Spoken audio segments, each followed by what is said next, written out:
One Sam stood on the front lines of the final army, the soldiers beside him shivering with fear. Their shoulders trembled, their teeth chattered. Sam closed his eyes and let out a sigh. He wanted to fight his nerves, be calm. It was tough to stay composed in the face of death. Sam continued to stand tall and proud, keeping his sword clutched in one hand, staring out across the battlefield. At the far end, the Demon King and his horde were streaming out of a huge portal of darkness. It was the biggest black gate any of the soldiers in the final army had ever seen. The howling wind echoed across the battlefield, mixing in with the hiss and growls of the monstrous horde growing in front of them. "We're all going to die," said the soldier beside Sam. He started muttering it over and over again. "We're all going to die. We're all going—" Sam clutched the man's shoulder with one hand and cupped the man's mouth with the other. The soldier's eyes widened, freaking out even more. "We're not going to die," said Sam. "Humanity has formed the greatest army ever known in the entire history of Westria. We will not die in the face of this threat." The soldier had stopped shaking, but Sam was still worried the man might start wailing as soon as he removed his hand from his mouth. "Look," said Sam. "I'm going to remove my hand, but I don't want you to start screaming. I'm going to give you something to help with the nerves. It's called brightweed. The elves used to take it before battle to keep them calm and focused." Sam let go of the man's shoulder and then materialized some leaves from his inventory. He then slowly let go of the man's mouth and handed them to him. The man took the leaves and put them in his mouth and began to chew. His face grew noticeably calmer as he ate the leaves. He nodded at Sam in gratitude. Of course, Sam knew the leaves weren't actually real brightweed, but the placebo effect was enough to calm the soldier down. He figured, if given the option, it would be better to die with the knowledge that you fought brave and valiantly than to die cowering in fear. Sam saw it as one of his parting gifts to the soldier beside him, one last act of secret kindness. For in Sam's mind, he had little doubt that their destruction and loss was near inevitable.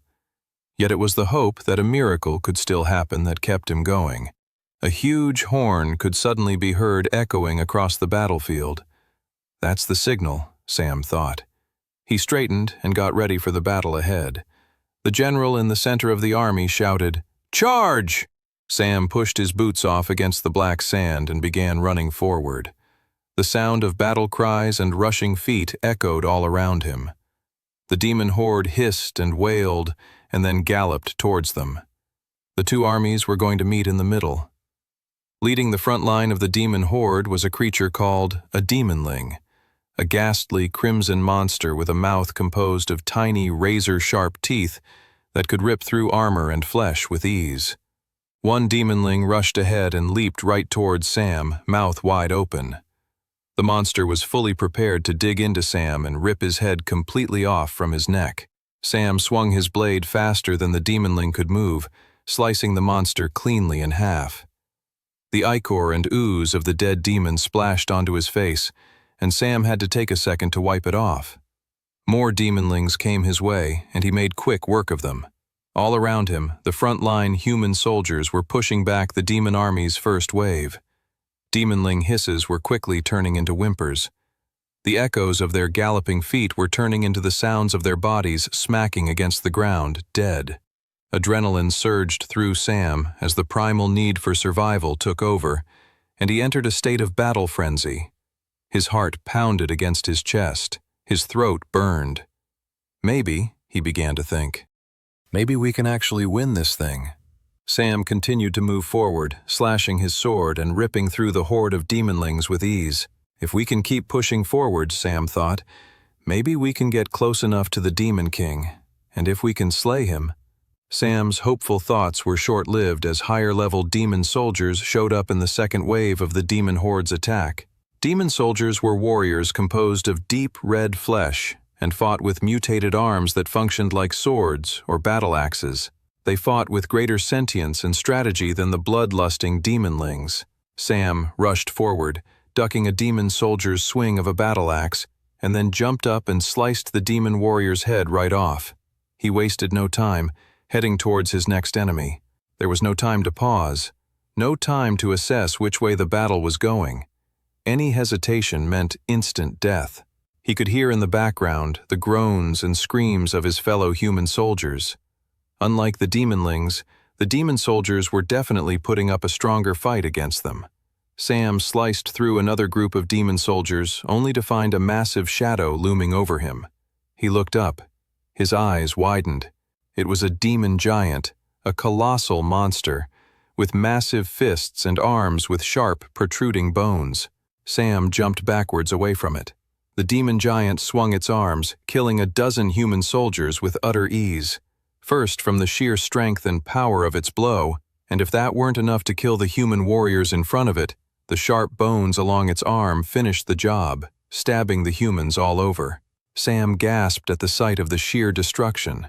The demon giant wasn't even one of the Demon King's strongest soldiers, and yet they were taking out some of humanity's best. Sam took a step backwards, only to knock into something. He realized, before even looking up, that he'd been so awe-stricken by the demon giant that he'd lost focus. And losing focus meant... Suddenly, looming over him was another demon giant. Sam had no time to react. The demon giant swung its fist right into Sam's side, sending him hurling high up in the air. Sam didn't notice he was flying above the two clashing armies, as the pain from the attack was so intense it overtook his entire sense of being. Seconds later he crashed into the ground, countless bones in his body snapping and breaking upon impact. His whole body ached and throbbed with the greatest amount of pain he'd ever felt in his entire life up to that point. He couldn't quite understand why he hadn't died immediately upon impact. Looking around, he realized he'd landed not quite on the ground of the battlefield, but upon a pile of dead human soldiers. Their bodies had cushioned his fall. Sam's vision began to wobble. He could see blood leaking out of his body from different points. So this is it, he thought. He rolled over and watched as the demon giants plowed through the human army. It was the greatest human army ever created in the history of Westria, and here it was being demolished within minutes. Sam realized they never stood a fighting chance against the Demon King and his horde. A swell of anger filled Sam's dying body. It's our own fault, he thought with bitterness. If humanity had spent more time preparing, maybe things would have gone differently. If the elves were still with them, or even the dwarves, maybe then, Sam thought wistfully. But even then, who could really say? The clouds above were gray and full of ash. A sea of dead bodies lay everywhere. The demons had won. Sam felt his vision begin to close in on him. He was being enveloped in the darkness of death. As he was about to take his last breaths of life, something strange happened. A bright light emerged in the clouds above him. Huh? The bright light got closer and closer, filling Sam with a sense of warmth. Is someone casting a massive heal spell? Answering Sam's thoughts as if he had spoken them, the light spoke out. You've been chosen, young knight. Who is this? Sam thought deliriously. I am the last living goddess of this world, said the light. I will die along with the rest of Westria, never to return. I have enough power, however, to send you back. Send me back? Back where? Will you be there? The goddess paused for a second, sadness filling her voice. I will not be there, no. I don't have enough energy or power to explain anymore. Just trust me. You're the only one capable of doing this. Good luck. And with that, everything went black. Sam slowly opened his eyes to find a group of wide-eyed children and teenagers looking over him. There were multiple kids, all scruffy and dressed in dirty rags, surrounding him, wherever it was he had woken up. They were all whispering excitedly. Shh, you'll wake him up. No, look, he's awake already. Before Sam could get his bearings and figure out what the heck was going on, the children around him collectively cheered, Happy birthday! Sam blinked and soon enough found a birthday cake being held up in front of him. The cake had 16 lit candles on it, and the icing said, Happy birthday, Sam. except there were finger marks in the icing of the cake that suggested the cake had originally said, "Happy birthday, Samantha." Was this cake stolen? Sam wondered. He shook his head as a migraine began to form. "Blow out the candles," said a nearby teenage girl. The girl had curly auburn hair, freckles, and large, beautiful green eyes. Despite her raggedy clothes, there was no doubt in Sam's mind that this girl was stunning. "It's your birthday." "My birthday?" Sam said, confused. He looked down to his palms, perplexed. He couldn't understand where all his bruises, cuts, and wounds had gone. "It can't be my birthday," he said. "Aren't I dead?" The teenage girl's face went red, and she clutched his cloth shirt and pulled it towards her and hissed beneath her breath. "I don't know what kind of weird dream you just woke up from, Sam, but if you've forgotten that around here none of us know when our actual birthdays are. So it's nice to still celebrate a pretend one. Even if you suddenly think you're too cool for it, think about the younger ones here." The girl gestured with her eyes to the little kids smiling up at Sam. "Why is Sam acting so weird?" asked one of the little ones. "He always acts weird," said another. "No, look, his eyes are different." They all stared at Sam and then gasped, including the teenage girl who had just taken a very authoritative tone with him. "Sam," said the bossy girl, "are you okay?" The whole room was spinning, and he felt like he was going to be sick. He got up off the bed and stumbled past the kids surrounding him. He caught sight of a mirror and stumbled towards it. He caught his reflection, shaggy black hair and deep red eyes. This was how he always looked. Why were these kids surprised? He always had red eyes, at least ever since he unlocked his class.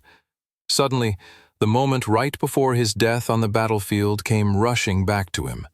His conversation with the goddess. The goddess's words echoed through his mind. "I have enough power to send you back." He turned, dumbfounded, to the group of kids who were all looking at him with concern. "What year is it?" Most of the scraggly kids around him had no idea, but a slightly older teenage boy with round features and short brown hair said, According to the Royal Westrian calendar, the year is 1766. Specifically, we're in the month of September, about a week until the start of fall's time. Why do you ask? Do you think the royal family or the powers that be will change the calendar system? That will surely lead to absolute chaos and mayhem. Can you imagine? We'd all definitely die in such a scenario." Sam had stopped listening to the boy after he had told him the year. "It's not possible," he thought. "Have I really gone back in time?" He began to look around the room. It was a shabby room full of bunk beds and little kids. "I've been here before," he realized. The memories were still flooding back to him. "This is where I grew up." He then looked up to the kids in front of him. He knew these kids. The slightly neurotic and paranoid boy was Toby, and the bossy girl was Clara. "My best friends," he thought, smiling. He hadn't thought about them in such a long time. He had almost completely forgotten about them. Not out of malice or anything, but more from the trauma of having lost them so long ago. So much had happened since he had last seen them. Years, battles, wars, conflict. They had become a blip in the history of pain and suffering that was Sam's life. They were a hopeful, warm reminder of gentler, ever so slightly happier times, but with that warmth came unwanted agony and frustration. It had caused him too much pain to think about, so he tried his hardest to ignore the memories, to forget his two friends that he had lost as much as he could. It had been the only way for him to move forward. But now he was back in a new timeline, and his friends were still alive. He approached Toby and put his hands on his face. He squished his hands on Toby's cheeks. Sam," said Toby. "What are you doing? Is there something on my face? Please tell me there isn't a spider on my face. Did you kill it? Please tell me you killed it.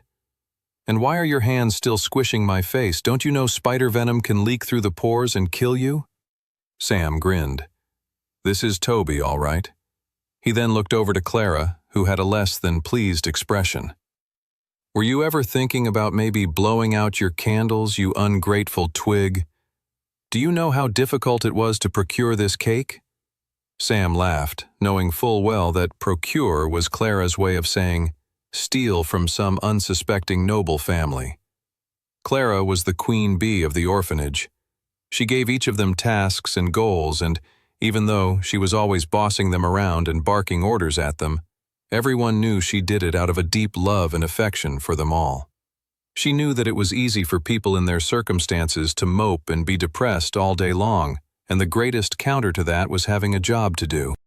It was also her idea to give everyone in the orphanage a birthday, even if it was a pretend day that they decided upon. He felt his stomach rumble and realized he had a strong, nagging pain. The pain explained his skinny arms and features. He was starving. He had forgotten how awful and underfed his orphan life had been. He then noticed all the orphans making furtive glances to the cake.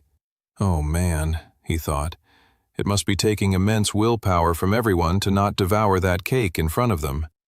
Sam wasted no more time and went ahead and blew out the candles.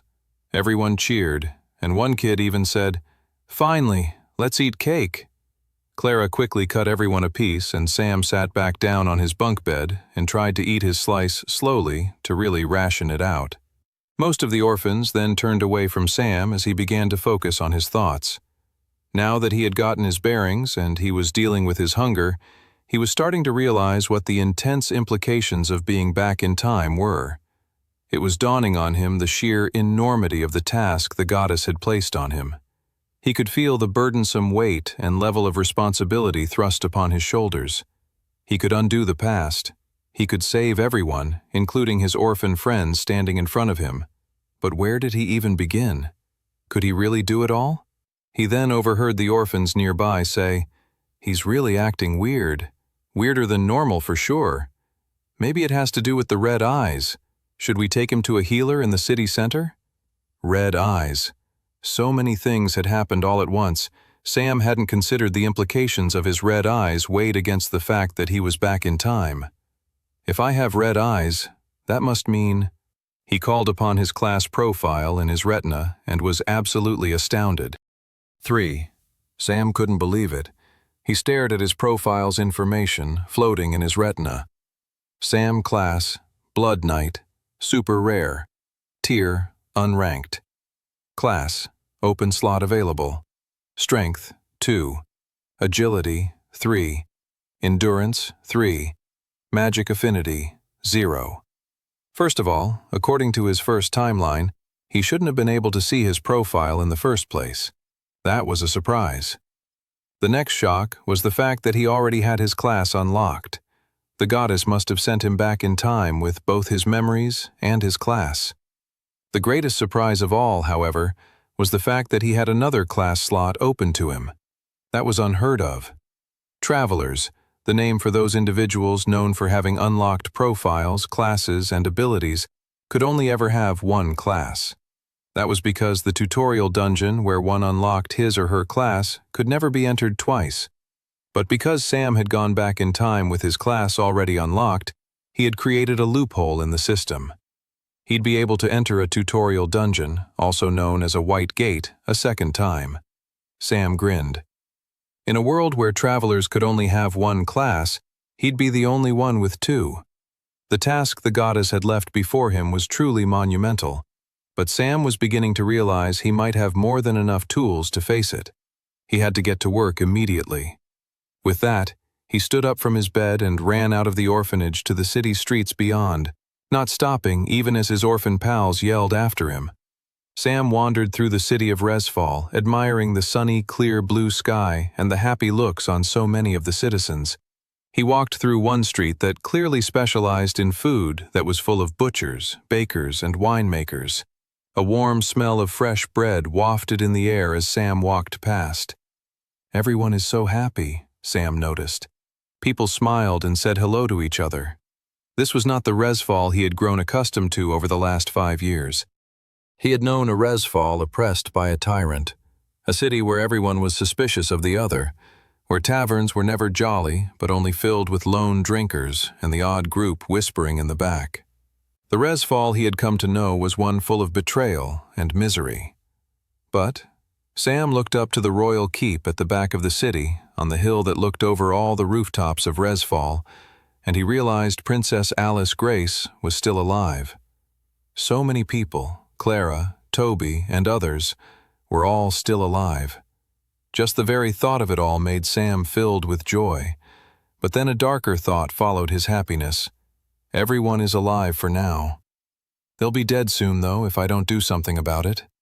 Sam finally came to a courtyard he had been looking for and sat down by a fountain.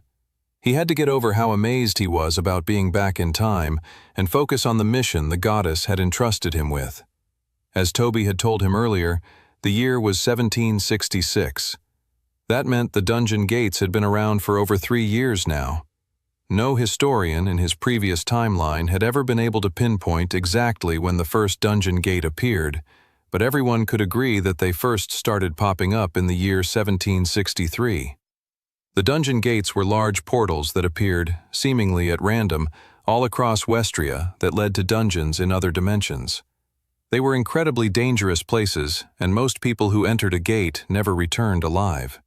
For those few who were able to return, they were able to bring back everything they acquired from within, including power, equipment, wealth, and magic. Those lucky few came to be known as travelers. And so, with the arrival of the dungeon gates, a new era of adventuring came to Westria. Little did everyone know that the gates would ultimately lead to strife, bloodshed, and the demise of their entire world. It would have been amazing if the goddess sent him back all the way to 1763, when the gates had first appeared. Then he could get a real head start over everyone. As it stood now, however, there were some extremely powerful travelers out there across Westria who were both good and bad actors on the world stage. Nevertheless, a lot of terrible events could still be stopped. The Elven genocide and the Dwarven calamity were two that came instantly to mind. But those two horrific events were currently still years away. He had to focus on the terrible series of events that happened in the future that were currently barreling rapidly towards his new present. There was the assassination of Princess Alice Grace in about 10 months' time. But even sooner than that world-shaking event, there was the next 3 months of his own life that he had to change if he hoped to stop anything else. If today was his 16th birthday, that meant it was the 23rd of September, meaning he had roughly 5 weeks before the beginning of Novriel when he and his orphan pals were all forced into a white gate where none of them but him had survived. Just thinking about that time in his life made Sam seethe with anger. We never should have been thrown in that white gate in the first place, he thought. He considered what the best strategy going forward was. He couldn't go to the authorities and warn them about what happened to him and his friends in his original timeline, because no one would ever believe him. He could potentially enter the White Gate housed in one of the many courtyards of the Resfall Travelers Guild.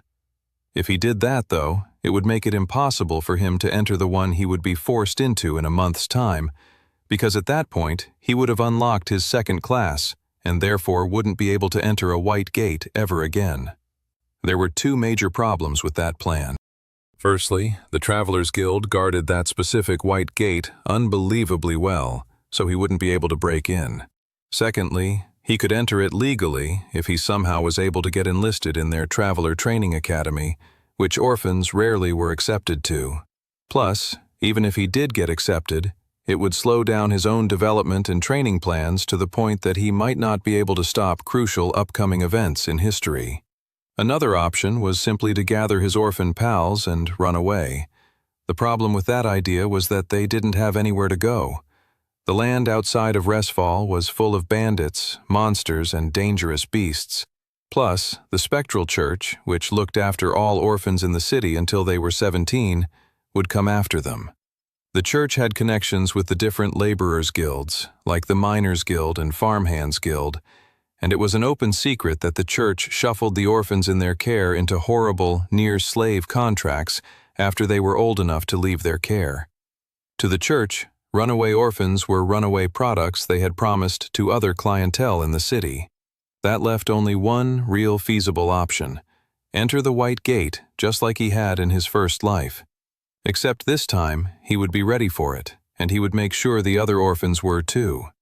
He had 5 weeks to train both himself and the others for the task. But before he started training, he needed a few basic supplies, and to get a few basic supplies, he needed to get some money.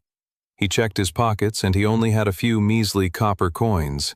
For an orphan, money was always in short supply, but luckily for Sam, he was rich in ideas. 4. In a dark corner of Resfall was a drinking establishment that went by the name O'Leary's. It was a sleepy, indiscriminate pub that on first glance might strike a passerby as a bit drab and gloomy, but otherwise would provoke no further reaction. Unbeknownst to those more virtuous citizens of Resfall was that beneath O'Leary's pub was an illegal fighting arena and gambling den, and unlike the bar that sat above it, it was very popular. The grumpy man behind the bar, however, slammed the door shut right before Sam could enter. "Aren't you a little too young to be coming to a place like this? Isn't a potential upset customer a threat to the smooth running of an illegal establishment as the one housed downstairs?" The barman let out a sigh and said, "Fair enough, lad. Just don't come complaining to me when you lose all your money or get tossed in the ring and die. If I'm dead, how would I even be able to complain to you? I don't want your ghost haunting my dreams, okay, smart guy? Now beat it." Sam opened the door and headed down a dark, dingy stairwell. He could hear the sounds of shouts and cheers as he went down the steps, followed by the sounds of punches and kicks landing on bare flesh. He eventually arrived in a smoky basement crowded with people surrounding a caged ring where 2 men were currently fighting one another. The 2 fighters were trading blows. Their eyes were puffy and blood was dripping from both of their noses. Despite their injuries, they kept fighting. The winner would only be called when the other was knocked out, or one of them forfeited from the pain. Underground arena fighting was popular throughout all of Resfall, with the more elite fights between powerful travelers actually being royally sanctioned and mainstream with the public. Fights between powerful travelers could fill whole stadiums. But Sam had to take advantage of the closest and most active gambling den at that exact moment, and one that would have no scruples of letting a 16-year-old orphan placing bets. Sam approached a portly half-dwarf sitting on a bar stool at the back and offered the man some money on the fight. The half-dwarf made a face at the boy and then ultimately shrugged. "Coin is coin. If you want to throw it away, well, that's why we're here." Reginald's face was right up against the cage of the fighting arena below O'Leary's pub. He liked to see the fighters up close, hear their shallow breaths, see the sweat forming on their bodies, and watch the blood glisten on their battered faces. The only time he didn't have his face plastered against the arena cage was if he was leaning back to take a sip of his ale, or if he was going to place another bet. The 2 fighters in the ring had been battering at each other for a while now. They were going blow for blow.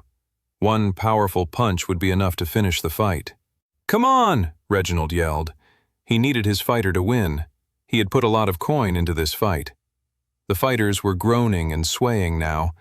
It was almost over. It was just a matter of who had enough strength to finish it. Finally, the knockout blow came and Reginald's face widened against the cage in horror. He watched the fighter he'd placed a significant amount of money on collapse onto the floor of the arena. Reginald's shoulders slumped. How did this happen? He knew there was only one solution to his problem. He needed to double down on his next bet. He looked over his shoulder and saw the half-dwarf bookie paying out coin to a newcomer he'd never seen at the underground arena before. It was some kid with shaggy black hair and weird red eyes. "What does that kid know that I don't?" Reginald grumbled. Reginald downed his ale and then went to the bar to order another drink and place another bet. "I'll make my money back for sure," he said to himself. As the day went on, Reginald grew more and more depressed. His bets kept losing, while that damn new kid kept cleaning up. Finally, it was the last match before the afternoon break, and the final match was going to be a big one. Felix Firepunch versus Dangerous Darren. Without question, Felix Firepunch was the better fighter and clear favorite to win. Dangerous Darren didn't stand a chance. Reginald went over to the bookie and put a huge amount of coin on Felix Firepunch. This match and this bet were going to be the saving grace to Reginald's miserable day of losing. After he'd placed his bet, He couldn't help but overhear the young black-haired kid place all of his winnings on dangerous Darren. Reginald gasped and turned around to look at the kid. Is this kid some kind of moron? He laughed to himself. Let the kid throw away all his money. See if I care. With his bet placed and a new drink in hand, Reginald returned to his spot right at the front of the arena to watch the match. He felt his heart flutter with excitement. It would be good to make all the money back that he'd lost today. Part of him could already feel the relief it would bring him.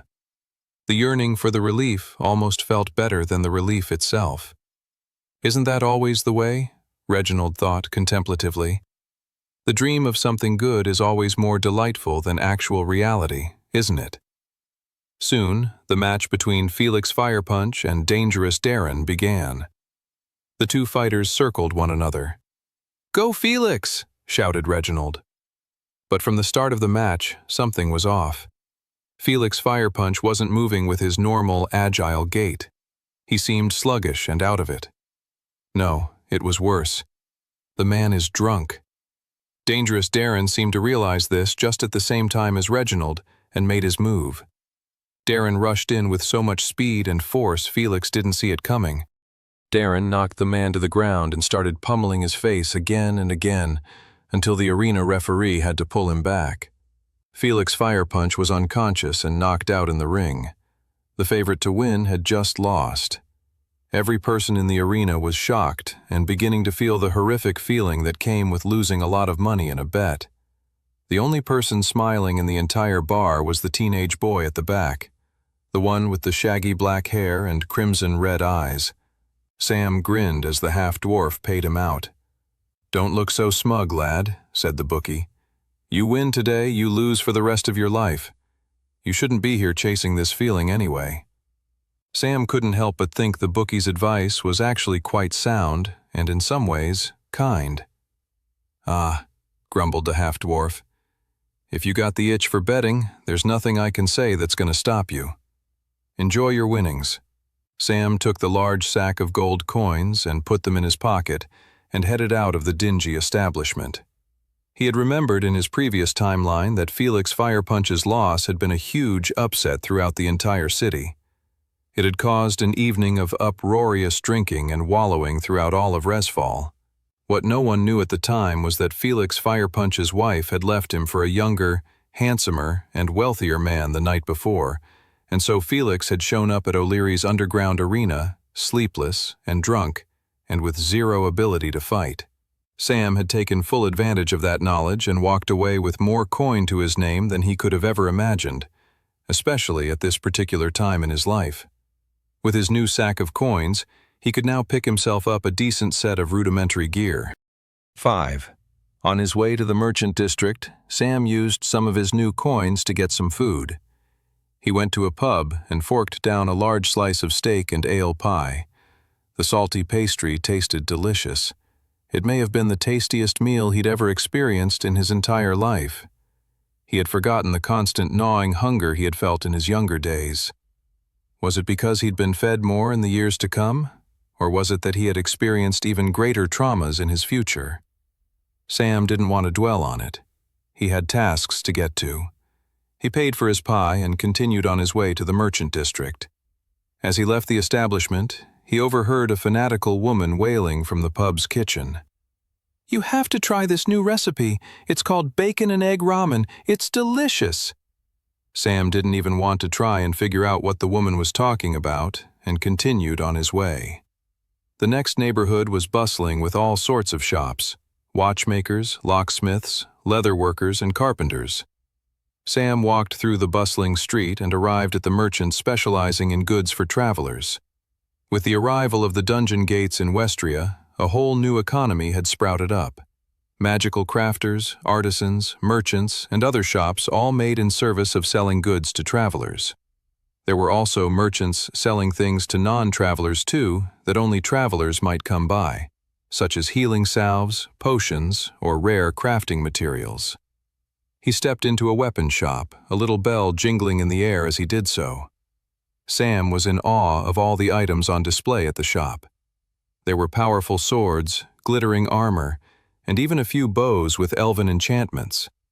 He took a quick look at some of the wondrous weaponry and armor, only to be blown away by the price tags.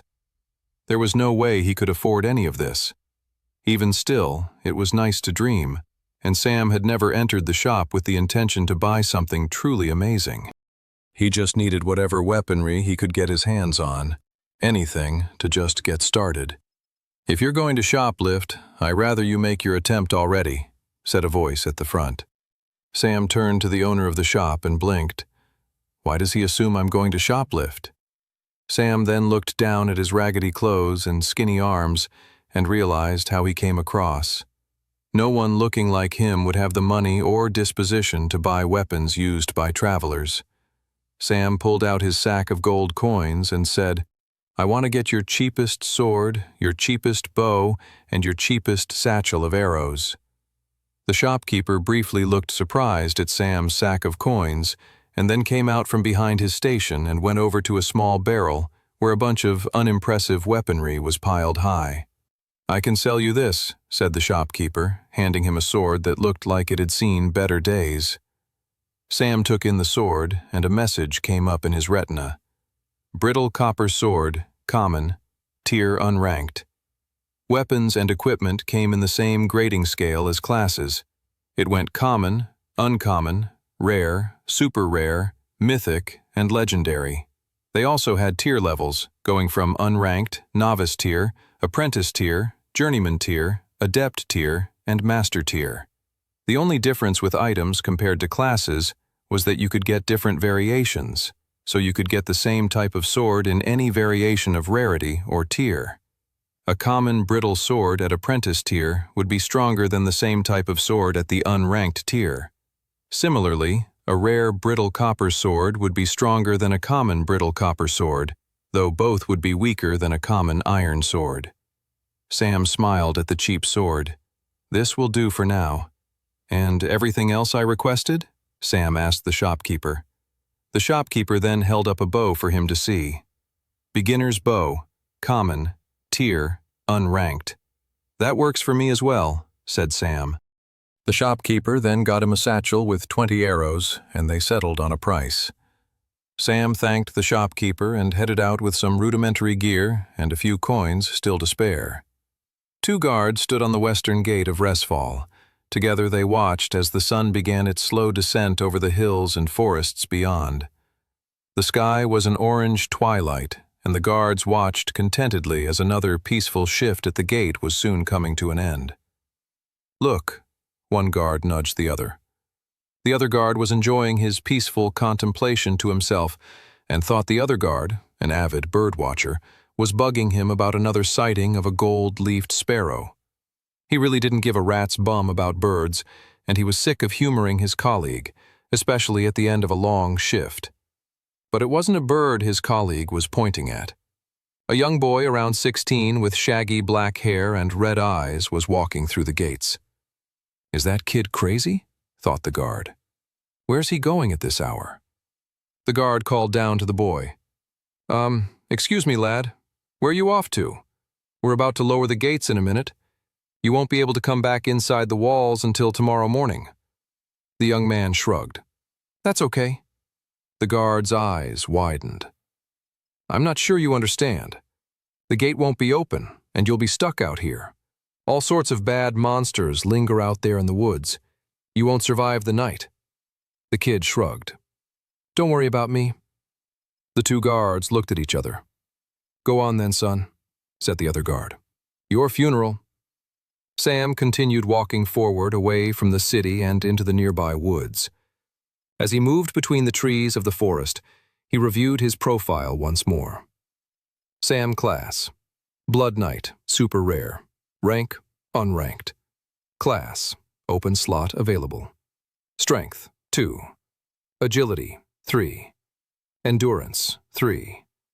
Magic affinity: 0. He frowned at the sight of his single name at the top of his profile. Most people who unlocked a profile got their full name, but since Sam was an orphan and belonged to no family lineage, he simply just had his first name. If he were to marry or discover verifiable proof of who his family was, his last name would be updated on his profile. But seeing as neither of those things was at the top of his to-do list when it came to saving Westria from total apocalypse, he wasn't going to worry about them. He was shocked, however, at how low his stats were. That definitely had to do with being a malnourished orphan, but he'd already started to rectify that today, and he would continue to do so by eating steady meals going forward. Even still, Sam was astounded by his stats. He'd forgotten how low a starting point he had began from. According to his stats, he was probably one of the weakest living creatures in all of Westria. Well, we'll fix that soon, won't we? Each of the 4 stats were raised in different ways. To train strength, one must practice attacking and slaying monsters, lifting weights, building muscles, and fighting. To train agility, one must practice running, jumping, and cardiovascular exercise. To train endurance, one must practice and survive taking attacks, defending, blocking, and withstanding powerful blows. To train magic affinity, one must practice casting spells, meditating, mana channeling, and mana cultivation. The great thing about the first 3 stats was that you could pretty much train them all fairly consistently just by fighting monsters, which pretty much was his plan for the evening. If he wanted to gain in power quickly, he needed to take advantage of having a class unlocked already, but the class didn't unlock its first ability until the class ranked up from unranked to novice tier. Then, he'd really have a great starting advantage. To rank up a class, one had to rank up specific stats connected to that class. For the Blood Knight class, Sam had to raise his strength and endurance stat to 11 to reach novice tier. Then going forward, it would take 20 more stat points to rank up again at 31. There were gains to be had with some stats, particularly magic affinity, halfway between ranking up to the next tier, but he would worry about that later. Those gains only started coming into effect at the halfway point between novice tier and apprentice tier mana affinity. Sam looked out into the darkness of the forest and grinned. It was time to start training. 6. Sam started his evening of training with the most difficult task: hunting. He crept through the woods, trying his best to blend in with the bushes and concealing himself from any of his prey. Or, if he was being honest about how weak he was, his predators. He held his bow with an arrow nocked, ready to get into a firing position as soon as he found a target. He breathed through his nose to stay quiet. His stats may have been low, but much of the knowledge and techniques from the last 5 years wasn't, and that included his own muscle memory. He looked up and saw a small bat hanging from a tree. Perfect, Sam grinned. He lifted his bow and pulled back the string and arrow. He adjusted his aim and then fired. The arrow flew across the open spot of woods and punctured the bat.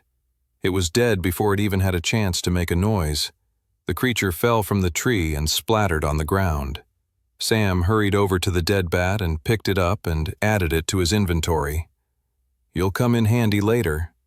He was so happy he had retained his inventory ability from his previous timeline, but even if he hadn't, it wouldn't have been too hard to reacquire. A class could only be unlocked by going through a tutorial of a white gate, or on some rare occasions, absorbing an ultra-rare item known as a class stone. The ability to see one's profile and gain an inventory, however, could be unlocked simply by entering any type of dungeon gate. Loads of merchants did exactly this, stepping through the lowest level dungeon gates, only to exit immediately after and never venture into a dangerous dungeon ever again, simply for the power of the inventory. You couldn't blame them. The power to store any items or belongings in an immaterial space that could be then conjured into your hands at will was truly an astounding power all on its own. Sam grinned at his empty hand where the dead bat had previously been, before he had stored it away in his inventory. With one bat killed, he continued to stalk through the woods, hunting down any small beasts that he could handle. After killing over 20 bats, Sam began a different stage of his evening's training. First, he gathered rocks and sticks and created a fire. He then began materializing the dead bats and poking sticks through them and letting them grill near the fire. He left his bats to grill for a long time while focusing on other things. After killing the 20 bats, he'd managed to raise each of the top 3 stats by 1, while magic affinity lagged behind at 0. It was time to start rectifying that discrepancy.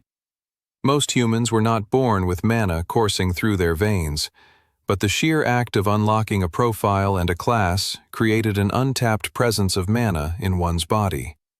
It was just a matter of tapping into it. Sam sat cross-legged and focused in on himself. He mindfully thought about all the parts of his body from his toes to the top of his head. Next, he began to think about his body beneath his skin, the blood cells and organs all working in tandem to keep him alive. Then, focusing right in center of his stomach, just below his chest, he zeroed in on a tiny little white orb of energy floating there. There was no way to notice this orb of energy if you didn't know to look for it. It was so minuscule. It would just stay there dormant if you didn't go looking for it. Sam sat there meditating for 20 minutes, nourishing the tiny white orb just with his attention to it, and it slowly grew a little bit until some of its energy began to leak away from the orb and out towards the rest of his body. Sam grinned. He called up his profile once more, and he was very pleased to see his magic affinity stat had gone from 0 to 1. In his previous timeline, it had taken him weeks after unlocking his class and surviving the White Gate to raise his magic affinity stat that much. It was incredible how much faster his power gains were already. He returned his focus on nurturing the tiny bit of mana inside of him when he heard a rustling nearby. He opened his eyes and saw that a trio of wolves were eyeing him up and the feast of barbecue bats he had been cooking for himself. Sam's eyes widened and his heartbeat quickened. He stood up slow and calmly. He began to walk away from the 3 approaching wolves. If he could show to the wolves that he wasn't a threat, they'd settle on the cooked bats nearby. Sam needed that to happen, for there was no way he could take on all 3 wolves at once with his current stats. He slowly walked away, and the wolves hurried towards the fire and began tearing into the cooked bat's flesh.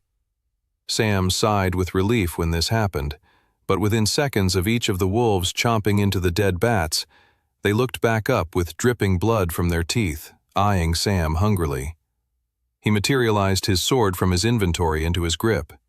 There was no way he could outrun the wolves if they were going to come after him.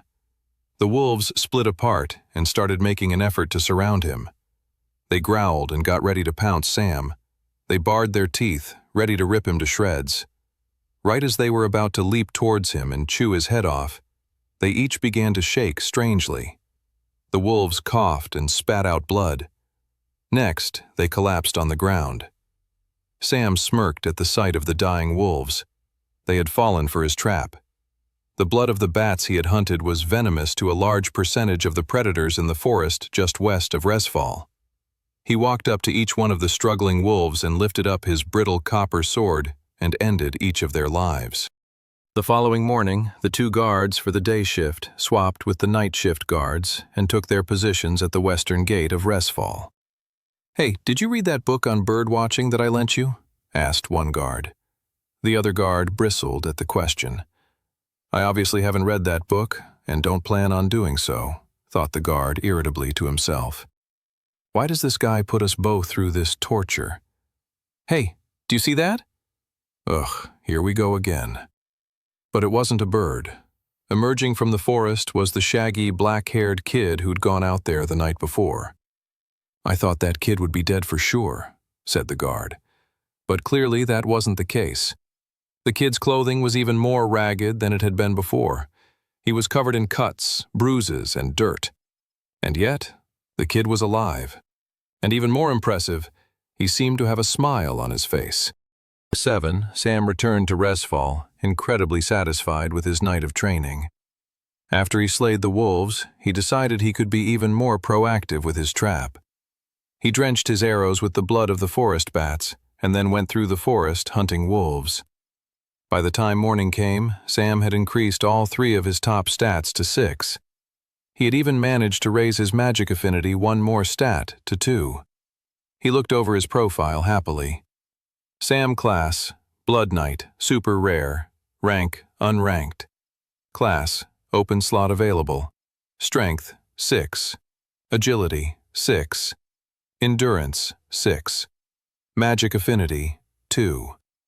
Even he was impressed with his gains from one night of training. He figured the combination of eating more, feeding the mana core in his chest, the general muscle memory and knowledge from his previous life, and plus all the beasts he'd slain last night, had led to speedier stat gains than a normal human would typically experience. Fine by me, Sam grinned. He didn't think he could do an exact repeat of what he had done the previous night and still see as good stat gains as he had just experienced. He would need to change up his strategy for sure. He headed to the market district and sold the wolf pelts and meat to gain some more coins, and instantly went to the nearest pub and ordered as big a breakfast as he could get. He was famished. After breakfast, he headed back to the merchant's quarter once more, and went ahead and used the majority of his coins to buy an item called a healing salve. "Kid, I don't understand why you want this," said the merchant. "The item has a one-time use, and you're clearly not a traveler. If you think you need one of these for some crazy scheme, I imagine you'll not live beyond it, even with this healing salve." Sam was polite to the man, but politely ignored the merchant's advice and made the exchange. With that done, he was ready to start training again, though he figured he should give his body a rest first. He headed back to the orphanage, which was now empty, though a piece of paper had been left on his bed. It said, "Are you alive? Clara." He went to a nearby desk and picked up a feather and ink and wrote down, "Yes," underneath it. He then placed the note on Clara's bed before heading back to his own bunk to catch some much-needed shut-eye. Sam woke up a few hours later, feeling refreshed. He was surprised to see that none of the other kids had returned to the orphanage. He figured Clara had probably organized some kind of pickpocket heist, or they'd been shuffled along to a mandatory service at the spectral church. Either way, they weren't around, and Sam figured it was for the better. He still wasn't sure how or what he was going to say to Clara and Toby about the fact that he was no longer the Sam they knew and cared for, but a Sam from 5 years in the future. Oh, and the apocalypse was coming, and they'd both be dead in a couple of months. Sam shook his head just thinking about it. He'd tell them more soon, but there were a few things he still needed to take care of first. Sam got up and left the orphanage behind once more in pursuit of his training. The next few days, Sam spent all his time in the woods, hunting wolves and bats, and any other wild beast he thought he could take on to raise his stats. He made sure to take breaks and focus on nurturing the mana core inside of him, and using that to raise his magic affinity stat. The mana core was instrumental to his early training. Only peak athletes and human warriors reached beyond stat 10, and that took months, if not years, of training to get there. Since Sam was already beginning to fortify parts of his inner body with mana, it just made all of his other training exponentially faster. Normally, people didn't cultivate the mana inside of them until after they survived the White Gate, and normally had stats beyond 10. What Sam was realizing was that cultivating so early was allowing for early stat gains that were unheard of before. When he wasn't hunting or cultivating, he'd make sure to take quick breaks to rest and cook some of the wild wolf meat. Finally, Sam got to a point where he had gotten his top 3 stats to 9 and magic affinity to 6. He was finding even with all his cultivation, it was taking longer and longer to raise those stats. He was going to have to start taking on stronger beasts soon, but he really didn't want to do that until he unlocked his first class ability. He was ready to finally push himself to the brink. An hour later, he was back out in the woods, hunting around for wild beasts to fight. He eventually stumbled upon another trio of wolves. These wolves looked stronger and deadlier than the previous ones Sam had fought. The beasts snarled at him and quickly began to circle around him. Sam held out his arms. "Come and get me, pups." The wolves took the invitation and leaped towards Sam with their fangs out. The first hit came in the shoulder, with one wolf digging its sharp teeth into Sam's flesh. He heard a ripping noise as it dug out part of Sam's shoulder and ripped it off. The other wolf dug into his left calf, while the other went for his stomach. Sam's vision went blurry, and he fell onto the ground. The wolves started tearing into him. He could feel himself getting closer and closer to death, and all the while Sam was counting down. 3, 2, 1.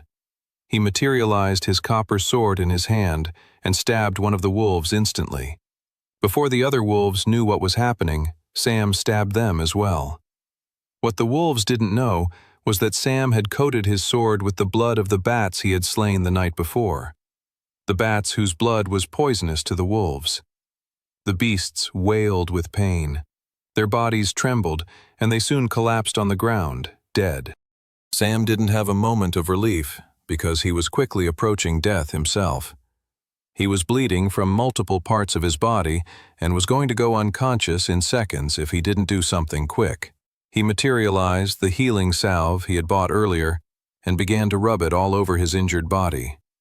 The ointment began to clear away his wounds, repairing his flesh in a matter of seconds. He didn't have enough ointment to fully heal all his cuts and bruises, but he was able to heal the lethal wounds that were about to kill him. He crawled over to a tree and leaned his head back. He checked to see if his training strategy had worked. He grinned when he looked at his stats. Due to putting himself into so close of a near-death experience, both his strength and endurance stats had gone up to 11. His first Blood Knight ability would now unlock. 8. An official scout of the Resfall Travelers Guild rode on horseback through the forest pathway. His blue cloak, with a white insignia of 2 swords crossed, was a clear marker of his deep affiliation with the guild. He was on his regular shift, sweeping across the nearby farmlands just outside the walls of Resfall. A scout was an important job within the machinations of the Travelers Guild. Their job was to keep a lookout for any new dungeon gates that spawned across the countryside and notify the guild immediately. If the boss monster in the final room of a dungeon gate wasn't destroyed within 30 days, the monsters inside the gate would be able to exit and enter Westria and start attacking civilians. It was therefore the responsibility of travelers everywhere to stop such dungeon breaks from happening. The Resfall Travelers Guild took great pride in upholding this responsibility. The scout was relieved to see that there hadn't been any new dungeon gate appearances on his sweep. He was looking forward to telling his superiors that there were no threats to the land at that moment. Except, just as he was 30 minutes away from the walls of Resfall, he came across a dungeon gate. It was a large, bright portal of blue energy that was fearsome to look at. "I guess I counted my eggs a little too quickly there," sighed the scout. He whipped the reins of his horse and started hurrying back to Resfall to notify the guild of a sudden blue dungeon gate appearance. The scout didn't notice, but as he was riding away, a young man with black, shaggy hair and red eyes emerged from the shadows of the trees nearby. Sam took in the blue dungeon gate before him. It was a swirling mass of powerful mana and energy. To most, it was terrifying to look at. For Sam, all he did was smile. The dungeon portal was blue, indicating that it was both a regular, standard dungeon gate and the weakest of its kind.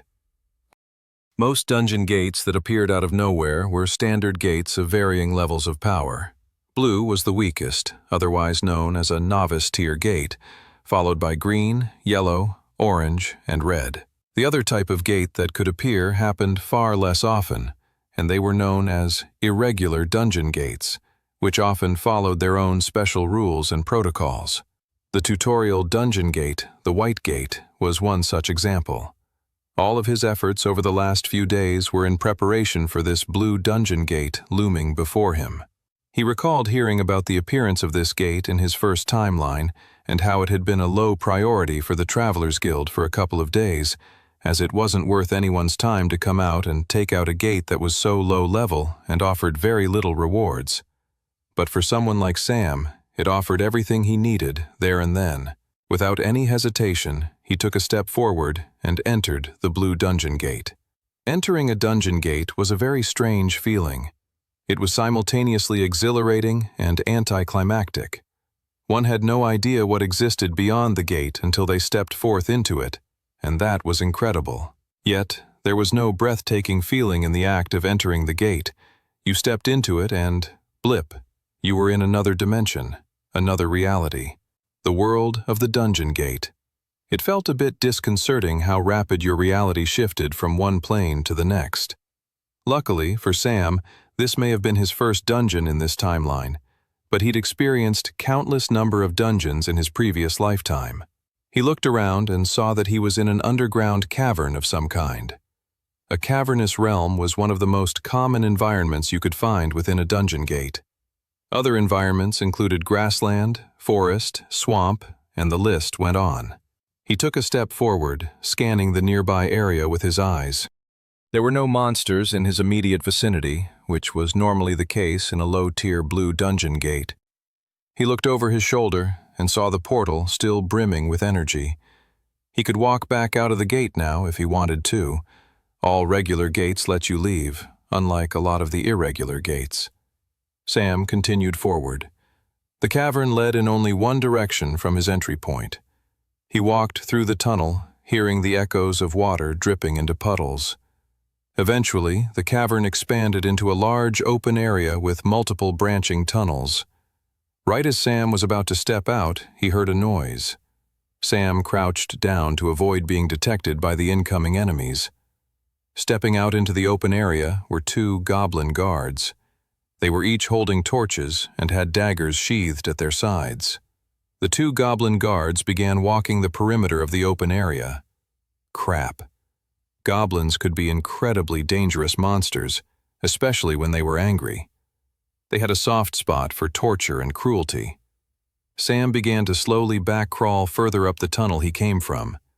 He didn't want to get into a head-to-head fight with these monsters if he didn't have to. Further away and cloaked in nearby shadows, Sam materialized his bow and arrow and got ready for the incoming guards. The two goblins passed and Sam released his arrow. It went right through the skull of one of the goblins, knocking the creature's corpse over. The other goblin screamed and began running away. Sam rushed after the goblin guard while dematerializing his bow in his inventory and replacing it with his brittle copper sword in his grip. Sam knew he couldn't let the goblin guard get away. If he did, the guard would alert all the other goblins in the dungeon, and they would swarm him in a deadly group that would greatly outnumber him. Sam caught up with the goblin, punching it in the back of the head. The goblin fell over, only to roll around with its dagger unsheathed and narrow eyes full of rage. Sam kicked the monster's arm away with his boot and then finished it off with a plunging sword blow to the chest. When the life faded from the goblin's eyes and it had let out its last breath, it began to disintegrate into a strange, silvery puddle. Sam's favorite part about dungeons and fighting monsters was about to happen. The loot. 9. When dungeon monsters died, they didn't remain as corpses. They disintegrated into a silver puddle that then transformed and left behind whatever loot the monster randomly dropped. In the case of the goblins Sam had just defeated, they both left behind a few coins, a dagger each, and a mana stone. He picked up a dagger and inspected it in his profile. Copper dagger, common, tier, apprentice. Nice, thought Sam. The other dagger was of the same quality and tier type. They were both probably stronger than his brittle copper sword. He sheathed both to the side of his waist for easy access. It was good to have multiple weapons when necessary, but he was keen to find himself a better sword than the one he currently had, as that was the weapon type he was most proficient with. Still, he couldn't complain about the daggers. Next, he looked over the mana stones left behind. The mana stones were another reason that Sam had desperately wanted to start training inside a dungeon gate. Regular wild beasts out in the forest didn't leave behind something so valuable. Most dungeon gate monsters dropped mana stones. The mana stones, as their name suggested, were rich in mana. With special techniques, the mana could be drained into a traveler's body to improve his or her magic affinity. With some skill, you could even drain the mana to help with the development of another specific stat attribute. The mana stones were both blue, to indicate they were the lowest tier type of mana stone. Sam sat down on the ground to drain them immediately. He sat cross-legged and held the mana stone in his grip and closed his eyes.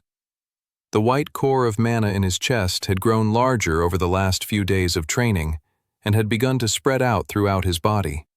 Focusing in on the mana in his fingertips, he created a bridge of mana with the stone, and using his own mana, gently pulled on the energy from within the stone and drew it deeper inside of himself. He felt a rush of energy and power surge through him as he did so. A lot of the energy from the stone faded away after a few seconds inside Sam's body, but some of it stayed and fed into the white core at the center of his chest. This was all part of the mana cultivation process. Since his body was still so untrained in cultivating, it couldn't, as of yet, efficiently retain as much of the mana stone as he would have liked. Even still, more power was more power.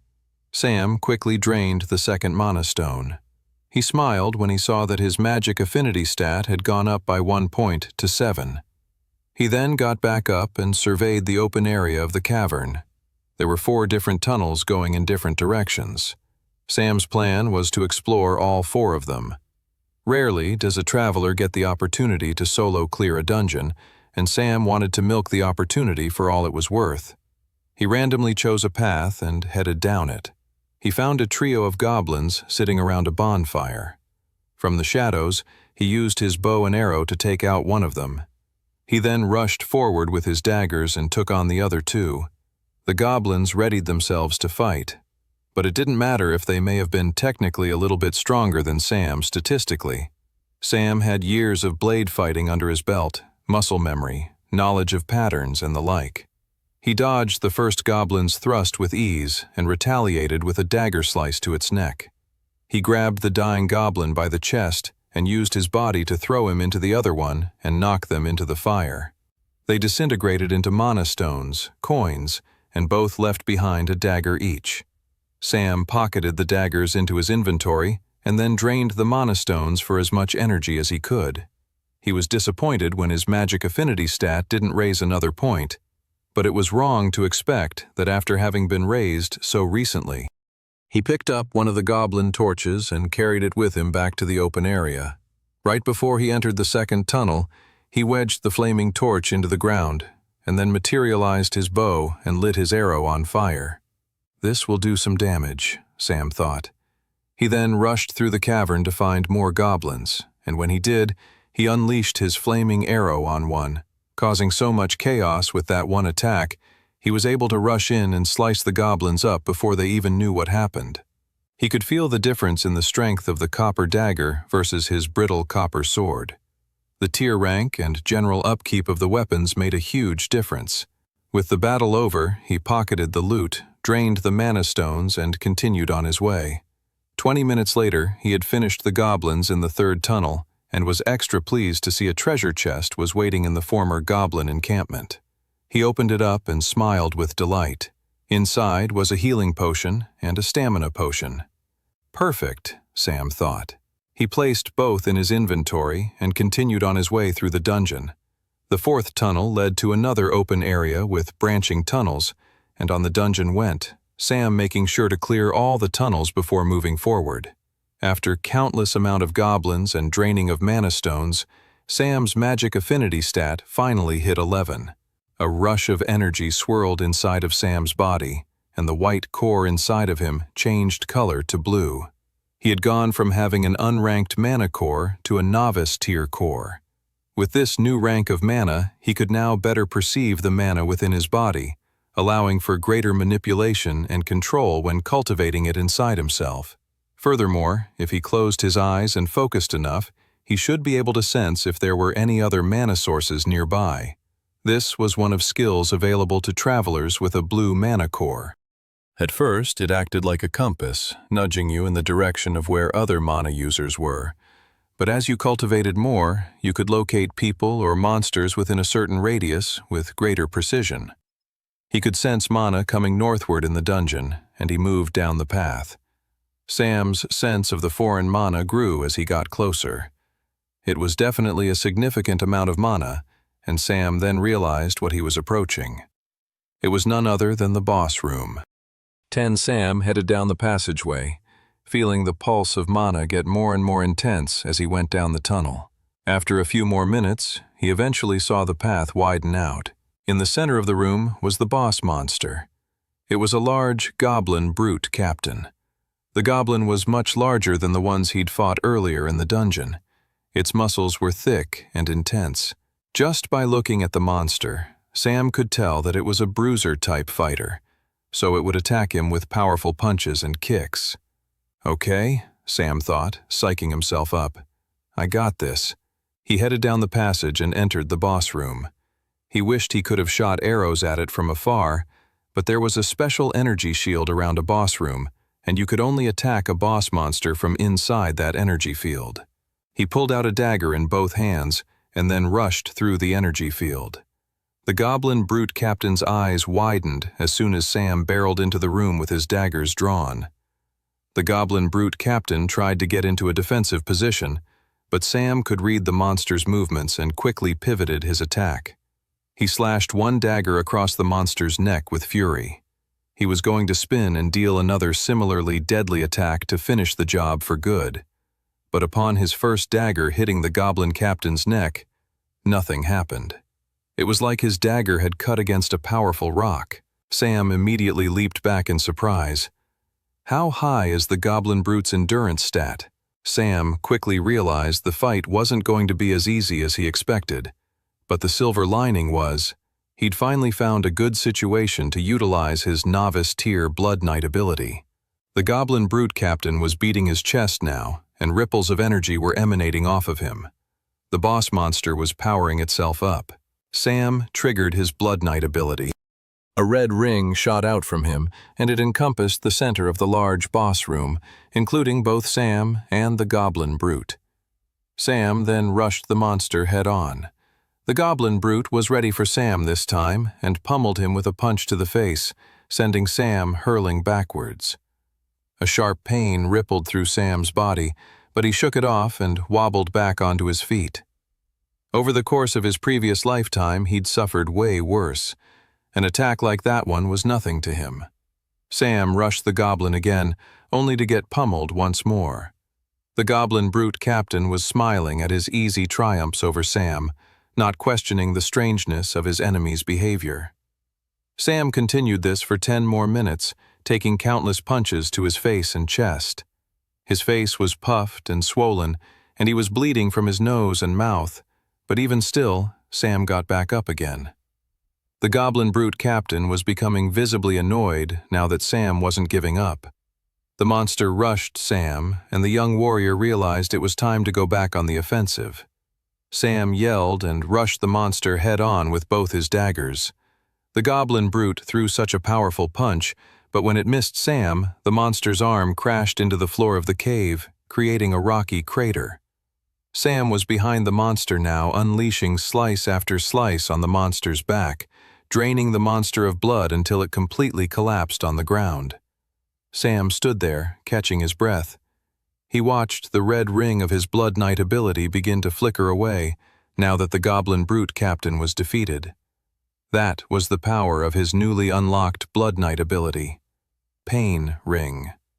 Within the circle of the Pain Ring, the more a Blood Knight is hurt, the more damage the Blood Knight can deal back. So that was why Sam had forced himself to take all those punches and hits from the brute captain. He was building up the power of his own strikes.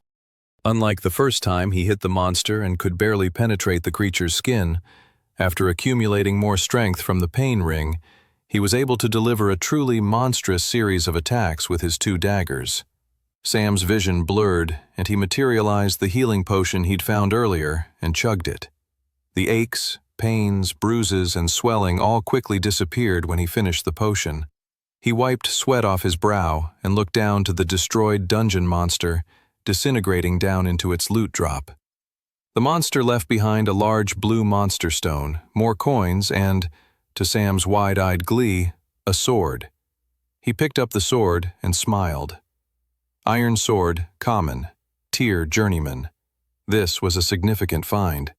An iron sword was far from the best sword in the world, but it was a great find for someone with a novice tier class. In terms of equipment, it would put him far ahead of most people at the same tier as him, maybe excluding a few nobles who had the finances for the very best and rarest equipment. Sam could tell just by looking at the sword, from its sharpness to its weight, that it was better than your average iron sword. It deserved its journeyman tier title. This was the exact weapon Sam was hoping to find. He placed all the items in his inventory and looked over his stats with satisfaction. Sam class, Blood Knight, super rare. Rank, novice tier. Ability, Pain Ring, novice tier, level 1. Mark part of the battlefield as yours. Within that circle, the more you are hurt, the more powerful your attacks. Class, open slot available. Strength, 11. Agility, 10. Endurance, 11. Magic affinity, 11. For someone who began the week as a starving, malnourished orphan, Sam couldn't help but marvel at the truly incredible gains he had made in such a remarkable amount of time. 11. With the help of some other orphans, Clara pushed multiple tables together in the orphanage to create a proper dinner table. They then got to work on setting the table in preparation for their own little harvest festival feast. "What are we having for dinner, Clara?" asked one of the little ones. Clara barely registered the younger kid's questions. Her mind was preoccupied on her friend Sam. He'd been acting incredibly weird for the last week. He had always been a bit of a lone wolf, but never to the point that he would disappear for such long periods of time and not tell anyone where he was going. Clara couldn't help but think there must be something incredibly wrong going on. But why wouldn't Sam share it with her or Toby? Thankfully, she knew he wasn't dead, as he'd written back to her note. But still, she wanted answers. The next time she saw him, she was definitely going to bring it up. Totally lost in her own thoughts, she'd forgotten the little orphan below her, staring up at her wide-eyed. Clara narrowed her eyes and said, "Nothing for you, if you don't make your bed and help out more." The little kid immediately stood up with fearful attention and ran away to finish his chores. Clara smiled at the little boy. At that exact moment, Toby barged in with another group of orphans holding a large, beautifully glazed turkey. "We didn't even have to steal it," said Toby. "A noblewoman was about to have it thrown out due to a fly landing on it. I mean, I can definitely see her perspective. Who knows what diseases a fly might be carrying, but nevertheless, a whole turkey." Everybody cheered at the sight of it. Even Clara grinned happily despite all the things weighing on her mind. Regardless of whatever is happening with Sam, Clara thought, tonight's going to be a great harvest time meal. I just hope he'll show up to enjoy it with us. Sam took a quick moment to catch his breath after gathering up all the loot, and then began to make his way out of the dungeon. Now that the dungeon boss was destroyed, the gate would disappear within a few hours. If you were still inside a gate when that happened, you were destroyed along with it. Just under an hour later, he stepped back into the forest where the dungeon gate had emerged and started making his way back to Resfall. The sun was still setting, so he should be able to make it into the city before the gates were closed. Plus, with the harvest time celebrations happening, there would be more guards on shift to take care of any drunken buffoonery or rioting, so it was quite possible the gates might stay open longer than normal anyway. Not to mention, if you considered the fact that there would be many farmers and merchants coming from outside the city to join the celebrations, no one would want to actively thwart a winemaker from rolling more barrels into the city on a celebratory night like tonight. If anything, the gates would most likely stay open all the way through the evening until dusk the following day. As he expected, the gate was still open by the time Sam got back to Resfall, so he just happily walked on through. He ambled through the city, walking past taverns full of people and homes hosting dinner parties. Harvest time was always a wonderful time of year. It was crazy to think that if Sam hadn't been sent back from the future, this was going to be one of the last times everyone in Resfall would celebrate harvest time. He shook the melancholic thoughts from his head, reminding himself that he had been sent back in time for that very reason. All of those dour thoughts and situations could be avoided. He just had to keep working hard and strive to get stronger. He had to speak to Clara and Toby about what he knew as soon as he could. He would have spoken to them earlier, but the knowledge of the Blue Dungeon Gate was too good an opportunity to pass up, and that had taken priority this week. He eventually arrived back at the orphanage, still mulling over how he'd bring up the impending danger to them all, when everyone cheered as soon as he walked in the door. "Sam!" everyone yelled. Clara gave him a concerned look before smiling along with everyone else. "Grab a seat. We're just about to have turkey." "It might be infected with a deadly fly disease, though," Toby mentioned. Everyone groaned and threw paper napkins at Toby. "What? Sam deserved to be warned. After dinner, the orphans cleared away the table and brought out their own homemade apple bucket contest. All the orphans lined up while Clara was the game's host. "Can you manage to bob your head and pick up an apple out of the water? Step right up and try," she said. Toby was third in line, lost in his own swirling thoughts. If I could just win this apple bobbing contest, maybe Clara will notice me for being more than a nervous loser who can't catch a break. Sweat formed on Toby's forehead as he took in the stakes of the next few minutes. All of my happiness then comes down to this one game of apple bobbing, and there's so much that could go wrong. Like, what if I fall over and no one helps me out, and then I drown in the bucket and die? Toby's heart was racing by the time it was his turn to have a go at bobbing for an apple. "All right, Tobes," said Clara. "You're up." Toby let out a deep breath and then dove into the apple bucket. He created a big splash, but a few seconds later he came up with the apple in his mouth. "I did it," he thought. "I actually did it." Everyone cheered around him, including Clara, but Toby's happiness was short-lived. His eyes widened at the sight of a worm poking out of the other side of the apple. He immediately spat it out and screamed. "Ah!" He began flailing around the orphanage. "Is there a worm in my mouth? Do you think it's infected? Or could it already be in my stomach, eating me alive?" All the orphans laughed at Toby as he made this spectacle of himself. He eventually ran out of energy and slumped down on the floor in defeat. "So much for impressing Clara," he sighed. Sam laughed at Toby, lying on the floor depressed and exhausted from all of his screaming over the worm and his apple. Sam was sitting on the floor himself, leaning his head back against the wall. He was stuffed from the big piece of turkey he had eaten, and was happily watching the other orphans play and smile amongst themselves. He realized he missed this, being around people he cared so deeply about. He hadn't had that in such a long time, not since around this exact time in his previous life as well. After the White Gate, he had never been the same. He had become just another traveler mercenary, a hired hand, a fighter for hire. He had fought on behalf of his country and his people so long as they paid him. He followed orders, and that was it. Watching the young orphans around him, especially Clara and Toby, he realized he had missed having people he cared so much about around him. He missed that feeling. And as ironic as it was for an orphan to think this, he missed the feeling of having a family. Sam still wasn't sure how he was going to bring up the subject of the creeping danger coming for them all in the near future. He knew he had to work hard, and he was determined to do so. But he realized there and then that the reason he was going to work so diligently went beyond just the responsibility placed on him by the goddess, but it was so that in the end, people could one day live their lives happily and peacefully.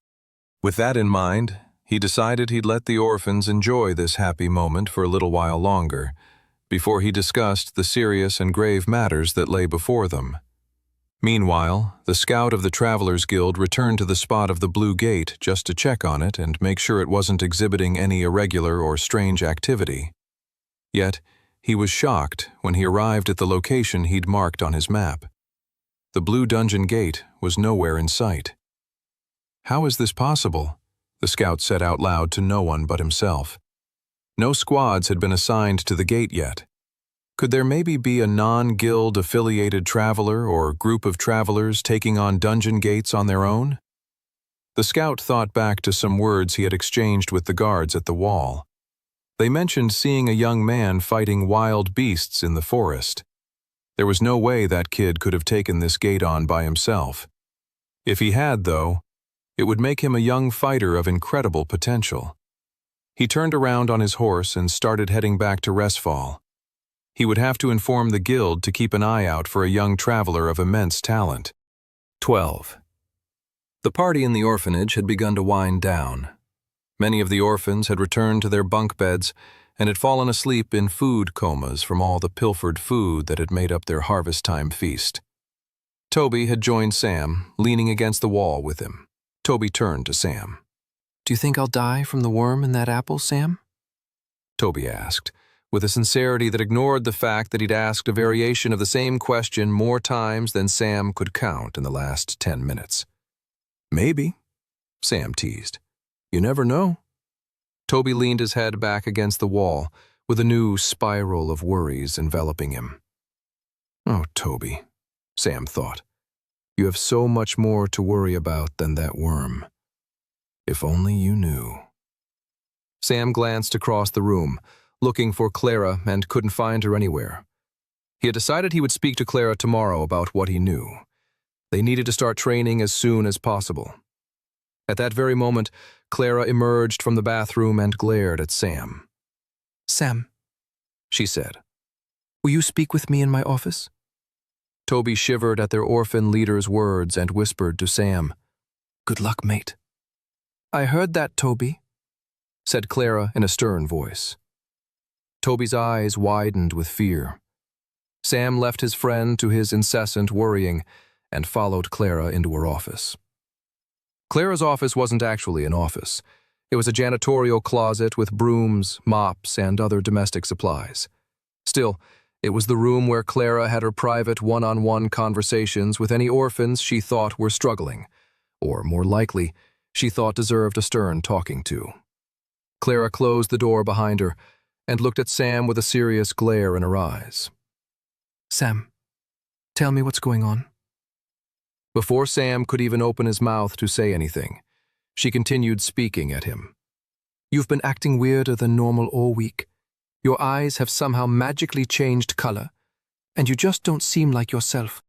You know, Toby and I had to cover for you all week when the priests and nuns were asking where you were.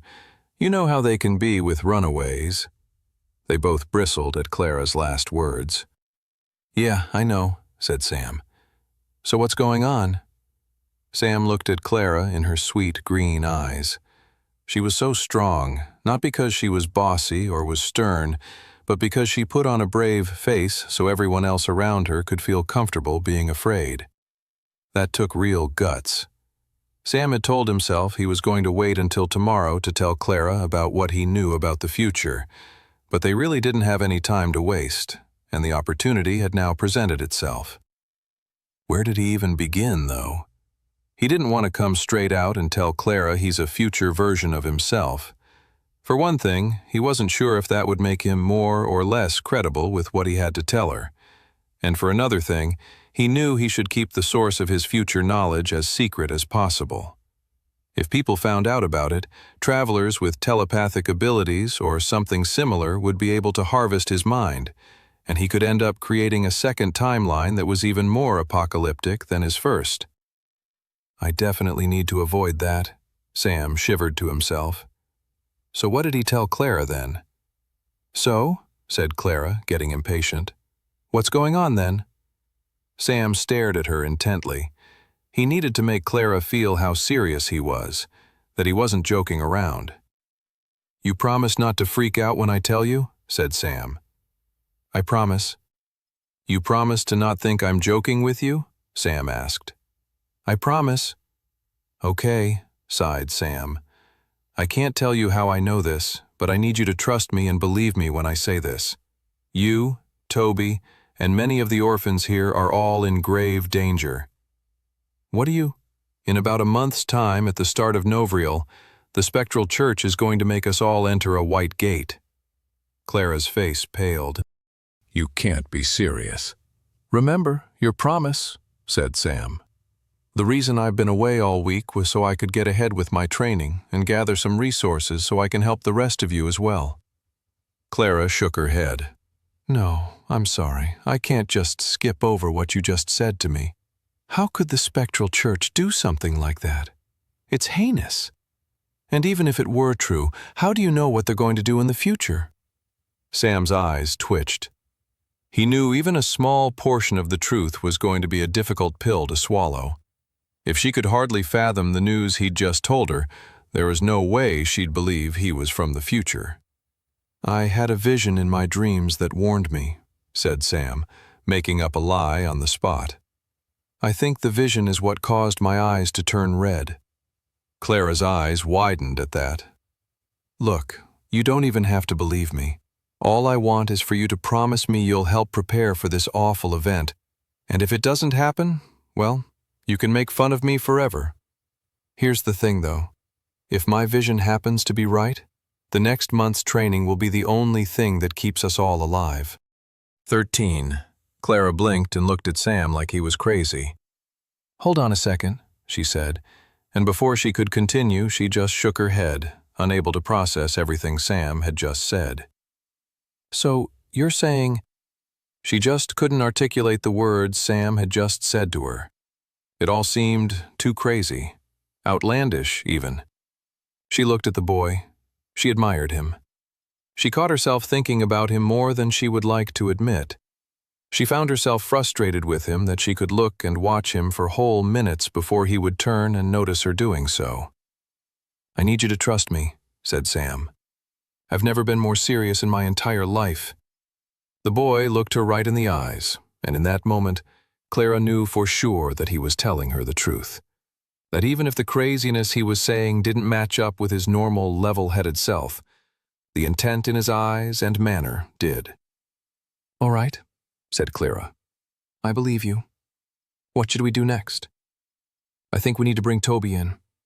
Toby was still sitting on the floor, staring at the ceiling, wondering if he was more likely to die from a worm eating him from the inside out or from a poison apple. There was another thought going through his head, though, one that made him more uncomfortable than even his own impending death. He was wondering what Clara and Sam were talking about behind the closed doors of Clara's office. What if they were confessing their love for each other?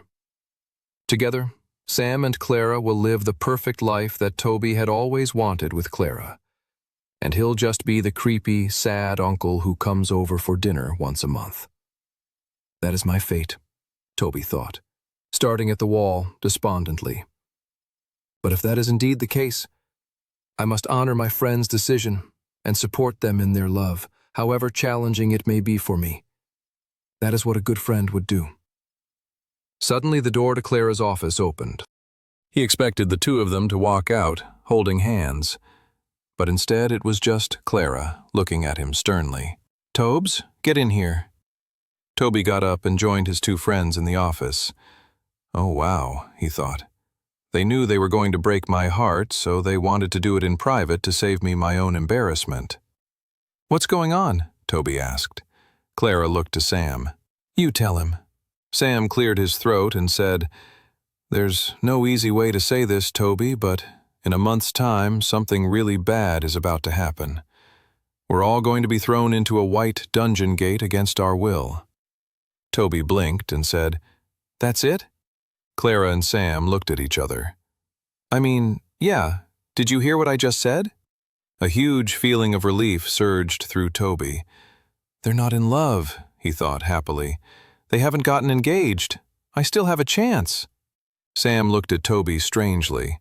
His friend, who normally worried about every single thing there was to worry about, had just heard that he might be sent into a deadly and dangerous magical portal, and yet he seemed overjoyed.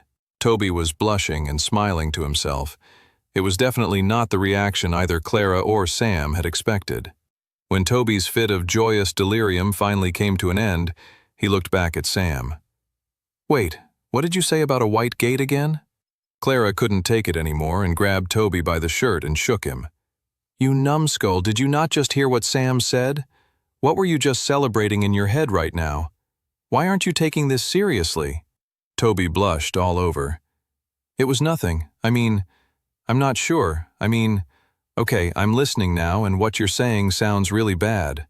Like the worst thing imaginable. Worse than dying from a poison apple. What we need to do now is figure out an action plan, said Sam. There was just so much they needed to accomplish in such a short amount of time. Sam bristled, thinking back to his time in the White Gate from his previous life. He was not looking forward to reliving the horrors of it, even though he knew it was necessary. The three of them went over some logistics and agreed to a plan. Now, all we have to do is tell the others, said Sam. Clara, I think you should do it. Nope, she said. I'm with you 100% on this, but you're telling those kids out there what you told me. I can't be the messenger for this one. All right then, said Sam. Let's go tell them now. 15 minutes later, the orphans were nudged from their post-feast naps and gathered in a group for an impromptu orphanage meeting. Clara and Toby stood on, watching as Sam took center stage and began telling the orphans what was going to happen over the next few weeks. Clara nudged Toby. "He's amazing, isn't he?" Toby shrugged. "Yeah, well, anyone could do—" Toby wanted to muster some kind of counter-argument, but honestly couldn't in the face of their fellow friend giving such an inspiring speech. "Yeah, you're right. He kinda is amazing." Sam continued speaking to the enraptured audience of orphans. "We have a month to prepare for our trials in the White Gate. It's not a lot of time, but if we work hard, we might be able to survive. I know you'll have a lot of questions, and I'm going to hand that off to Toby and Clara here. But all I'll say is this: get a good night's sleep. Training begins tomorrow." 14. In the depths of the grand cathedral of the Spectral Church in Resfall gathered a group of men in hooded robes. The Archbishop stood in the center of the meeting, welcoming all the priests who had managed to join them. Archbishop Balin was a very powerful man. He had learned the ways of the travelers and dungeon gates and had unlocked a powerful class of his own. He kept much of his training secret, even from many within the church, though occasionally the Archbishop would snap his fingers and a flicker of bright green and nightmarish mana would emanate around his fingers. Only for a brief second, just enough time to strike terror in all of those who worked under him. Only the most trusted and highly valued priests were welcomed into this secret order that was gathering that evening. Father Irwin always reminded himself of that. He was special. He was good. He was one of the best. If only those annoying brats at the orphanage he looked after would stop getting into so much trouble, he might be able to get promoted further. It was that irritable trio of Sam, Clara, and Toby. Oh, how he quietly despised those three little wretches. The Archbishop began the meeting. "Today we will be discussing what we shall do next with our experiments with the White Gate. Our knowledge of its power is only growing deeper, but we must keep experimenting." "Great Archbishop Balin, what do you propose our next move shall be?" asked Father Irwin eagerly. "Well," the morning after Sam had told the orphans about the incoming danger of the White Gate, he led the orphans out just beyond the walls of the city to begin their training. Clara had paid off the guards with some of her pickpocketing money, so the guards wouldn't make a fuss about a bunch of orphans running around outside the city walls. It could get people talking, and the last thing they wanted was to bring attention to themselves. The one advantage the orphans had in this whole scenario was that the Spectral Church didn't know that they actually knew what was coming. Once they were gathered in the woods nearby, Sam materialized a large, heavy bag from his inventory. He turned the bag over and dumped out all the contents onto the ground. All the orphans gasped in amazement. Daggers, copper swords, and shields all piled out onto the ground. A lot of it was loot he'd got from the goblins in the Blue Dungeon Gate, but some of it was from selling off that loot and exchanging it for other things. It was far from the best equipment, most likely closer to the worst equipment, but it was certainly a step up from what they had going into the White Gate in Sam's previous lifetime, which had been absolutely nothing but raggedy clothes and empty hands. "What are you all staring at me for?" said Sam, grinning. "Go pick up your new equipment. Everyone take one of everything." Once the items were distributed, Sam began his very first lesson. He walked them through the basics of swordsmanship: how to hold a sword properly, thrusts, parries, and all sorts of other things. "It's okay if you don't remember this all in the heat of battle," said Sam. "Hopefully your muscle memory will begin to come into play at that point. But if in doubt, you see a monster, a good rule of thumb is to just shove the pointy end as deep into the monster as you can." The orphans nodded at that, their faces going pale at the idea of actually fighting monsters. "Okay, everyone get into pairs and practice the exercises I showed you," said Sam, before walking over to the shade of a tree to take a sip from his water canteen. He watched the orphans try the techniques, most of them wobbling and struggling to get the footing and handwork correct. "What do you think?" asked Clara, walking over. Sam scratched the back of his head nervously. "We have a long way to go," said Sam. At that very moment, Toby swung his sword so incorrectly he fell completely on his face. Sam then corrected himself. A really long way to go. "But," said a shocked member of the Spectral Church Council, "that will be more experiment subjects than we've ever used before." The Archbishop grinned. "To learn the secrets of the White Gate, we'll need to throw lambs to the slaughter. It's a small price to pay. If anything, we're cleaning the streets of vermin. We're doing a public service." Father Irwin nodded along eagerly. The meeting had taken place while walking through an underground tunnel until the bright, haunting lights of the White Dungeon Gate lay before them. Father Irwin grinned. He was in a good mood. When they had realized they didn't have enough people, Father Irwin had volunteered the orphans from Orphanage H to be in the next wave to go through their dungeon experiment. Oh boy, Irwin thought. He couldn't wait to send those little rodents to their demise. It would all happen in about a month's time. Irwin could not wait. 15. A day later, Sam continued to instruct the orphans. They were falling over, sweating, and complaining. The whole lot of them still seemed quite hopeless. Not only was he worrying about the orphans themselves, he was worrying about their overall strategy. Should Sam be spending so much time training them? Or would it be better for him to be gaining more power himself? He didn't want the orphans to be defenseless, but the fact that he had a class already meant he was their best hope for survival. It was a tough dilemma. Should he go gain more power for himself, or help the collective? Clara clearly noticed Sam had been lost in thought for a few minutes and came over to him. "Sam, I know the drills. I can stay and help everyone if you think there's somewhere else you need to be to help us survive." "Yeah, I can help too," said Toby, chiming in. "Says the guy who can barely hold his sword upright," giggled Clara. "Yeah, but that's only because I have blisters on my hands," said Toby. "I'll be able to do it right soon. I mean, unless blisters can be a cause of death? Can they?" Sam chuckled. "Fine, I'll leave you two in charge. I'll go get a little bit more powerful myself." Clara watched as Sam disappeared deeper into the woods until he was completely gone. He had changed so much in the last few days, and Clara couldn't quite put her finger on it. Even the way he walked was different. He didn't walk with the caution and fear like so many of them in the orphanage did.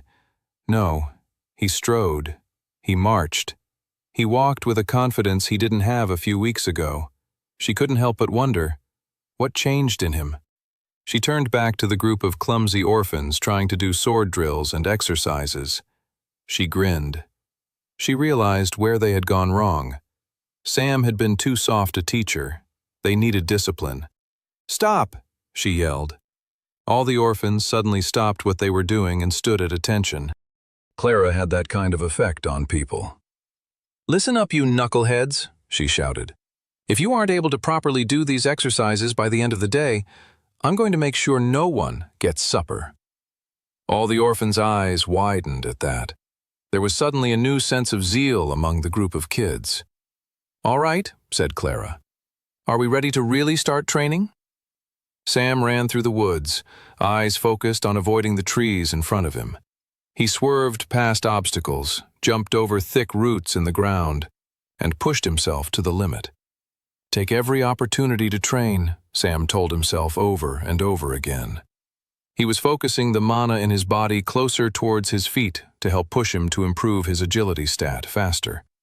He eventually arrived in front of a glowing blue gate. "Just where I'd thought you'd be," Sam grinned.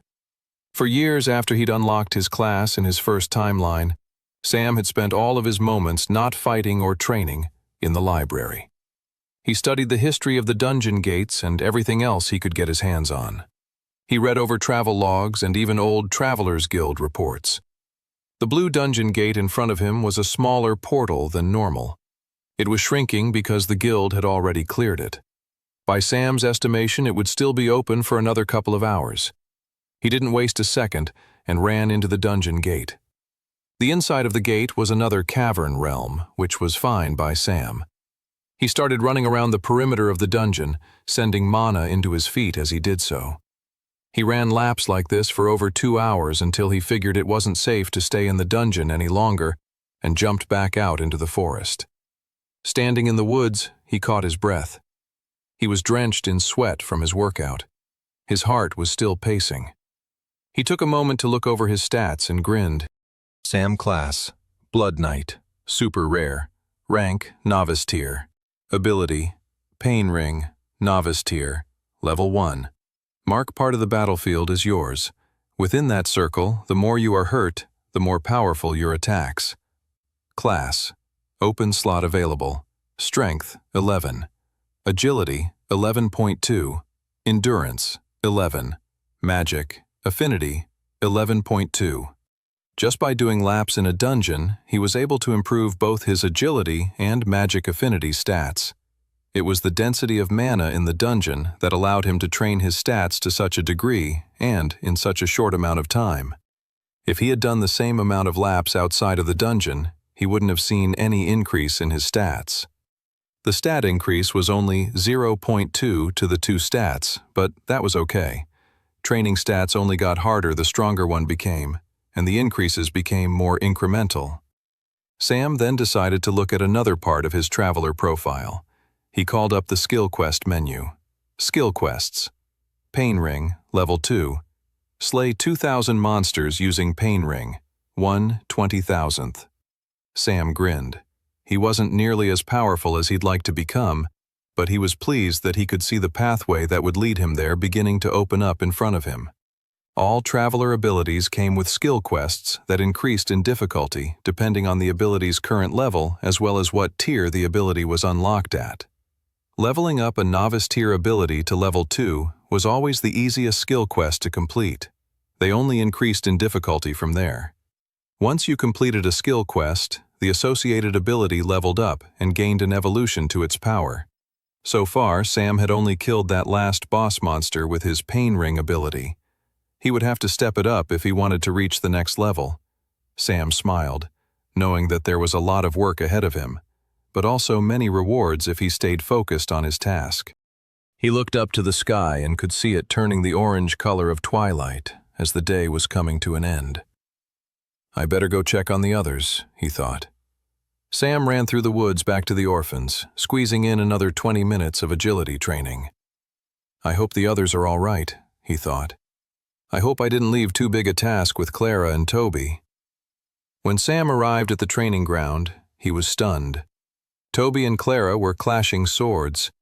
Even more impressive, Toby was holding his own against her. "Maybe you aren't such a numbskull after all," yelled Clara as she rushed in with a big swing. Toby dodged it and knocked her over. "Nice work, Tobes," Sam thought to himself. At that moment, Clara and Toby noticed Sam's presence. They all smiled at one another. They could all feel a powerful charging pulse go through them in that moment. It was the charge of hope. 16. Father Irwin was perturbed as he stepped out of Orphanage H. He made a right and headed in the direction of the spectral church. He had an uneasy feeling in his stomach.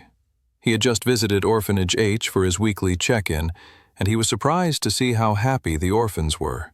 Content, even. They were normally more malnourished and sluggish. They couldn't have looked stronger, could they? Irwin was troubled by his thoughts. There's no way they can know about the White Gate, Irwin thought. Even still.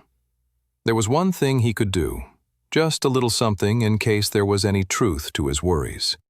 When he got back to his office, he looked through some of his papers and then made a slight adjustment that would affect the orphans' well-being. Hopefully, next week, they'll seem a bit less chipper, as they should be. The orphans' training continued to steadily improve over the course of the week. It was all going smoothly until one morning they woke up and found themselves in quite the predicament. "There's no food!" cried Toby, holding up an empty sack of oats. The spectral church normally supplied the orphanage with a big sack of oats each week that created enough servings of porridge to feed the orphans for every meal. Just barely as well, where more often than not they received only half of the healthy amount of food each day as they needed. It was bland and uninspiring, but it helped them get through the day. Sam looked around the orphanage, first at Toby, then Clara, then the others. They all looked healthier and stronger than they ever had in their entire lives.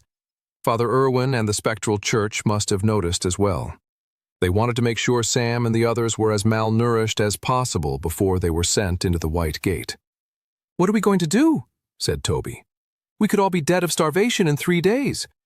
Unless some of us—" He looked around suspiciously to the other kids and then whispered to Sam, "Resort to cannibalism. Who do you think will betray us first?" Clara ignored Toby's panic and looked to Sam. "What do you think we should do?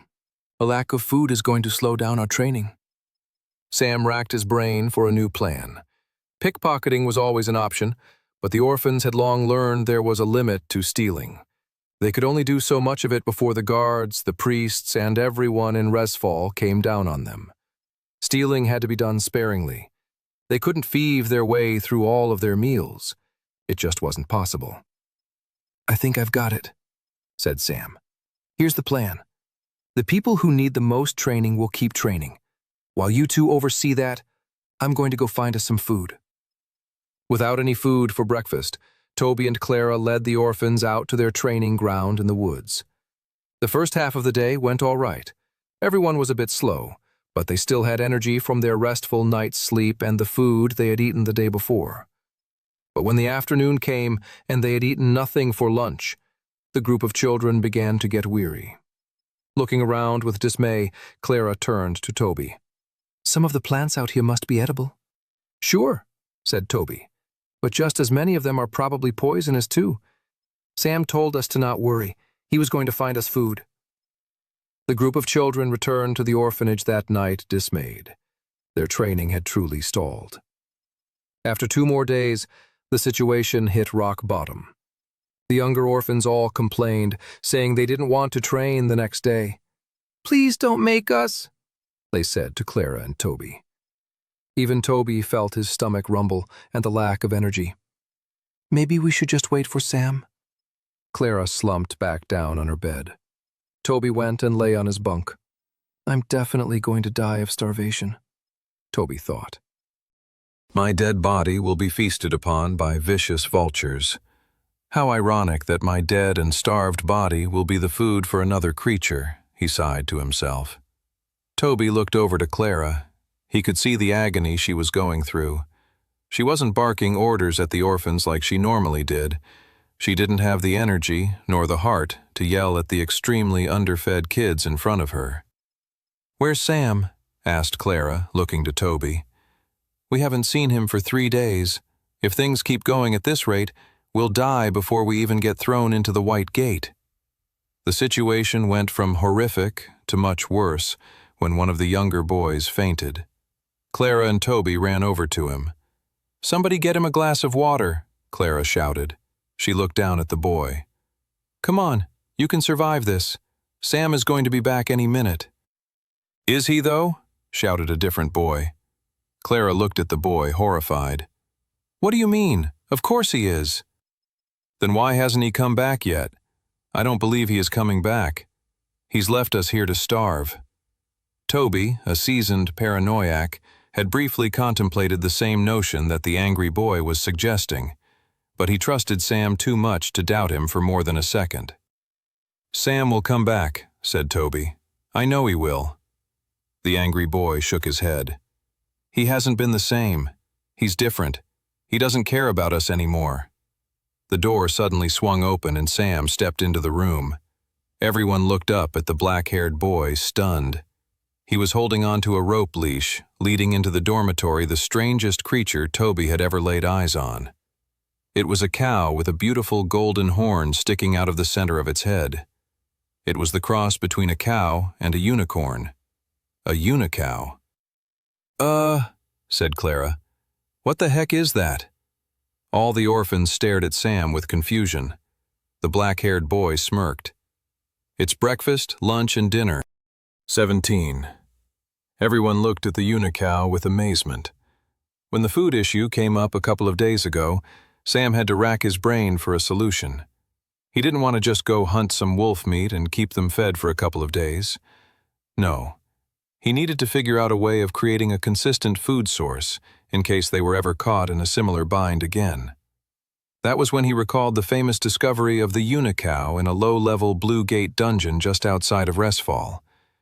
He'd spent the last few days traveling just out from the city and back to retrieve it.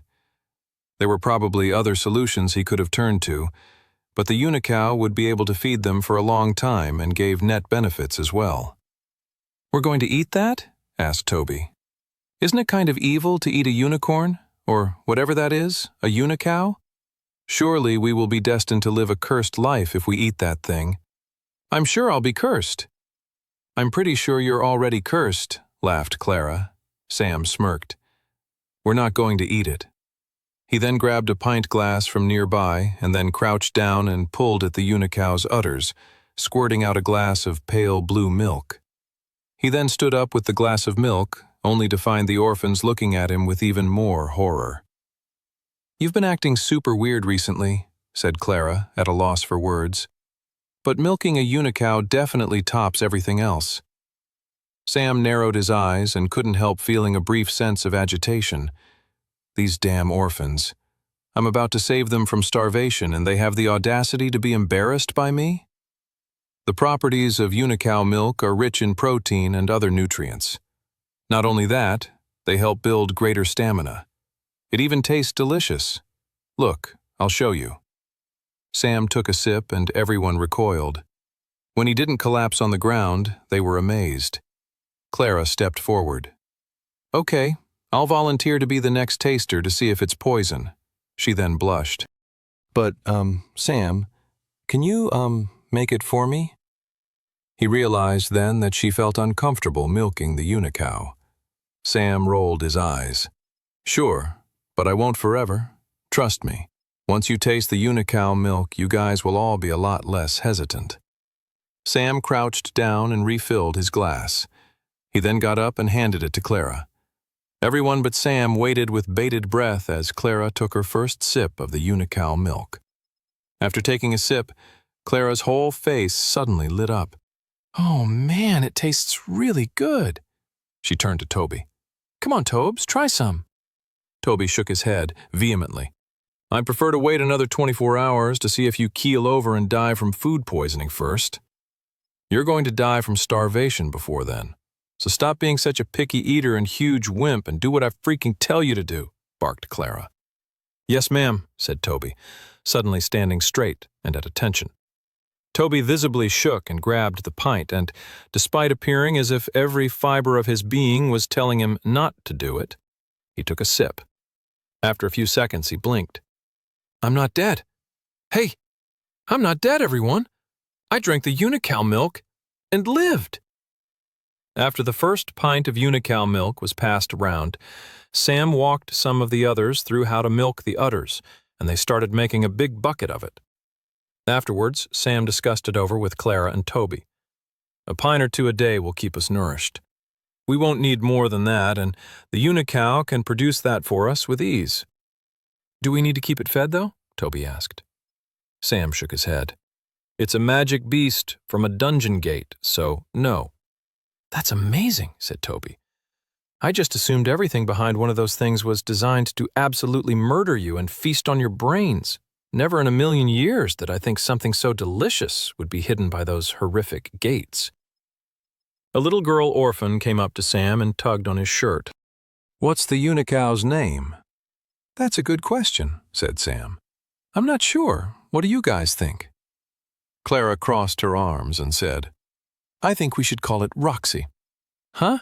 asked Toby. "Where did that name come from?" "With that horn, she looks totally wicked, like she could be the lead singer in a traveling minstrel band. You know those really cool ones that sometimes come to the Harvest Festival? Roxy feels like a name a woman like that might have." "I like it," said the little girl orphan. "Roxy it is," smiled Sam. The little girl waddled off to tell the others the unicow's new name. "We have one problem, though," said Clara. "We can't leave this creature in the middle of our room, otherwise Irwin or one of the other priests or nuns will see it and flip out." "You're right," Sam said. "I think I have an idea." He grabbed a blanket. "Hey, that's my blanket," said Toby. Sam threw it over the unicow. Said Clara. "I think they're still going to notice something hiding under a blanket." "My blanket," added Toby. "You're not going to like this, Clara," said Sam. worried about the wrath he might face from the tempestuous girl. "Oh no, you can't be serious," said Clara as she realized where Sam was leading the unicow. And that was how Roxy, the magical unicow, moved into the orphanage's janitorial closet, formerly regarded as Clara's office. 18. With Roxy providing everyone with delicious nourishment, the orphans' training for the White Gate could finally resume. But as the days passed and Sam watched over the development of all of his orphan pals, he came to a realization. Most of them weren't going to be powerhouses inside the horrific dungeon gate. Even with the training, the bulk of the White Gate will involve Sam, protecting them and trying to escort them through it. The training had brought everyone's survivability up so that they wouldn't be helpless sitting ducks once inside the dungeon, but being able to defend themselves was a far cry from actually being able to fight their way through the tutorial dungeon. Sam's conclusion to this realization was that he shouldn't be the only proficient fighter going into the White Gate. It was abundantly clear that this wouldn't be possible for all the orphans, but if at least a few of them outside of himself could be strong, that would be great. That meant a select few needed a bit of extra special training. That was why, the following day, Sam left one of the older orphans in charge and took Clara and Toby into the woods. Sam led the way through the woods, while Clara and Toby walked a few paces behind him. It was a brisk autumnal morning. The leaves on the trees had turned orange, and some of them had begun to litter the ground. The leaves made crunching sounds as they stepped over them, deeper into the woods. "Why aren't we training with the others?" asked Toby, looking around the forest suspiciously. "Why are we in this scary forest? Why aren't you telling us where we're going? You're actually going to murder us, aren't you? New Weird Sam is going to kill us. The unicow milk was a big elaborate con to make us trust you, and now, bam! Yeah, that's right." Toby's paranoid rant would have continued had he not been stunned into silence by what appeared in front of them. Shining out was the blue, glowing light of a blue dungeon gate. "See?" said Clara. "He's not going to murder us." Toby's face went pale. If he's going to make me go in there, then he practically is murdering me." Sam turned around and faced the two of them. "Clara, Toby," he said, "you two are my best friends. You're also who I believe have the best chance at getting strong enough to help me protect the others when we go into the White Gate. You two will be my captains when we're in the White Gate, my second in command. That's why I need to make sure you two get stronger and are as prepared as possible for the task ahead." "And that preparation includes stepping inside a blue dungeon gate?" asked Clara, skepticism lacing her voice. Toby shook his head. "This is insane. I'm sorry, but I can't do this." Sam looked to Clara.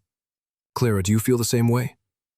"It seems a bit crazy, but so is bringing a magical unicow to our dormitory, and so much else that's happened over the last few weeks," she sighed.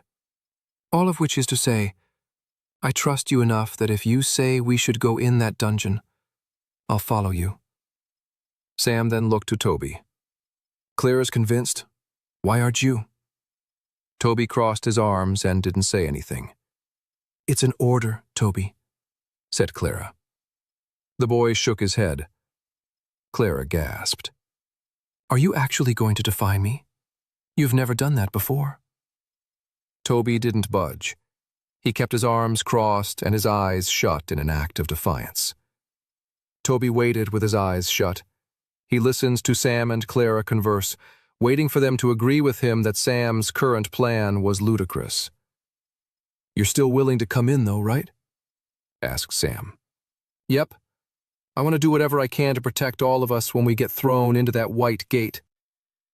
They didn't say anything more, but Toby could hear their footsteps crunch the leaves as they walked toward the blue gate. "Crap," Toby sighed.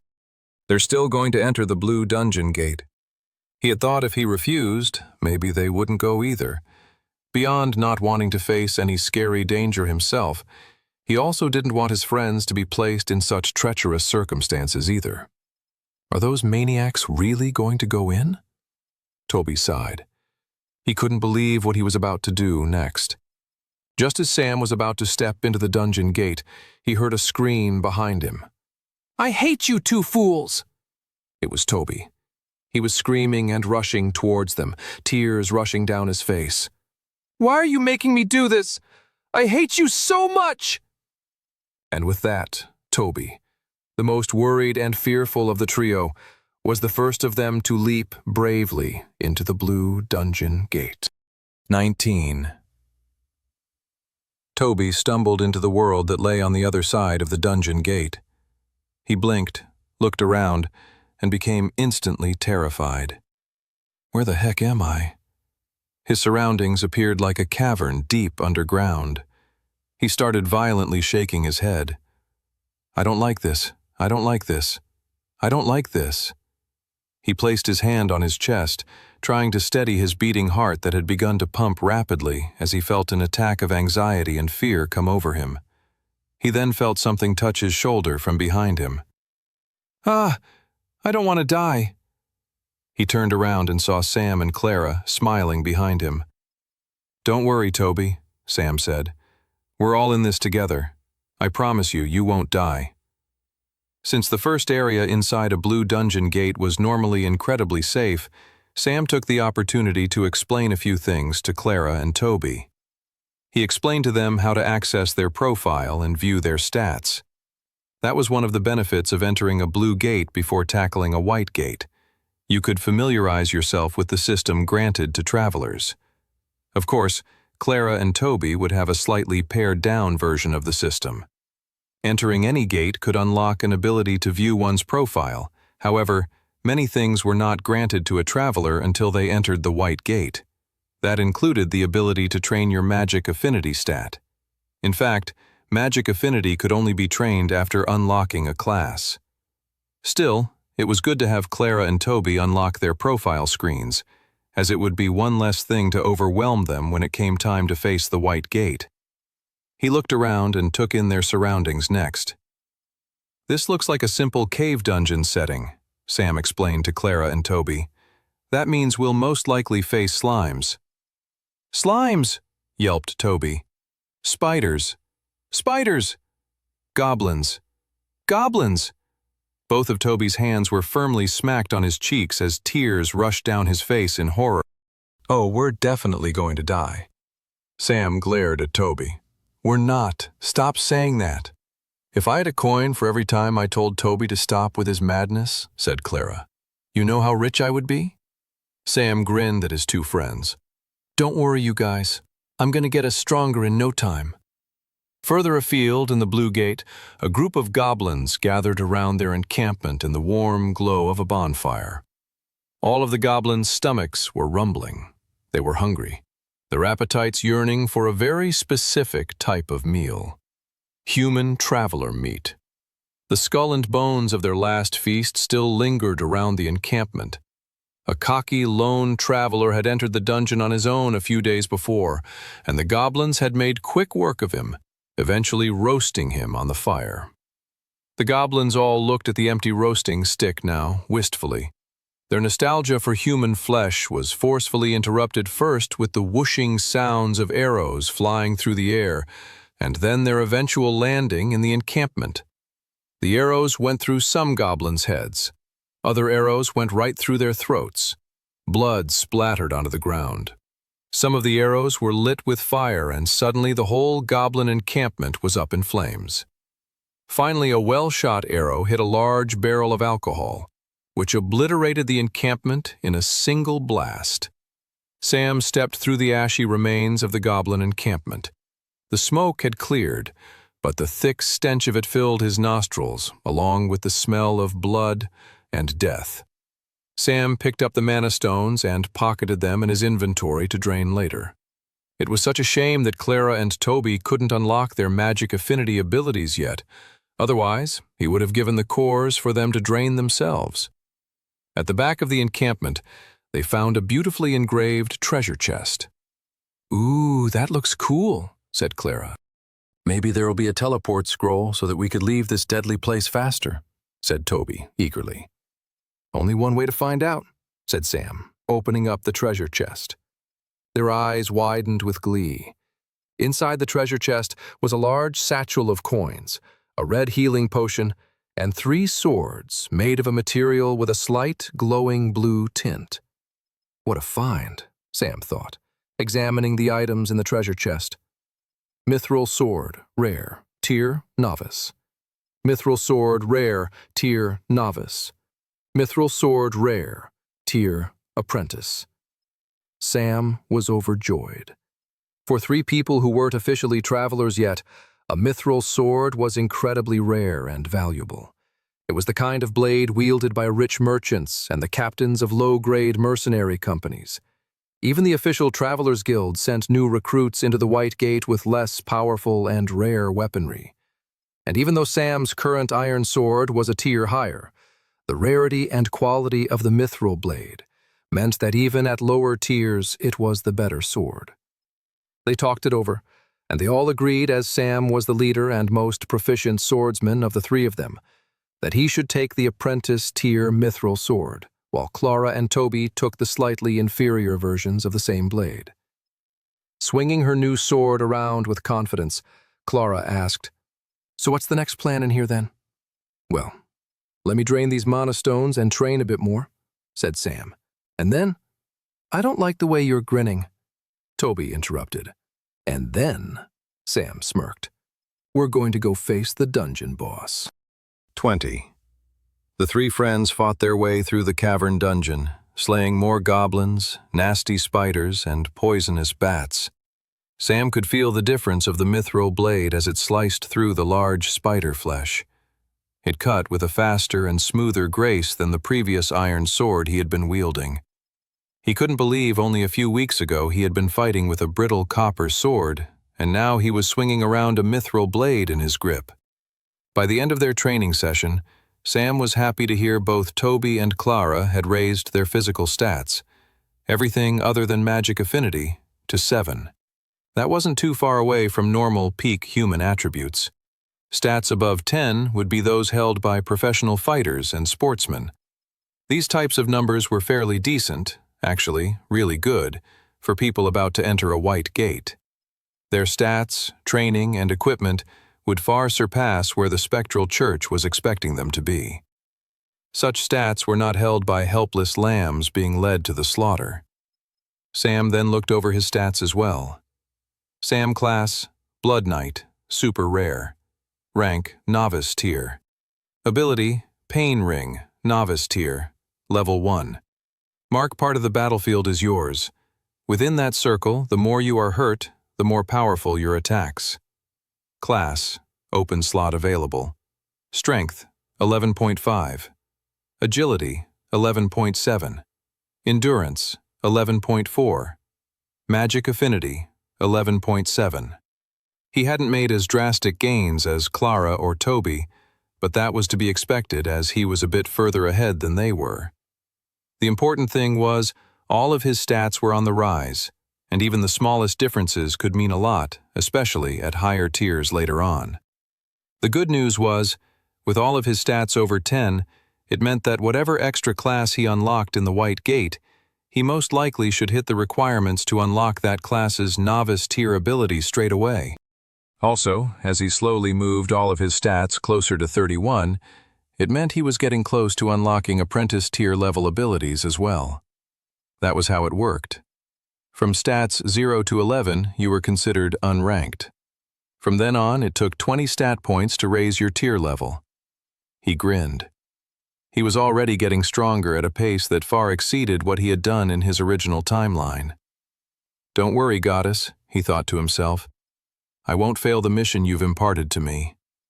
It was his responsibility to get stronger, to save his friends, to save Resfall, to save all of Westria, and he took that responsibility as seriously as possible. After the 3 friends took a quick rest, it was finally time for them to face the gate boss. Clara walked beside Toby as Sam led the way, taking them closer and closer to the final room of the dungeon, the home of the dungeon boss. "There's still no reason why we can't turn around right now," said Toby. "Shall we take it to a vote? All in favor of not fighting an even more horrific monster than the nightmarishly frightening kinds we've already encountered today already?" Clara smirked while ignoring Toby. Despite not raising her hand or giving in to Toby's fears, she felt her heart pumping in her chest. It was taking all of her focus to not grimace and shiver in the frightening dungeon they had entered. She did it for Toby's sake as well as her own. She recognized that there was a certain bravery in Toby's constant chattering of his worries and fears. Some people, herself included, were too scared to admit that they were afraid sometimes. She admired her friend for that. Not that she'd ever dare tell him that. Plus, if she admitted she was scared, Toby might lose his head and force them to retreat, which wasn't what Sam wanted them to do. As they walked deeper into the dungeon towards the Finnel room, Clara stared at the back of Sam's head, watching the black tufts of his shaggy hair gently sway as they went further down the cavernous passage. As she had noticed before, even the way Sam now walked wasn't the same way he had walked 2 months ago. Sam, she wondered, what happened to you? Are you the same Sam we've grown up with all this time? The same Sam that I've... She shook her head. She didn't want to think about those things, not when they were so close to risking their lives. What are you thinking about? Asked Toby, turning towards her. Nothing, she said, blushing. Her face went stern. Stand up straighter, Toby. This is not a time for slouching. We need to be on guard at all times. Toby immediately straightened his shoulders. Yes, ma'am? She grinned and then gripped her mithril sword and felt a surge of confidence flow through her. They finally arrived at the entrance to the final dungeon room. Before entering, Sam explained the plan to them, and then they stepped into the final room to fight the gate boss.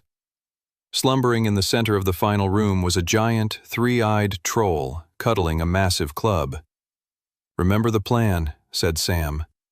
Right then, before Clara could even blink, the boy rushed forward, leaping into the air with his sword and shouting, Let's do this! Sam landed, cutting the troll across its body and instantly waking it up. Clara was immediately concerned when she saw Sam's attack hardly cut through the monster's flesh at all. The monster clearly was of a much higher caliber than the creatures they had fought along the way to get there. Furthermore, a strange red ring shot out from around Sam, creating a large circle in the center of the boss room. What's that? Clara wondered. Is that the troll's ability? It couldn't be Sam, could it? When did he learn magic? That's incredible. The monster's eyes bulged, and it kicked Sam, flinging him across the room. Clara immediately wanted to run over to Sam and help him, but Toby grabbed her arm. I want to go over there too, said Toby. But we gotta follow Sam's plan. Faith in his plan is the only reason I haven't peed my pants yet, so let's not fall apart yet. Clara nodded. Toby was right. Sam was already on his feet and charging at the troll once more. Clara and Toby then lifted up their bows and began shooting arrows at the troll, dealing extra damage to the monster while Sam distracted it. Clara had to stay extra focused as the troll was getting harder to hit as it was filled with more rage and fury and was moving with a chaotic quickness that was difficult to track. The most worrisome thing was the destructive beatdown Sam was taking. The troll had landed multiple powerful blows on Sam, and he looked incredibly worse for wear. The worst part was it didn't even seem like Sam was even trying to dodge the attacks. Toby fired off another arrow and said, Has Sam gone crazy? What's he doing? He's going to get himself killed. Clara kept firing arrows, but was feeling the tension too. One thing she noticed, though, was that every time Sam got hit, he'd get up and attack with seemingly significant more damage than he had before. The cuts Sam was leaving on the troll were getting thicker and deeper.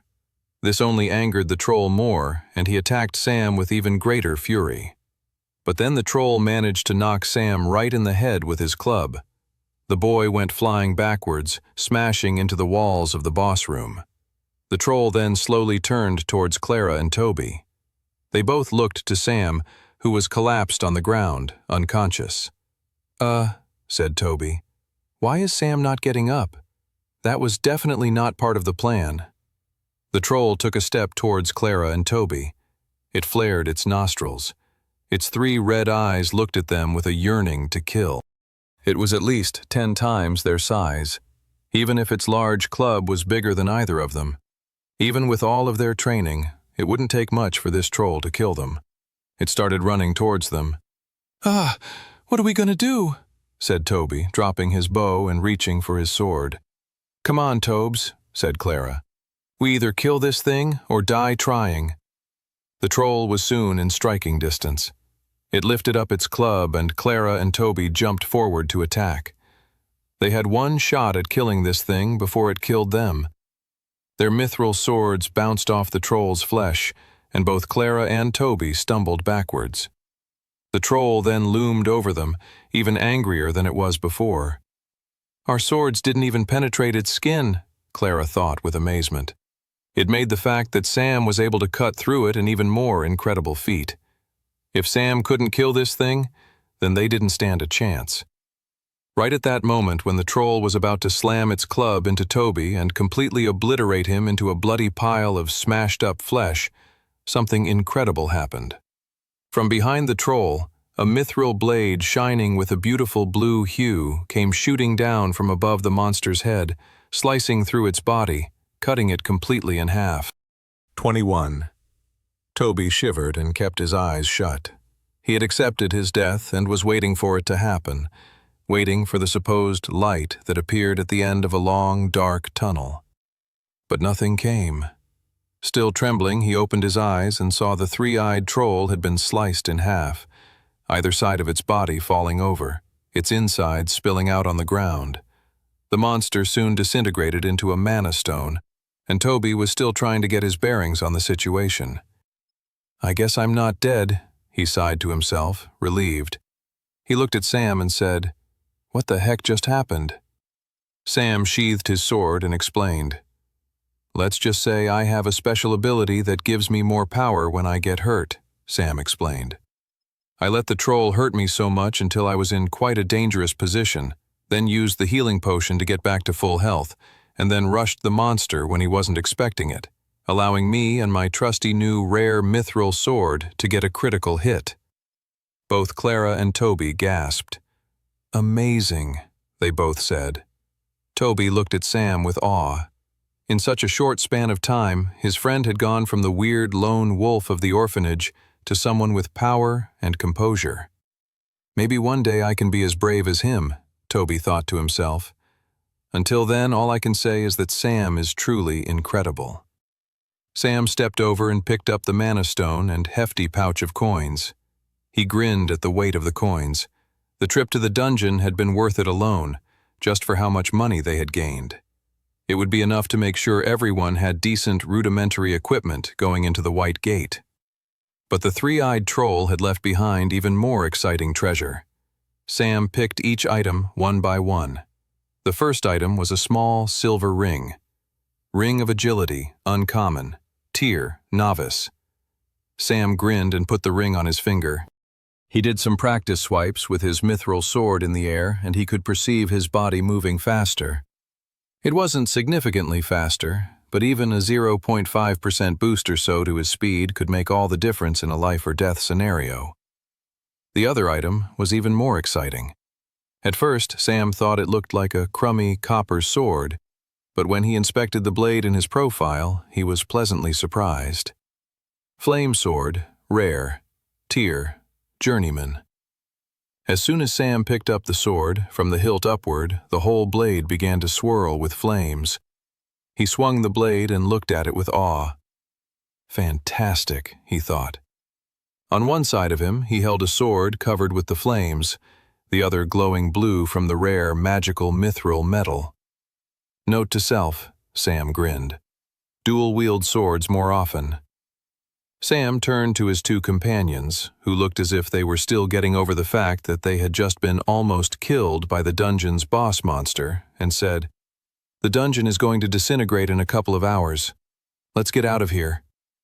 With the extra stat points gained, money earned for better equipment for all the orphans, and some extra powerful items for Sam to help protect them all, the following week's training went even better than the previous one.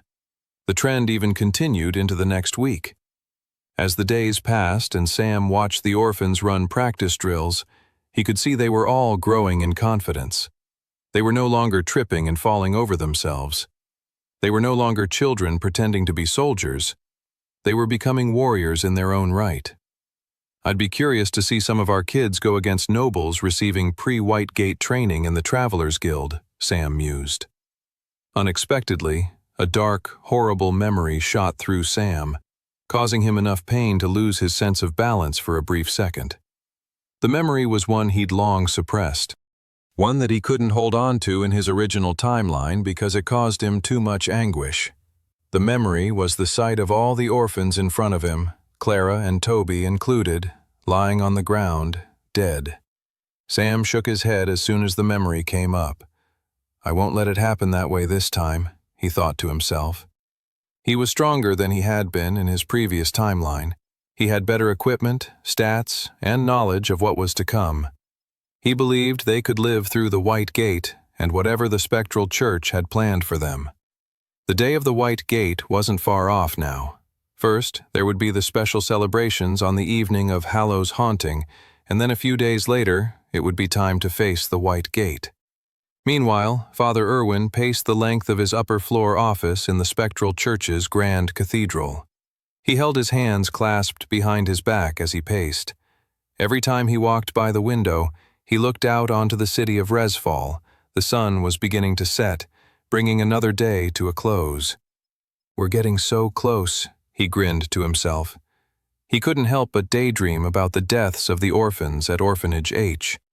With them out of the way, he'd no longer be tied to his charitable duties and would be more able to ruthlessly climb the ladder of the Spectral Church. He could not wait. Plus, he'd be more than glad to see the deaths of that loud girl walking around bossing the children all the time, the other one constantly fearing his own demise, and the eerily quiet, black-haired boy. I can't wait to be rid of them. Any day now, he grinned. 22. For as long as anyone can remember, there was a legend of a man named Hallow, who in a far distant past was murdered in his sleep. Not only was he murdered, but he was turned into a ghost, and he now haunts the city of Resfall on the very day of his death, the last night in the month of Fall's time. As a celebration, the citizens of Resfall dressed up as different monsters and ghouls and attended feasts, balls, dinner parties, and pubs to celebrate. Even young children filled the streets of the city in colorful costumes that were normally cuter renditions of much more fearsome monsters of the imagination. Neighbors would gift such children with toys and treats. That year, as all years, the city became alight with activity as costumed revelers filled the streets. Carved pumpkins dotted every doorstep, porch, windowsill, and rooftop, their ghoulish face lit up by burning candles placed inside. In a corner of Resfall, one set of nobles was hosting a lavish dinner party for guests. At the front of the dinner party at the head table was the main event of the feast, a honeyed glazed hog stuffed with bacon, caramelized apples, and onions. The main event wouldn't be eaten for a while, and the guests were still happily mingling and drinking among themselves. They didn't notice the cat-shaped shadows running across the windowsill outside. The nobles kept chatting, even though, without their noticing, the golden hog disappeared from their table. All of Orphanage H cheered their pints of unicow milk with delight as they feasted on the golden hog. Operation Eve of Hallow's haunting feast complete, said Clara triumphantly. And what a smashing success! Well done, everyone!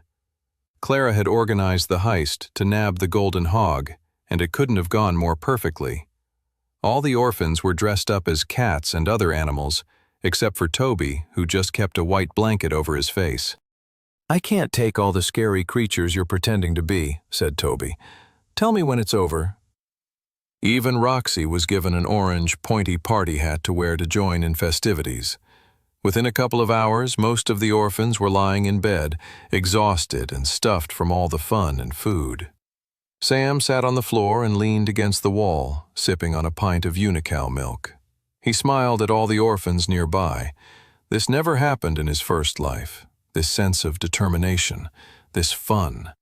In his previous timeline, Hallow's haunting was just another day of undernourishment and sadness. All the training had raised the orphans' spirits. They were a different group from who they were in the previous timeline. Sam had given them all a goal to work towards. I hope I've not given them false hope, he thought. Clara and Toby came towards him and sat down on either side of him. Who are we sitting beside? Asked Toby, who still had a white sheet covering his face. Can you take that damn thing off? Said Clara, snatching the blanket and pulling it off of Toby. The boy looked momentarily shocked, but then relaxed when he saw everybody was asleep. Why are you hanging out all alone like a sad sap? Asked Clara, nudging Sam. You're reminding me of Tobes. Hey, said Toby. I was the life of the party. Clara rolled her eyes. Sure you were. Sam sighed and then shared what he was thinking with his friends. I'm just worried all this training will be for nothing, he said. That I might have given everyone false hope. Clara smiled and shook her head. Who cares? Over the last few weeks, I think I've been the happiest I've ever felt.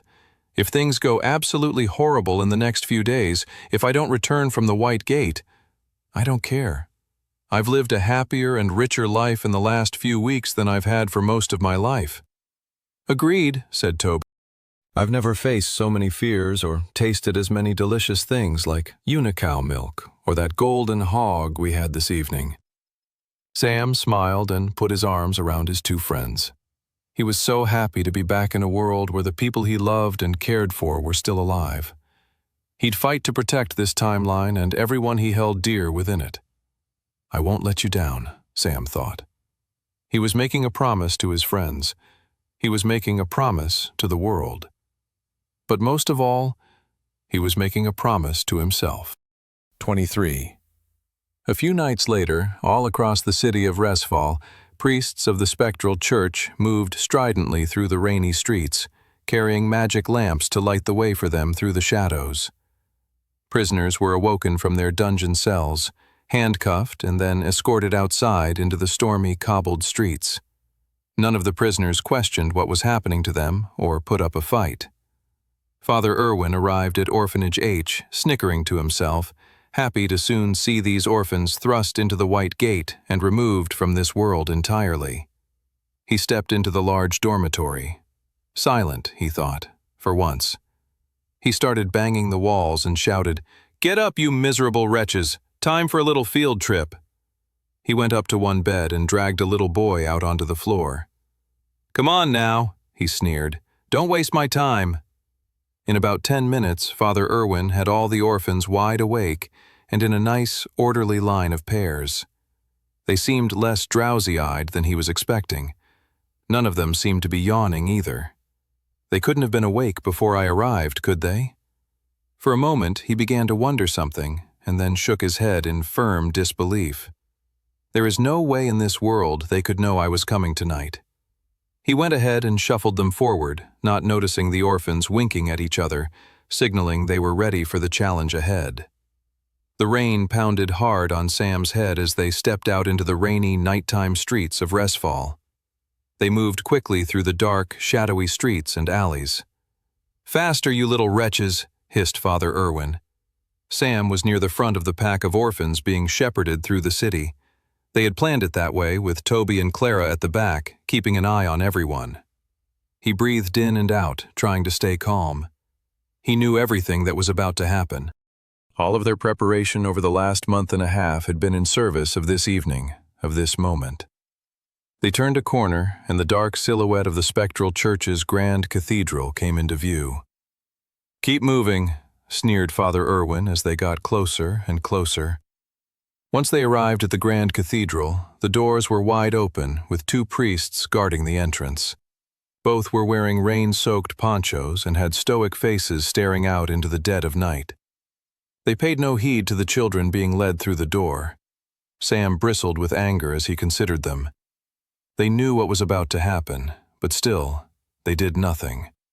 This whole enterprise of keeping the White Gate secret, of sending people in and experimenting on them, it was all a means to acquire more power for the spectral church, so that they could be the most powerful travelers in the city and become the true rulers of Resfall. And so even these guards wanted a piece of that power too, and were willing to turn a blind eye to what was happening in front of them.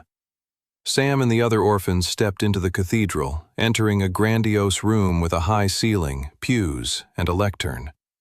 Father Irwin shepherded them to the side and led them into a separate room that had a spiraling staircase lit by hanging torches on the wall. Sam was impressed with the kids around him.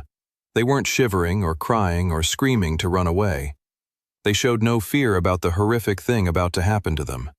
Sometimes approaching something terrifying was even more frightening than actually facing the thing itself. Well done, everyone, Sam thought. They arrived at the bottom of the stairs where there were groups of older men and women in rags, all formed in a line. The little girl beside Sam grabbed his hand. "I'm scared, Sam," she whispered. Before Sam could say anything, Father Irwin hissed at them, "Be quiet, or you'll be beaten." Father Irwin stared at them sternly. There was venom and bloodlust in his eyes. Finally, when the priest looked elsewhere, Sam looked down to the girl and mouthed with his lips, "Don't worry.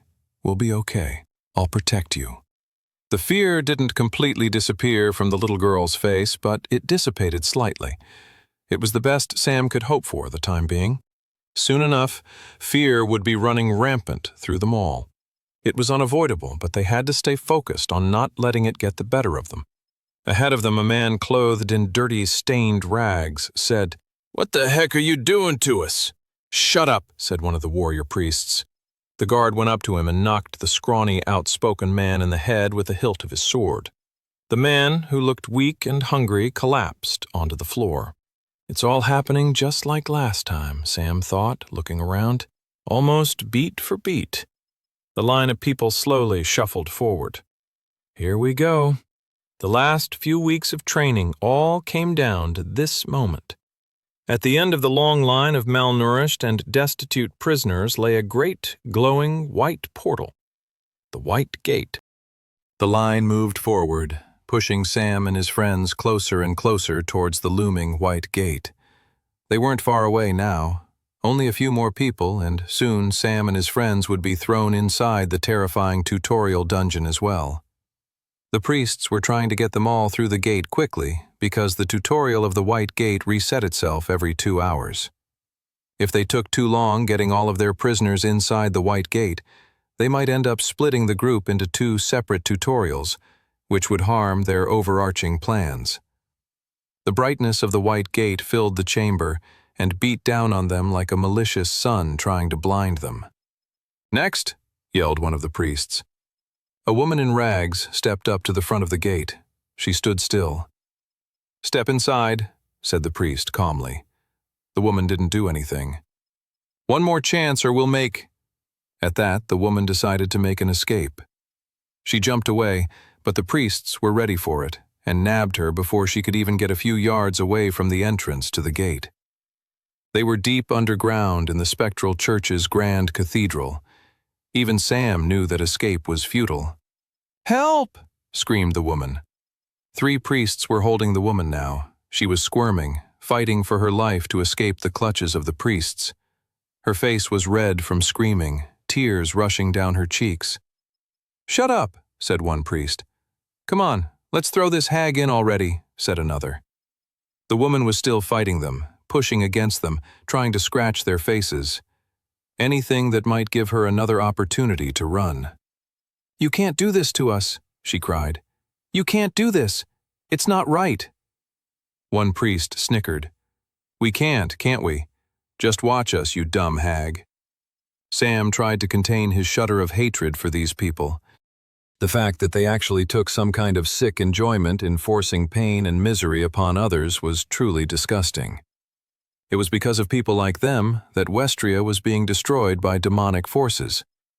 It was because such people could only see power, and they let their thirst for it blind them. When they should have been preparing for a far worse threat, they instead focused on fighting and killing one another for power. Power that would ultimately be futile when their whole world was destroyed.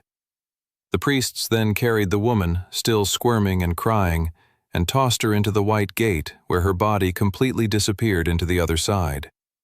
The priests took a moment to catch their breath, straighten out their ruffled robes, and then return to their positions, and the assembly line of death continued on its way. "Next," Sam stepped forward. He gulped. His whole body tensed. It was important for him to go through first. That way he could protect all the orphans as they entered, rather than have them enter on their own. Better to not waste any more time, he thought, and stepped forward. "Stop!" Sam halted. What's happening? He thought. This didn't happen in the previous timeline. One priest walked up and snatched Sam by the rags. He then dragged him over to another priest. Sam made no effort to fight against the man.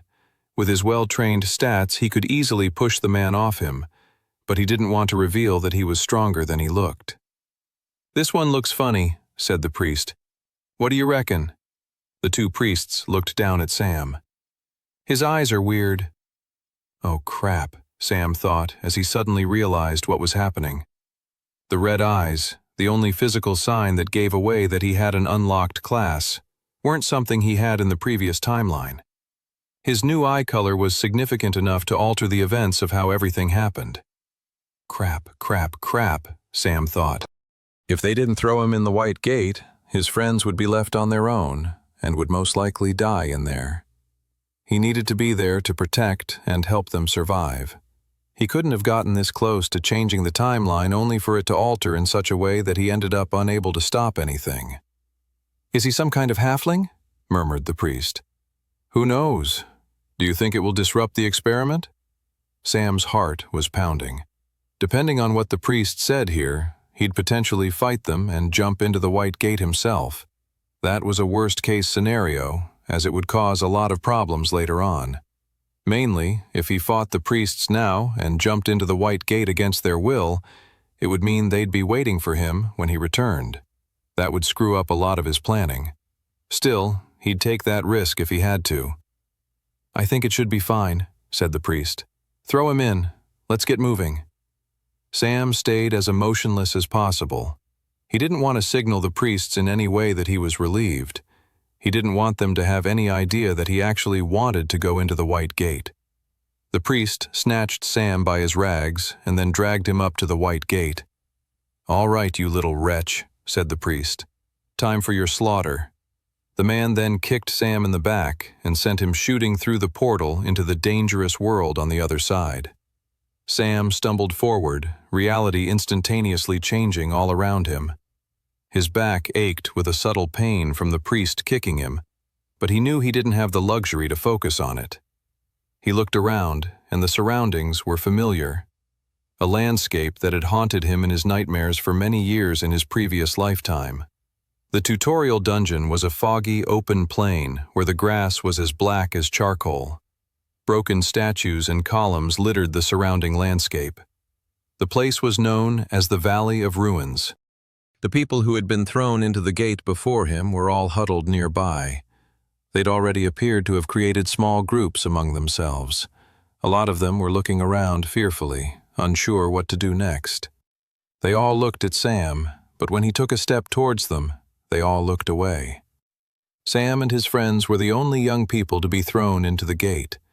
The nearby adults all knew the dangers that lay ahead of them all. They had already decided the kids would hold them back, make survival more difficult. Sam took a deep breath. He was angered by the selfishness of these people, but he remembered they were terrified for their lives. They weren't thinking straight. He couldn't hold this against them. Sam could potentially save them all if they chose to listen to him. "Hey!" Sam hollered. "Some bad stuff is going to happen really quickly, but once my friends get here, if you follow me, I can help us survive."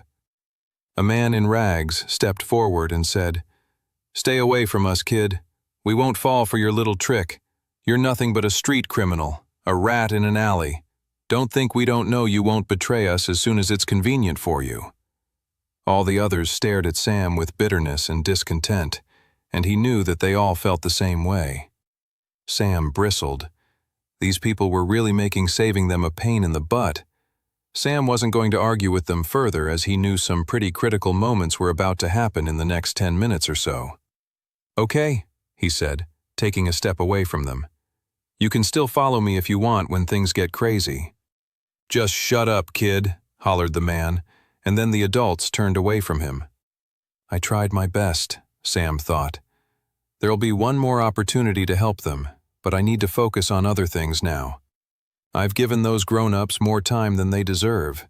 He turned back to the entrance of the white gate. His orphan pals had begun to stream through. Sam materialized the equipment he had purchased with the money from the dungeon runs and started handing it to the orphans. Common bronze swords, bronze shields, a basic bow, a satchel of basic arrows, and a healing potion each. "Here you go," said Sam. "Don't worry, I know it's scary in here, but remember, we planned for this." One boy stuck his hand back through the white gate, but nothing happened. Sam smiled and shook his head. "It's as I explained, we can't go back through there. The only way to get back to the world outside is to survive the challenges given to us by the dungeon." Unlike the standard dungeon he'd beaten over the last month and a half, a white gate was known as an irregular gate. It followed its own set of rules different from the more common types of dungeon gates. One such difference in rules was that there was no way to leave the white gate other than by surviving the challenges it thrust upon you. This was the main reason why white gates were considered so dangerous. Finally, Clara and Toby arrived in the new realm, the last of his orphan regiment. "Good," said Sam, handing them their equipment. "We're all here." He had explained to them during their training session how the gate would work and what would happen to them as soon as they entered. So they all already theoretically understood that they would be unlocking profiles and inventory systems. Sam gave them a gentle nudge by telling them, "Anything you can't carry or don't want on your person, put away in your inventory." And they all seemed to figure it out. As Sam had explained to them earlier, it was merely a mental command that you'd eventually get used to. Simply think, materialize mithril sword, and it would appear in your hand. It was one of the simple trademark abilities that all travelers shared. This ability to carry more than an average person was enough to put even the weakest of travelers on a level far higher than your average roaming bandit in the woods. Sam kept eyeing up the gate. He won't arrive for another few minutes, Sam thought to himself. "Let's move a little bit away from the entrance," Sam said. He shepherded the group so that they were a good few paces away from the entrance, but on the opposite side from where the group of grown-ups were huddled. Suddenly, all the orphans in front of them stood up straight. Across the way, Sam could see a flutter of activity among the grown-up group as well. A message appeared in Sam's retina, as it had done for everyone else. "First trial. Survive the Valley of Ruins for 7 days." Sam shuddered. The trial prompts didn't offer any more information other than the goal to survive for a week. Historians and scholars of the dungeon gates in Sam's previous timeline went on to theorize that the White Gate's prompts were left purposefully vague, as to not offer any benefits to new entrants of the rewards, benefits, or other hidden treasures that could be found within the gate. Everything, including knowledge of the gate itself, had to be discovered for the new entrant themselves. Which was why Sam had such an incredible advantage and opportunity that he got to live through this particular White Gate for a second time.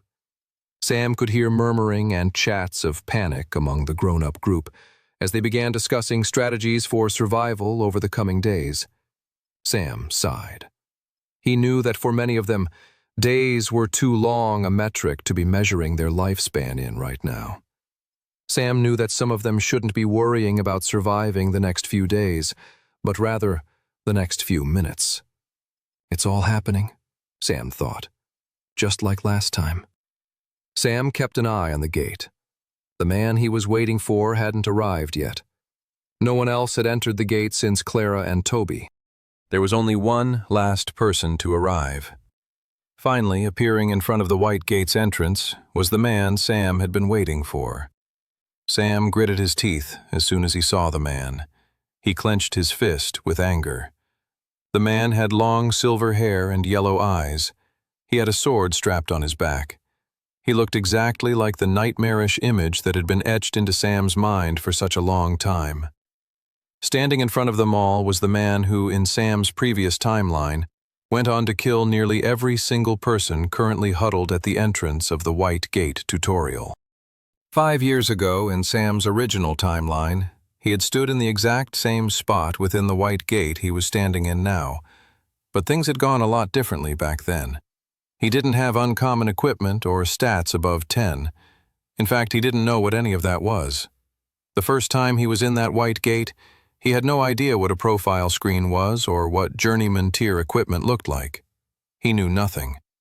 The first time Sam lived through the white gate, he was just a scared teenage boy, frightened along with the rest of his orphan friends. His heart was racing. His whole body was shivering, from his chattering teeth to his trembling knees. Tears rolled down his cheeks. He was distraught, confused, terrified.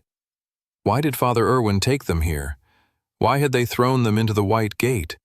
Did they really expect them to survive? Why throw them all to their deaths so cavalierly? The answers weren't clear to Sam at first, but they began to get clearer with the arrival of the silver-haired mercenary who arrived last inside the white gate. "Who's that?" whispered Clara. "Maybe he's here to protect us," said Toby. For a brief second, there was a moment of hope. And then, in a blink of an eye, the man unsheathed his sword and ran towards the grown-ups. They were too shocked and confused to understand what was happening. Why would this man attack them? It didn't make any sense. The silver-haired man took advantage of their shock, chopping their limbs off with utter ease. He was a strikingly powerful warrior. Within a minute, he had butchered all of the grown-ups. He turned around with a sick yearning in his eyes and started charging towards the kids. "Run!" Sam shouted to his friends. He picked up a rock and started running, but he let his friends and other kids get further ahead. Sam listened closely to the man coming after them. As his footsteps got closer, Sam stopped and turned around and flung the rock right into the man's face. "Ah!" The warrior didn't expect such a terrified kid to have the guts to attack a man charging at him with a bloody sword. Well, the silver-haired underestimated Sam. Warrior had clearly known him. With the man distracted, Sam rushed him and tried to peel his fingers from his sword's grip. The man kicked Sam with enough strength to send the boy flying backwards. Sam hit the ground, expecting the warrior's sword to soon be plunged into his chest. But the silver-haired warrior had chosen to go after the other kids first. Sam picked himself up off the ground and felt his stomach lurch as he saw his friends running away, screaming, only to fall over, butchered by the mercenary's sword. His whole body trembled. He felt nauseous and sick. Sam watched as the mercenary stood amidst the rivers of blood and carnage he had created, and the man began to shake. Then the man's cackling laughter echoed across the dungeon realm. "That sack of garbage," Sam thought. "He's actually enjoying himself." Sam hid behind a statue and watched as the mercenary man eventually turned around and started looking for him. The man eventually gave up, muttering nearby, "The monsters will finish the job for me. I've done more than enough already." With that, the silver-haired mercenary began to traverse deeper into the Valley of Ruins, leaving Sam to his own devices. Within 10 minutes of arriving, the only living humans in the White Gates tutorial zone's first trial were the murderous man and Sam. A few minutes after the mercenary's departure, Sam realized he didn't have the luxury to be depressed, or scared, or frightened. He was alive. And so long as he was alive, he could still achieve the one and only thing he desperately wanted out of however little life he still had left to live. He wanted to kill the sick piece of trash warrior who had murdered all of his friends. The hatred and anger was so intense it fueled him out of his shock and trauma and pushed him to act. He began to follow the tracks the evil warrior left behind. Such a trail brought him to an encampment of murdered monsters that the evil warrior had just slaughtered. There in the encampment, Sam found his first sword and other equipment. He stalked the path of destruction the evil man walked, acquiring more items and knowledge along the way. He figured out how to access his profile, how to utilize his inventory, and so on. Sam managed to live and survive in the footsteps of the man he hunted. He was able to do so all the way to the very last trial. And at the very bitter end of the White Gates trial, Sam made his move. He rushed the unsuspecting warrior and stabbed the man in the back. He took advantage of the shock as the man keeled over on the ground. Sam ripped his blade out and stabbed the man again in the head. It was brutal and horrific, and it was all Sam wanted from his life at that point. He could die afterwards so long as he made this man pay. He honestly didn't care about anything after that. In Sam's new second timeline, he narrowed his eyes at the silver-haired man. Unlike in his previous timeline, Sam knew exactly why this man was here.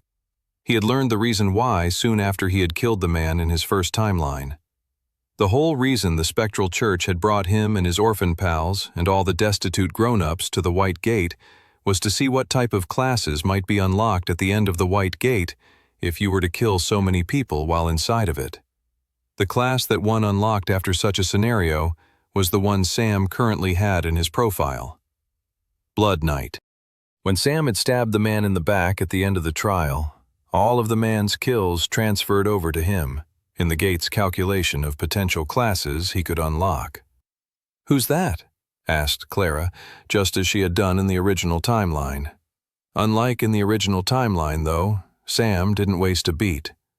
In seconds, Sam was behind the man who had murdered every single person still standing at the dungeon's entrance. With zero hesitation, Sam ran a knife across the warrior's neck and slit the evil man's throat. 26. Clara felt her whole body go cold as she watched Sam kill the strange man with no hesitation whatsoever. Blood leaked out of the silver-haired man's throat, and he collapsed onto his knees. He reached up to his neck in shock, and then blood gurgled out of his mouth, staining his yellow teeth as he attempted to wail in pain. He was lying dead in a crimson puddle within seconds. "Sam," she thought, "what have you done?" In some ways, Clara felt like she wasn't just witnessing one murder, but two. First was the silver-haired man who Sam had killed, and the second was any semblance of the Sam she thought she knew. Toby and the other orphans had all gone pale and turned to her, hoping she might have the answers to what they were seeing in front of them. They all knew Sam had changed over the last few weeks, that he was different from who he had been before, but none of them had expected him to be such a ruthless, cold-blooded killer. Clara looked at Sam, the boy she called a friend, and tried to understand what was going through his mind.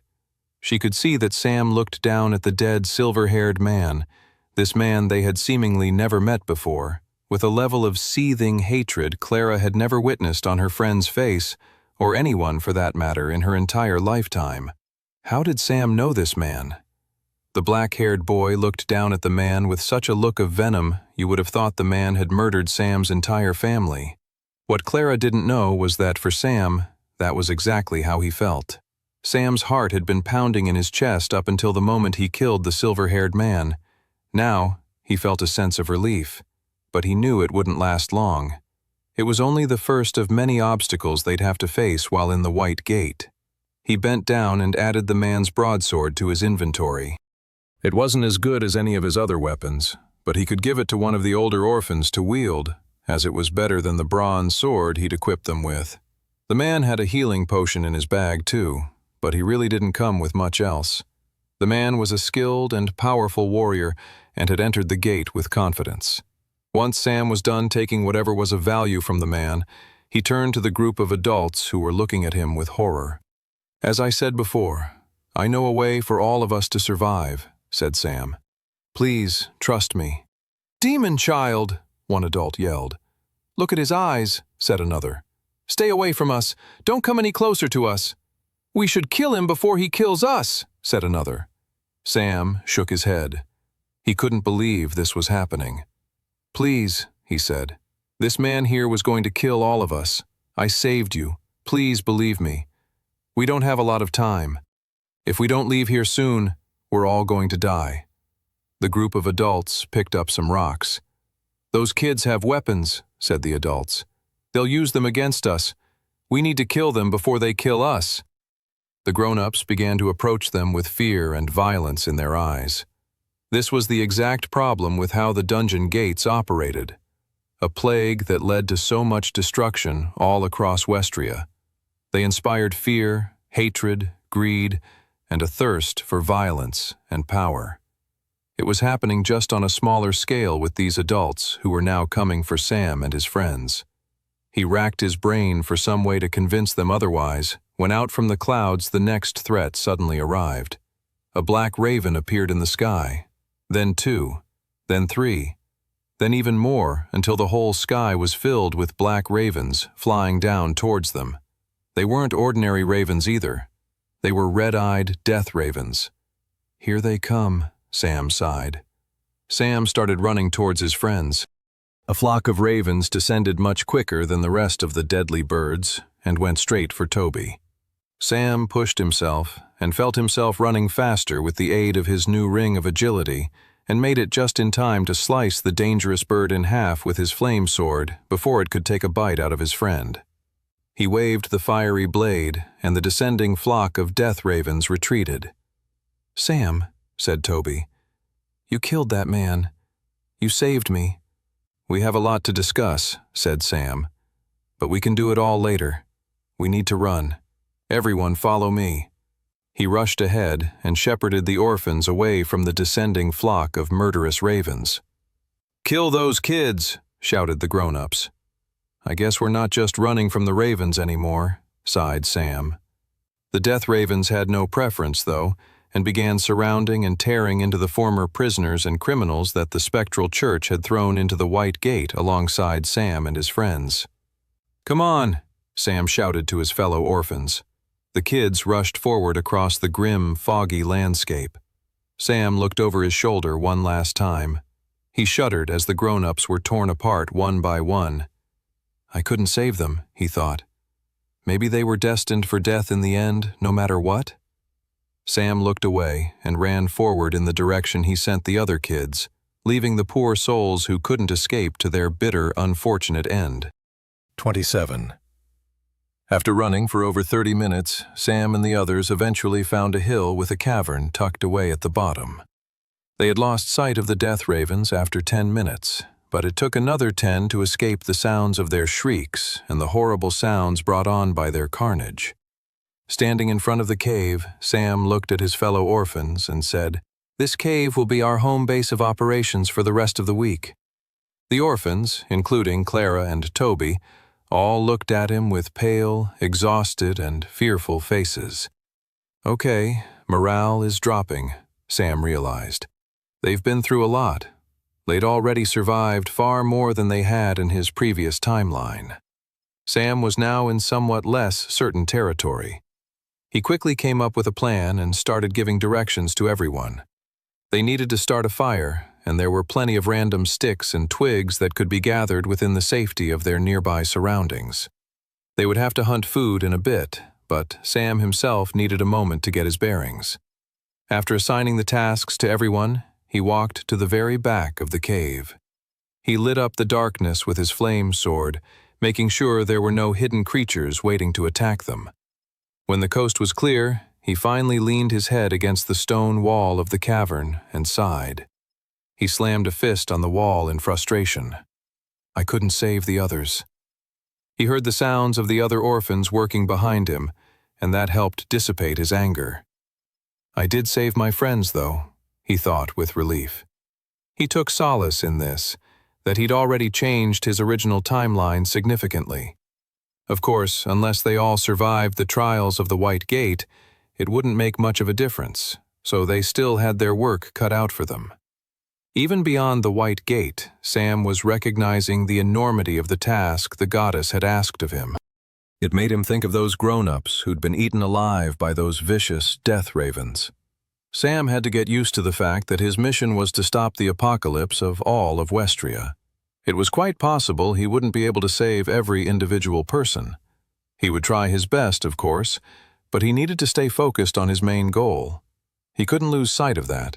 He'd come back in time to save millions upon millions of lives, not just a handful. It was a grim, uncomfortable thought, but Sam realized he had to get used to it. Besides, there were endless variables to consider. Those grown-ups had mostly been prisoners from the dungeons. Who knew what they had done to land themselves in such a situation? And then there was the fact that they were so quick to turn on him and his friends. First, they didn't want help, and then they were quick to decide they wanted to attack them. They would have probably left them for dead, if not try and kill him and his friends outright. Sam bristled. If he had saved those grown-ups, they might have unlocked classes, and if they behaved in such a way as they had in this scenario, how would they act if given more power? Sam shook his head. He didn't want to think about it. His sympathy for the grown-ups had stemmed from his first timeline when he hadn't interacted with them at all. He and the orphans had stayed off to one side, away from them. They were probably planning to attack them even in that first timeline. Sam sighed, realizing he had to let go of what had happened. There was still so much more to focus on. After Sam had taken his breather, he returned from the cave to find the group had gathered a good amount of sticks and placed them in a fire pit. Sam materialized his flame sword and lit the sticks into a nice fire. The warmth was a good feeling. He materialized from his inventory a large chicken and skewer and set it up on the fire. He had purchased as much food and supplies as he could for the trials in the White Gate. Even still, they would have to do some hunting in a bit. But he figured with morale so low, getting everyone fed would help ease the situation. 30 minutes later, Sam and the rest of the orphans were sitting around a fire beneath the shelter of their new cave base, all chomping on their food silently. They arranged a set of times for people to be on watch duty in case any dangerous creatures showed up, and many of the orphans were encouraged to rest and get some sleep. Soon it was only Sam, Clara, and Toby sitting around the fire. An uncomfortable silence lingered in the air, only awkwardly broken by the crackle of burning wood in the fire. Sam tried to meet the gazes of both his friends, but neither one would look at him. Finally, Sam decided to break the tension. So long as they were in the trials of the White Gate, they were going to have to communicate. Holding something back could end up getting them all killed. "Is there something wrong?" Sam asked. Both Clara and Toby looked away. "The fact that you're not answering and not looking at me suggests that there is," said Sam. He was expecting Clara to speak up first, but in fact it was Toby who was the first to say it. "I can't believe you killed that man," said Toby. "There it is," thought Sam. Suddenly, Toby was shaking. "I thought I knew you. I know you've changed over the last month or so, but I thought there was still a tiny morsel of the guy I knew and grew up with, but—" Toby shook his head, tears forming in his eyes. "The Sam I knew wouldn't kill someone so quickly and brutally like that. If he could kill someone that easily, it makes me wonder, and not in an extra paranoid way, but in a serious way, what else he would do without flinching." Sam listened and took Toby's words seriously. "I agree with everything Tobes just said," Clara spoke softly, clutching her knees. "The worst part about it was, you didn't even hesitate. You didn't flinch. Even now you don't seem that bothered by it. In fact, Toby and I are more bothered by it than you are."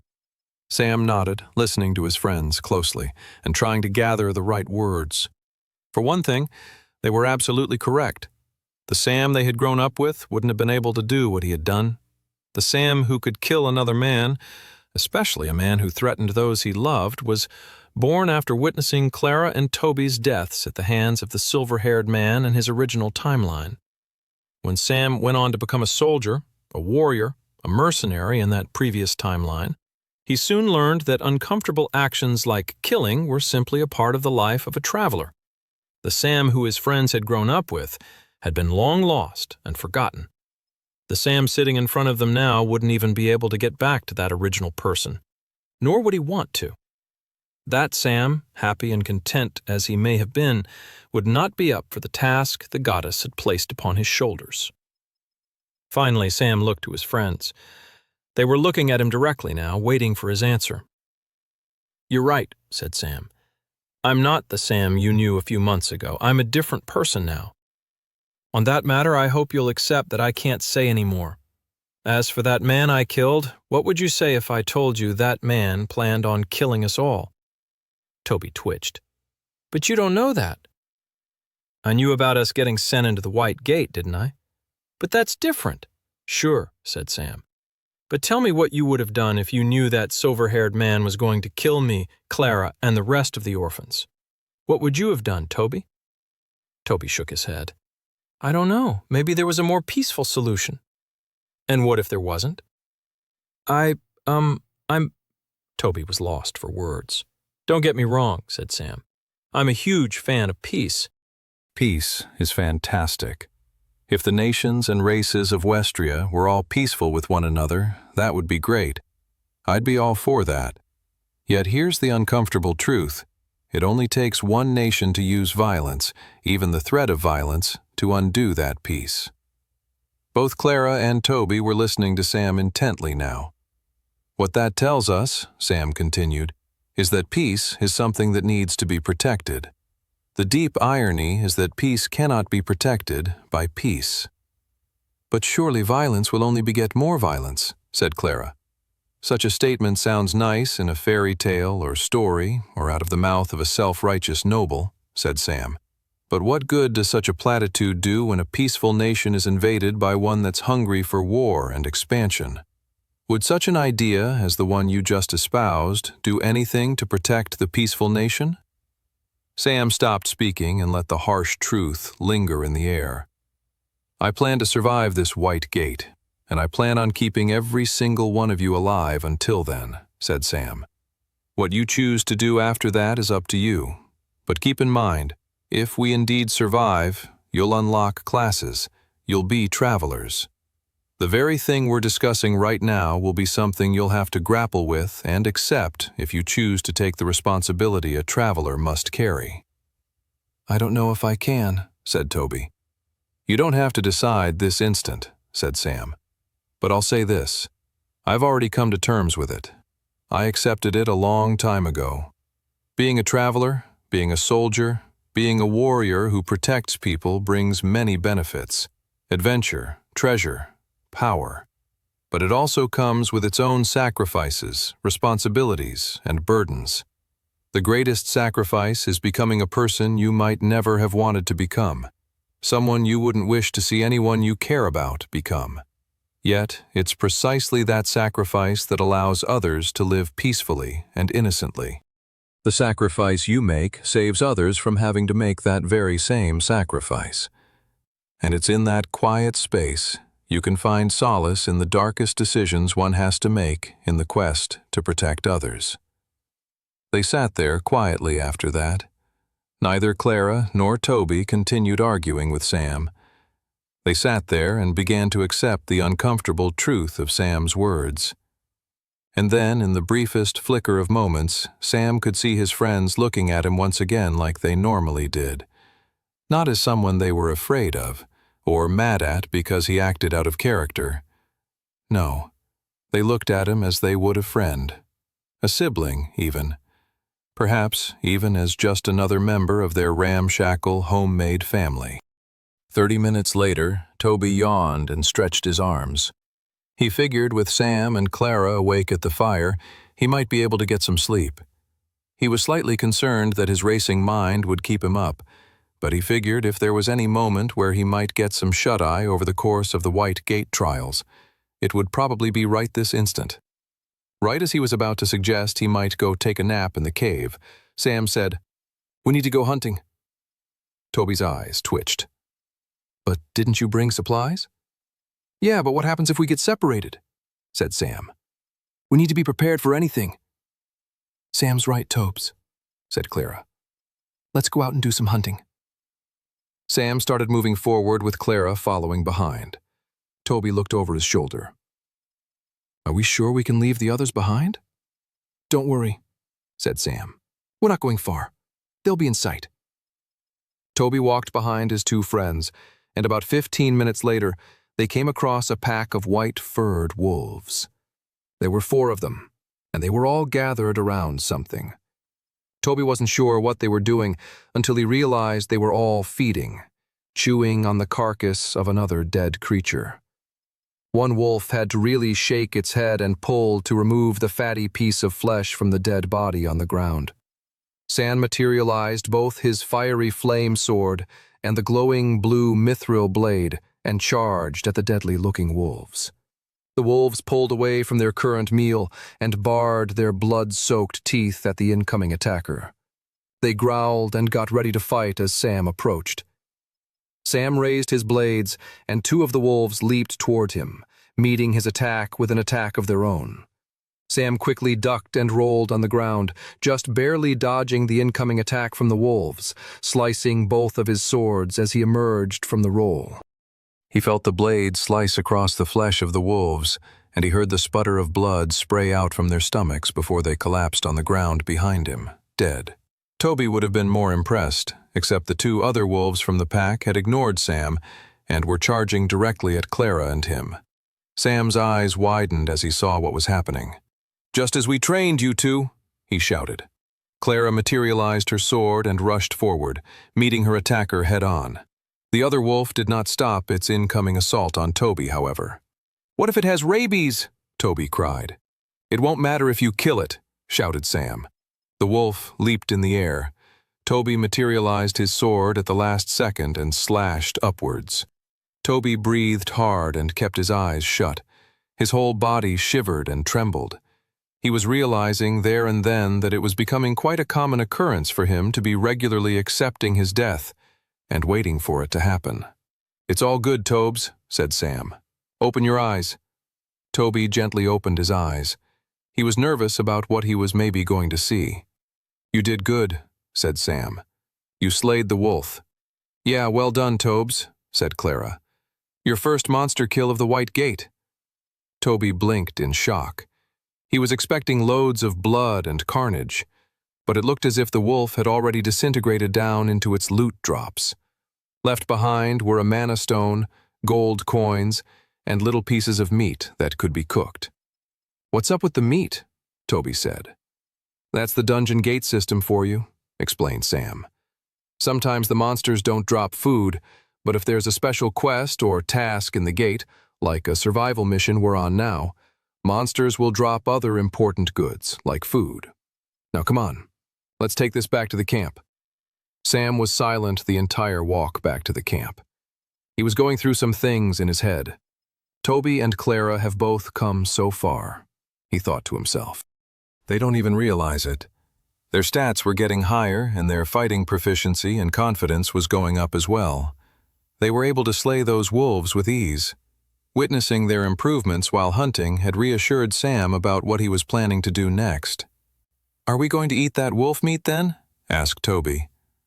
"Are you serious, Tobes?" said Clara, getting red in the face. "You only ate an hour ago.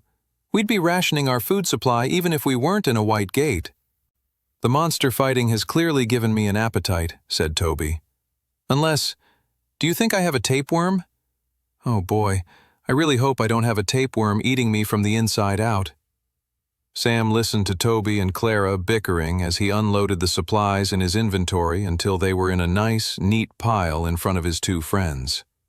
Eventually, the boy and girl stopped arguing and looked at Sam with a perplexed expression. Why did you take all the supplies out of your inventory?" asked Toby. "What's going on, Sam?" said Clara with concern. "You guys both have inventories now," said Sam. "I recommend you divide up the supplies between the two of you." "Why the change-up?" asked Clara. "You're clearly the strongest of all of us. Shouldn't you be holding on to all the supplies?" Sam shook his head. "That logic makes sense, only if I'm staying at the camp." "No," said Toby, shaking his head. "I do not like where this is heading. I have faith in you both. You have supplies, you know how to hunt and kill monsters. If you stay here, you should be safe from all the monsters, and I know you can deal with the wolves." "Where are you going?" asked Clara. Sam grinned. He was not going to waste the opportunity he had been given. Very few people had the opportunity to enter a White Gate with the knowledge, skills, and weaponry he had at his disposal. He had a unique opportunity to discover more secrets and benefits of the White Gate than anybody else in history ever had. He planned on heading out into the wilds. 29. With his orphan pals safe in their cave shelter with enough food and weapons to defend themselves, Sam turned his focus to gaining more power. He traveled across the Valley of Ruins, fighting every monster he could find. As he traveled, he made sure to cultivate his internal mana core, sending mana to his feet and elsewhere in his body, making even his traveling across the grim landscape an efficient part of his training. He eventually came across a large, venomous spiderling, occupying a ruined building that was missing a roof. Cobwebs draped the broken and crumbled stone columns. Sam knew better than to walk into the trap the monster had set up for him. Instead, he materialized his flame sword and placed the fiery blade onto a single silvery wisp of cobweb. It only took a gentle touch of Sam's flame sword to ignite the entire cobweb fortress on fire. Hisses and screams emanated from inside the fiery ruins, and a massive spider suddenly crawled out rapidly from its hiding place. It charged towards Sam, shooting out thick tendrils of webbing. Sam sliced the webs with his flame sword, disintegrating them before they could harm him. He materialized his mithril sword in his other hand and ran towards the large spider. He charged forward, using his flame sword as a shield from any more projectile attacks from the spider, and when he reached the monster, he stabbed it hard and strong with his mithril blade. The glowing blue sword punctured a crucial artery, and the giant spider was dead within seconds. Sam stood over the spider's body as it disintegrated down into a mana stone, some coins, and also left behind a little vial of poison. "Great loot drop," Sam grinned as he pocketed all the items into his inventory. He was very pleased with how his training was going so far. He had killed that big spider with ease. Not to mention, Clara and Toby had killed those white-furred wolves very competently as well. Clearly, their preparation and training in the weeks leading up to the White Gate was proving worthwhile. The monsters within the White Gate were designed to be fearsome, powerful, and dangerous. But they were truly meant to be opponents for those who had never entered a dungeon gate before and whose stats were below 10. All the training they had done and equipment they had been able to acquire put them all in a position to really overperform against the common monsters of the White Gate. Most people who entered the White Gate merely wanted to survive, whereas instead, Sam was now taking the chance to thrive and take advantage of everything the White Gate had to offer. With his most recent kill, he took a moment to rest. He made a quick fire and roasted some wolf meat from another pack of wolves he'd found and slayed. After eating, he laid out all of his acquired monster stones and drained them of their mana and added them to his own internal mana core. When he was done absorbing the mana, he reviewed his stats. Sam class, Blood Knight, super rare, rank, novice tier. Ability, Pain Ring, novice tier, level 1. Mark part of the battlefield as yours. Within that circle, the more you are hurt, the more powerful your attacks. Class, open slot available. Strength, 12.3. Agility, 12.1. Endurance, 11.9. Magic affinity, 12.2. He grinned. The improvements were small, but gradual gains would ultimately lead to incredible results as his stats climbed higher and higher. His strength stat had the greatest increase, moving a full 0.8 stats from 11.5 to 12.3. That was almost a full stat leap. Sam could feel the difference, just in the ease with which he held and swung his sword, and the amount of pressure and strength it required to puncture his blade through a monster's thickened skin. Sam chalked it up to the big strength increase, as that was the stat most often trained when fighting and killing monsters. He was pleased that both his agility and magic affinity stats had hit 12 and beyond, getting closer to that magic number of 31 where all stats needed to be to help contribute to unlocking new class-tier abilities. Endurance was lagging behind, but that was because the monsters he'd fought so far didn't really require him to use his Pain Ring ability. It was something to contemplate as he continued to train further. It might be worthwhile to take some hits purposefully, if only to help raise that stat. He didn't love that idea, though, as he didn't have an easy way of healing himself from his wounds. Yeah, he did have some healing potions, but only a finite amount of them, and he didn't want to recklessly waste them while training. He wanted to hold on to them for boss fights and emergencies. His endurance stat would still rise just by the very nature of him pushing himself and his other stats higher. And for the time being, he'd settle for that. Sam stood up, determining that his period of rest was now over. He narrowed his eyes and looked across the grim, gray landscape of the Valley of Ruins and marched forward on his training mission. Sam's eyes narrowed as he caught sight of a single death raven, the monster that had killed the majority of people who had entered the White Gate with them. Sam knew that if you saw one, there was likely to be many more, making them a great monster to slay and farm for loads of monster stones. He moved closer and eventually found a flock of at least 24 death ravens. He materialized his 2 blades and then rushed towards them to meet them head-on.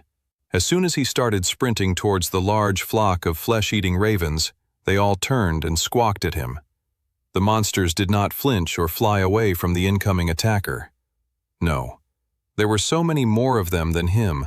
They were confident in their sense that the human was the prey, and they were the predator. How wrong they were. With his increased stats, Sam moved faster than ever before, unleashing a large, spinning swing with his flame sword. The fiery blade was enough to create a ripple of chaos in the flock of deadly birds. Their feathers became alight with flames.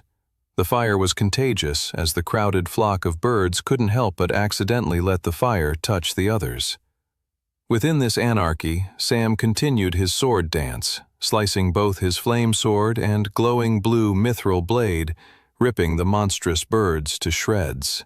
Within less than a minute, Sam was surrounded by a collection of monster stones and loot drops. He had killed every single death raven, except for one that had managed to fly away and retreat. Exactly as I intended, Sam grinned. The retreating raven would lead him to the strongest boss monster in the first stage of the tutorial. 30 Sam followed the retreating death raven long and far across the white gate. He didn't focus on anything else. He gave up the opportunity to slay more monsters and raise his stats, staying singularly focused on stalking the death raven to its leader. Sam followed the lone death raven over a hill to a valley on the other side. The valley was empty, but for a large single tree in the center. The tree was thick and ancient, with large roots flowing in and out of the ground near the bottom. The tree's branches were like old fingers stretching out into the sky. None of the branches had any leaves, but the branches were holding something up. A nest. The lone death raven that Sam had been stalking all across the White Gate's tutorial zone flew across the valley and landed within the thick straw and sticks that composed the large nest at the top of the tree. Sam crouched down and observed the nest. As soon as the death raven had landed, it had gone out of sight. Sam wasn't sure how many ravens were living within the confines of that nest, but he could imagine quite a significant amount could probably fit in there together. Suddenly, there was a ruffle of movement from inside the nest. Perking its head up was an incredibly large and fearsome bird monster, the Death Raven Queen. Sam's eyes twitched at the sight of it right before he grinned to himself. Exactly the monster I was looking for. While the exact scenarios, locations, and monsters inside a White Gate were always shifting and changing, making it impossible to predict what will happen inside one tutorial to the next. Over the years of Sam's first timeline, scholars had begun to recognize key patterns and repetitions that came up again and again across the different tutorials. It didn't matter if one White Gate sent its new crop of beginner warriors to a fiery planet or a swamp full of poison frogs. Some events and creatures showed up no matter the circumstances. The Death Raven Queen was one such creature. It was one of the most powerful boss monsters that existed within the White Gate. As far as Sam knew, no one had ever managed to slay it. Many parties had even attempted to enter the White Gate with destroying the Death Raven Queen in mind. But without any class abilities, it was extremely difficult, and all known parties who tried this died in the process. It would be considered suicide for one traveler, let alone a 16-year-old orphan with no assistance from elsewhere, to be able to do it. But Sam liked his odds. He waited for the Death Raven Queen to stop moving around in the nest, returning to a resting position. Sam then crawled slowly across the valley until he was only a few yards away from the tree and the massive nest of death ravens. He had managed to get up close without alerting the horde of birds. Sam then materialized his bow and arrow, and then somewhat awkwardly materialized his flame sword, so he could light a set of 3 arrows. He then fired off the arrows right into the raven nest. Within seconds, the nest was ablaze. Squeals and screams of the death ravens burning alive echoed forth as a flood of ravens shot out from the nest and flew into the sky. The Death Raven Queen was the first to shoot out into the sky above. It then turned its head down and with an angry wrath started her descent towards Sam. Sam quickly dematerialized his bow and arrow back into his inventory and picked up his fiery flame sword from the ground and prepared himself to duke it out with the terrifying boss monster. Before the raven even landed, Sam triggered his pain ring ability, marking off a section of the battlefield where he'd increase his power for any of the damage he was about to take. He then looked up and stared at the Death Raven Queen, inviting the monstrous bird to attack him. The real skill and effort masked behind the Blood Knight class was the need for an unflinching ability to accept excruciating pain dead in the eye. Without that kind of mental fortitude, the Blood Knight's abilities were next to useless. And that was why, when the Death Raven Queen descended with its claws out, Sam let the creature's sharp nails dig into his skin and rip out the top layers of his body's flesh. It was also why he let the monster push him down on the ground and let it take a horrible bite into his stomach. Sam gritted his teeth and accepted the pain. He could feel his body's shock and stress responses going haywire, only to then be hijacked by his class's ability. The pain suddenly morphed into something else, and he felt a strength and power fill up inside of him. Time to fight back, Sam thought. He lifted his legs and kicked the Death Raven Queen, sending it hurtling back up into the sky. After not fighting back for the first minute of their encounter, the bird hadn't expected Sam to kick it with such power and force. The bird came back down, and Sam quickly materialized his mithril sword in his other hand and made a quick retaliating slash at the boss monster. He managed a thin cut across its chest, but that was it. Sam then took on a fighting stance with both his swords as the Death Raven Queen's reinforcements had arrived. The surviving Death Ravens plunged towards him en masse. "Your funeral, fools," thought Sam. Sam had multiple gaping flesh wounds, and if he didn't do something about it, he would die in a matter of minutes. For any other traveler, this would mark them as weak and vulnerable. For Sam, however, it was only a boon. With his powerful flame sword and mithril blade, Sam cut through the Death Ravens with utter ease. Blood and black feathers littered the ground around him. A few ravens managed to break through his defensive sword swings, but he was surging with so much power, a mere elbow blow was enough to crush the small monster bird's skulls. With her reinforcements failing her, the Death Raven Queen came back to attack Sam with a newfound fury. Sam lifted both swords up to take it on. Before the boss monster landed its next attack, though, it suddenly jerked spasmodically and fell onto the ground. Finally, Sam thought to himself, the spider venom has gone through. Before starting the fight with the boss monster, Sam had coated his mithril sword with the spider venom he had acquired earlier. He wasn't sure if the venom would kill the boss monster, but it was an extra insurance policy if he needed it. The Death Raven Queen was twitching and jerking on the ground. The spider venom seemed to have had a paralyzing effect on the boss monster.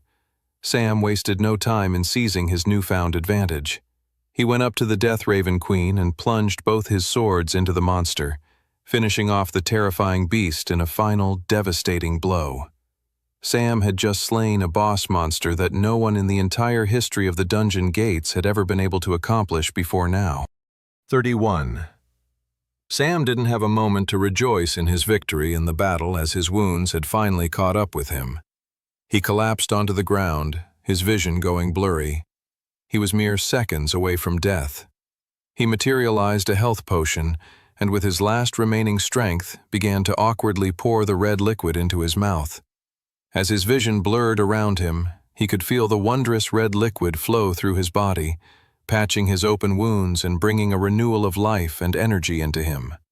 His wounds were patched and faded away, and suddenly the shock and pain of his near dying disappeared into an almost frustratingly close but ultimately incomprehensible memory, like the annoying feeling of déjà vu. Sam gasped, catching his breath, and then touching his body, making sure it was all there and intact. His clothing was ripped and ragged, and there were still some damp patches of blood on him, but without any open wounds or pain, it felt more like spilled liquid than anything else. Sam took a deep breath once more and leaned his head back in relief. "I did it," he smiled to himself. "I beat the Death Raven Queen." He looked over and saw that the body of the boss monster hadn't disintegrated into a mana stone, but rather a rare-looking treasure chest. A prompt suddenly appeared in his retina. Congratulations! You have completed a secret White Gate trial quest. Slay the Death Raven Queen. Reward: treasure chest. Sam's eyes widened at the prompt. So killing the Death Raven Queen was actually a secret quest? He thought in amazement. His whole objective in killing it was merely to get a powerful mana stone in the process, and maybe help him towards unlocking an extra special class at the end of the tutorial trial. But this was just as good, if not better. The dungeon gates were incredible sources of raw power, and it was a great boon any time they generated or offered a reward to a traveler. Sam got up and, full of excitement, opened up the treasure chest. At first, his shoulders slumped with disappointment as the treasure chest was near empty, housing only 3 random scrolls at the bottom. He then picked one up, and his disappointment quickly evaporated. Holy crap, he thought. This is a soul-bound scroll. A soul-bound scroll was one of the rarest non-equipment items you could find inside a dungeon. The soul-bound scroll offered a traveler a choice between 2 items, and then the scroll would transform into the item you chose. The scroll on its own was worth a significant amount of coin, and, if Sam wanted, he could fetch a huge price for these 3 scrolls at the market back in Resfall. But the opportunity here was far greater than making a large sum of gold. Whatever items he could gain from these scrolls would make him stronger in the long run, not to mention increase his survivability here in the White Gate and increase his chances of unlocking a powerful second class in the process. Sam knew what he had to do. He unfurled the soul-bound scroll and took in what items he'd have to decide between. The scroll read, "Pick one item. A. Bracers of Expansion. Increases the range of area of effect abilities by 50%. Or B. Ring of Defense. Increases one's defense and ability to withstand deadly attacks." Sam nodded and scratched his chin as he thought the decision over. Such scrolls usually made the decision difficult, but in this case, Sam felt pretty confident with what was the most optimal item choice. The Ring of Defense sounded cool, and Sam could see it having some value in certain situations. But being able to withstand powerful attacks actually worked against his Blood Knight's abilities. If the word had been endurance rather than defense, it might have made the decision more difficult, as endurance didn't necessarily mean greater ability to withstand attacks, but rather a stronger fortitude and ability to keep going despite how much damage you'd taken. It was a subtle but important difference. The Bracers of Expansion, on the other hand, sounded perfect. It would benefit him straight away, allowing him greater flexibility with his Pain Ring ability. If his ability were 50% more expansive, he could retreat and run around more without being so concerned about making sure he was in the area of effect when taking damage against his enemies. This was crucial because letting himself be hit outside of the Pain Ring was the kind of fatal error he could never afford to make. With his decision made, Sam looked at the scroll and consciously selected option A. As soon as he did so, the scroll burst into a cloud of smoke, and powerful silver bracers appeared on either side of Sam's wrists. Brilliant, he grinned. He quickly tested out the item, dematerializing it into his inventory, and then rematerializing them. Because the item was a soul-bound item, he could never sell it or gift the item to anyone else, which meant that when he rematerialized it, the bracers didn't simply emerge in his hands, but rather materialized where they were supposed to be on his wrists. Sam grinned and with greedy excitement picked up the second scroll from the treasure chest. What goodies will I get in this one? He unfurled the scroll and took in his second choice. Pick one item. A. Ring of Strength, +5 increase to strength attribute, or B. Ring of Numbing, reduce pain sensation by 40%. Sam looked the items over and contemplated his choice. This was a slightly more difficult choice than the first scroll. The Ring of Strength would give him a nice boost to his overall power, which was always good. It would mean that when he hit stat 16 in strength, he could actually have 21 strength, which would be good at deceiving certain opponents. The artificial stat boost would not let him unlock class abilities faster, though. He would still have to reach an intrinsic level of 31 strength stat to push through and unlock his next Blood Knight ability. The other benefit from the Ring of Strength was rather far off, but it meant at the upper echelons of power, when it became very difficult to raise your stats, those extra points could mean a huge difference. The other option was the Ring of Numbing, which also had a huge number of benefits as well. Unlike the Ring of Defense in the previous scroll, this item complemented his Blood Knight abilities incredibly well. The ring's ability essentially meant that it reduced his sensation of pain by 40%, but crucially, it didn't reduce the amount of damage he took. Therefore, with the Ring of Numbing, he could mentally take more pain and suffer through more agonizing attacks, which would ultimately mean he could use his Blood Knight ability for longer and harder, even while taking the same or more amounts of damage. Sam contemplated the choice. Ultimately, he came down to the Ring of Numbing. The Ring of Strength was good, but there were so many ways to increase one's strength, be it items, weapons, increasing one's stats, where there really wasn't a way of decreasing your pain threshold beyond finding an item like the Ring of Numbing. So with that, he consciously chose option B, and once again, the scroll exploded into a cloud of smoke and a new ring materialized on his finger. Awesome, he grinned. He then turned to the treasure chest and pulled out the third and final scroll. Unfurling the scroll, Sam read over his options. Pick one item.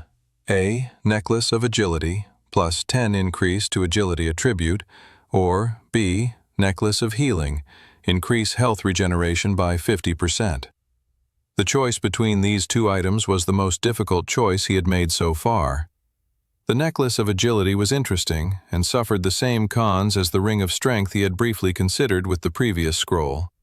The only difference was plus 10 stat increase was much more significant than plus 5. The former stat increase meant that you'd always be operating with stats a full half tier above where you should be normally. That was an incredible boon, and agility was really crucial to his fighting style.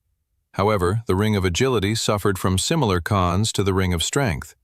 There were plenty of other ways of improving one's agility, whereas an ability to improve one's health regeneration was a much rarer ability to acquire. In fact, as soon as Sam had seen the Necklace of Healing option, his heart had begun to race with excitement.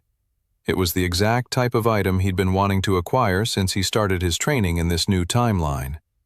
An item that improved his health regeneration would allow him to take damage in a fight, increase his power from his pain ring ability, while mitigating his own risk of dying as he healed himself instantly on the spot. He was pretty positive he wouldn't lose his bonus power and damage acquired by his pain ring ability simply from being healed mid-fight. The ability was simpler than that. He took damage, his power went up. Even if he was healed a little bit, that extra power from the initial damage remained so long as he stayed within the pain ring. All of which meant the Necklace of Healing could extend the amount of damage he took overall in a fight with much less risk while increasing his overall damage output. In short, the Necklace of Healing was a truly incredible find. Sam made his choice, and a beautiful and simple silver necklace formed around his neck. With the 3 new powerful items at his disposal, Sam spent the rest of the week training and slaying monsters, taking advantage of his new perks. He could take on a greater number of monsters by pulling them into his pain ring with the power of the bracers of expansion. Then he could take more damage due to the Ring of Numbing and increase his damage output, which he then increased even higher with the regenerative power of his Necklace of Healing. By the end of the trials week, Sam had increased all of his stats to 14 each. His plan had always been to maximize his gains while in the White Gate, and so far he was already exceeding his own expectations. He was feeling more and more confident for the next stage of the trial. Bring it on, he thought. He couldn't wait to leverage his advantages further and increase his gains even more. 32. Toby plunged his sword into a weakened wolf monster.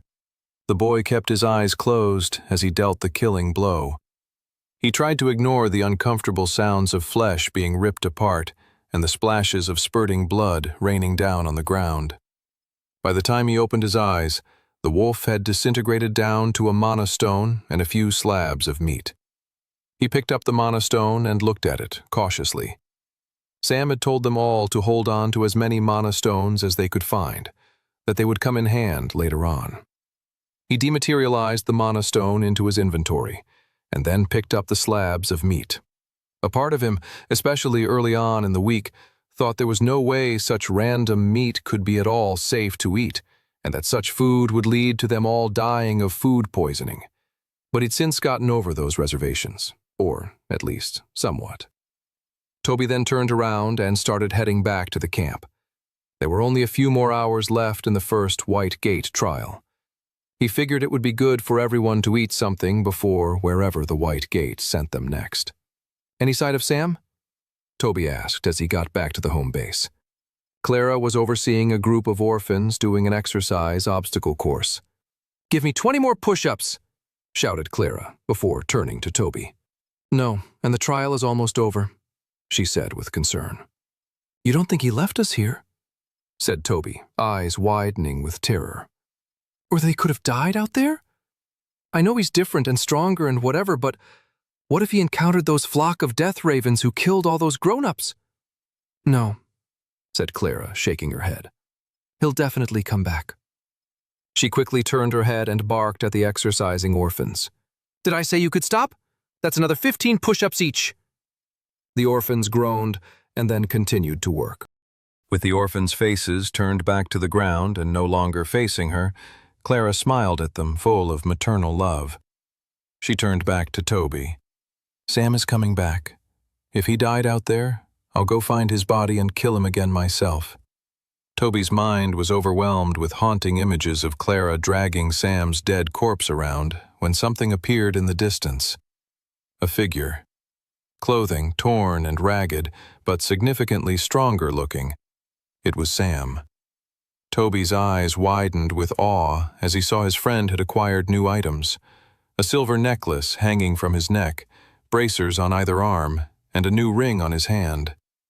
Everyone cheered, including the kids who were exercising. Clara whistled loudly. "That's another 10 push-ups for thinking you could stop." A few hours later, the group had packed up their camp and stood together, waiting for the first trial of the White Gate to come to an end. Sam looked at the group of orphans with pride. They were stronger and more confident than they had been at the start of the week. He could still see the fear in their eyes, the tremble in their legs, and the shivering of their teeth. But it was a different kind of fear than it was before. A softer kind of fear. It was no longer a fear of utter hopelessness, but rather a fear shared among young warriors ready to face a challenging and dangerous situation. Sam called that kind of fear bravery. The timer on the trial of the White Gate ticked down. They were seconds away now. "Don't worry, everyone," said Sam. "We got the—" Blip. In less than a second, the group was no longer standing in the ominous world of the Valley of the Ruins, but had seemingly teleported somewhere else. They were now standing in the front room of what appeared to be a fancy nobleman's mansion. Old gilded furniture and framed paintings of historical figures adorned the walls. Before any of them had time to truly take in the strange new room, a message appeared in their prompt. White Gate Trial, Stage 2, The Dungeon of Madness. Escape the dungeon within 72 hours. A large, high-pitched shriek went off, and everyone turned in shock. They all sighed with relief, though, when they realized the babyish yelp had emanated from none other than Toby, who was cowering in fear behind Clara. "Will you let go of me?" muttered Clara, trying to shake the paranoiac off her. "We're in somewhere called the Dungeon of Madness," Toby cried. "We're all going to lose our minds and kill each other." "You're right. I might actually kill you, Tobes," grumbled Clara. "You're freaking everyone else out." Toby stood up straight and looked at everyone suspiciously. "Which one of you has already turned evil?" He then paused. "What if I've gone crazy and don't even realize it?" "Don't worry, that already happened years ago," laughed Sam. A nervous chuckle spread across the group, and Toby calmed down enough for Sam to explain to them what they had to do next. "Just follow me," said Sam. "We'll get out of this creepy place soon enough." Sam led the way to the front of the room and entered a large dining room. The room seemed fairly innocuous until the last orphan stepped into the room and the door slammed shut on its own accord. Red glowing eyes formed in the furniture around them, and soon enough they had teeth and long saliva-drenched tongues. "Ah!" screamed Toby. "We're in a room full of mimics." "Weapons out, everyone," shouted Sam. The black-haired boy whipped out his fiery flame sword and started swinging at the furniture. He jumped around the room, utilizing acrobatic skills he'd learned in his past life, landing hits on each of the pieces of furniture. His goal was to set the mimics ablaze. He wanted the monsters to run around in a manic frenzy, too distracted to attack his friends. After hitting them all with the flame sword, he went right at them. If these monsters want to pretend they're furniture, then let's light 'em up. He swung his sword, continuing to light as much of the room on fire as he could. The mimics screamed in pain and horror as they were burnt alive. The whole room was covered in flames. Sam felt the heat push against his skin. "We escaped the monsters only to get burnt alive," said Toby, futilely yanking at the door they had come in through. Sam ignored the worried faces and headed over to a nearby wall and stabbed his blade into it. The sword went right through, creating a plaster hole. Sam knocked it all the way, revealing a secret passage that led downstairs. He looked back at the room ablaze and the fearful orphans. "Come on," he said. "Follow me." 33. Sam led the way down the secret spiral staircase. It got colder, darker, and quieter the further they went down. Sam held his flame sword above his head, using it as a torch to light the way forward. He could hear the fearful breaths of the kids behind him as they descended deeper into the unknown. Sam did not share this feeling, however. He'd gone down this passage in his previous life, and so far it was as he remembered it. At the bottom of the stairwell they stepped out into a sewer passageway. The stench of excrement immediately filled their nostrils, making many of the orphans gag. The stink was so intense, it almost felt palpable in the air, as if the smell could assault your taste buds as well as your nostrils. Sounds of water echoed across the underground tunnel from the gentle movement of the sewer water, moving towards its destination to the drips of a leak hidden further within the depths of the labyrinthine passage. Such noises were immediately displaced with the more alarming echo of something scurrying in the distance. There was a distinctively inhuman nature to whatever was moving in the unknown distance of the sewer passageway. The sounds got louder and louder until they could more than just hear the rapid footsteps, but the heavy breathing of a wild, carnivorous beast. Emerging around the corner of the sewer passage, the creature finally appeared.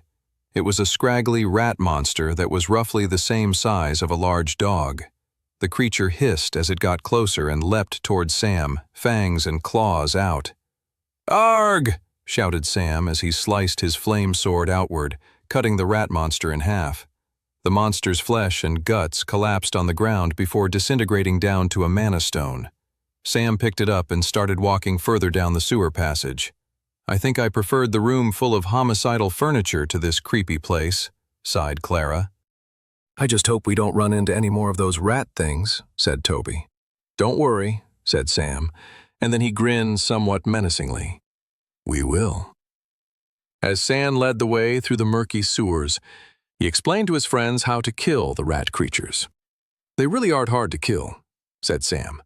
"They have a very low defense overall, and even less so at their weakest point, which is their stomach. They're repulsive and frightening, which is their greatest advantage, but if you can get over that, they really aren't difficult to fight." "Shh! Do you hear that? Some are coming right now. Any volunteers?" Clara took a step forward, clutching her mithril sword confidently. "Clara," Toby cried, "what are you doing? Are you going to get yourself killed? Those rat creatures' breath has probably enough poison fumes to suffocate you to death. This is crazy." "Shut it, Toby," said Clara, her nerves fraying as she waited for the rat creatures to get closer. "You're going to have to learn how to fight these things as well. We can't rely on Sam for everything." The scurrying steps of the rats got closer and closer. The sounds of their dirty claws scratching against the cobblestone sewer floor got louder as they approached. "Remember what I told you," said Sam. "Let it leap at you and slice, and they'll be dead before they even touch you." Clara gulped. The rat creatures turned the corner and came into view. There were two of them, their eyes glowing red in the darkness. They rushed towards them. Clara stood out, waiting for them to come. They galloped forward, and then they leaped up to tear her face to bits. "Now!" shouted Sam. Clara grunted and slashed upwards, slitting one rat creature's stomach open and then the next. They quickly toppled onto the ground and disintegrated into mana stones and a few coins. Sam gestured to Clara to pick them up. "Those are yours." Clara grinned and picked up her loot and pocketed them into her inventory. "Trust me," said Sam. "Right now you guys don't care about those mana stones because you can't train your magic affinity yet. But just you wait. Soon we'll be arguing over the portion of stones we each get from a dungeon gate run." The group of orphans nervously laughed. Sam realized then it was the probably first time he'd spoken about life after the White Gate. A future where they were all alive. It still seemed so distant, but they were making strides towards that, so he didn't see why it couldn't be possible. But the other orphans' nervousness was an important reminder. They could worry about the future later. Right now, they had to focus on the now. They continued traveling through the sewers for a good couple of hours. Sam knew they were making good time in the second trial and wanted to focus on taking the opportunity to train himself as well as the other orphans. Sam found a corridor where they were able to set up a bottleneck where only 1 or 2 rat creatures could come at them at a time. This, coupled with some leftover wolf meat as bait, and they had a steady supply of monsters to slay. By the end of the hours of training, all the orphans had fought against the rat creatures, gaining some valuable in-person experience fighting terrifying monsters. But more importantly, many of them raised a lot of their stats over 10. It was incredible. Even Sam had managed to raise his stats up by a few decimal points. He grinned as he looked at his stat profile once more. Sam class, Blood Knight, super rare. Rank, novice tier. Ability, Pain Ring, novice tier, level 1. Mark part of the battlefield is yours. Within that circle, the more you are hurt, the more powerful your attacks. Class, open slot available. Strength, 14.5. Agility, 14.2. Endurance, 14.1. Magic affinity, 14.2. Sam grinned.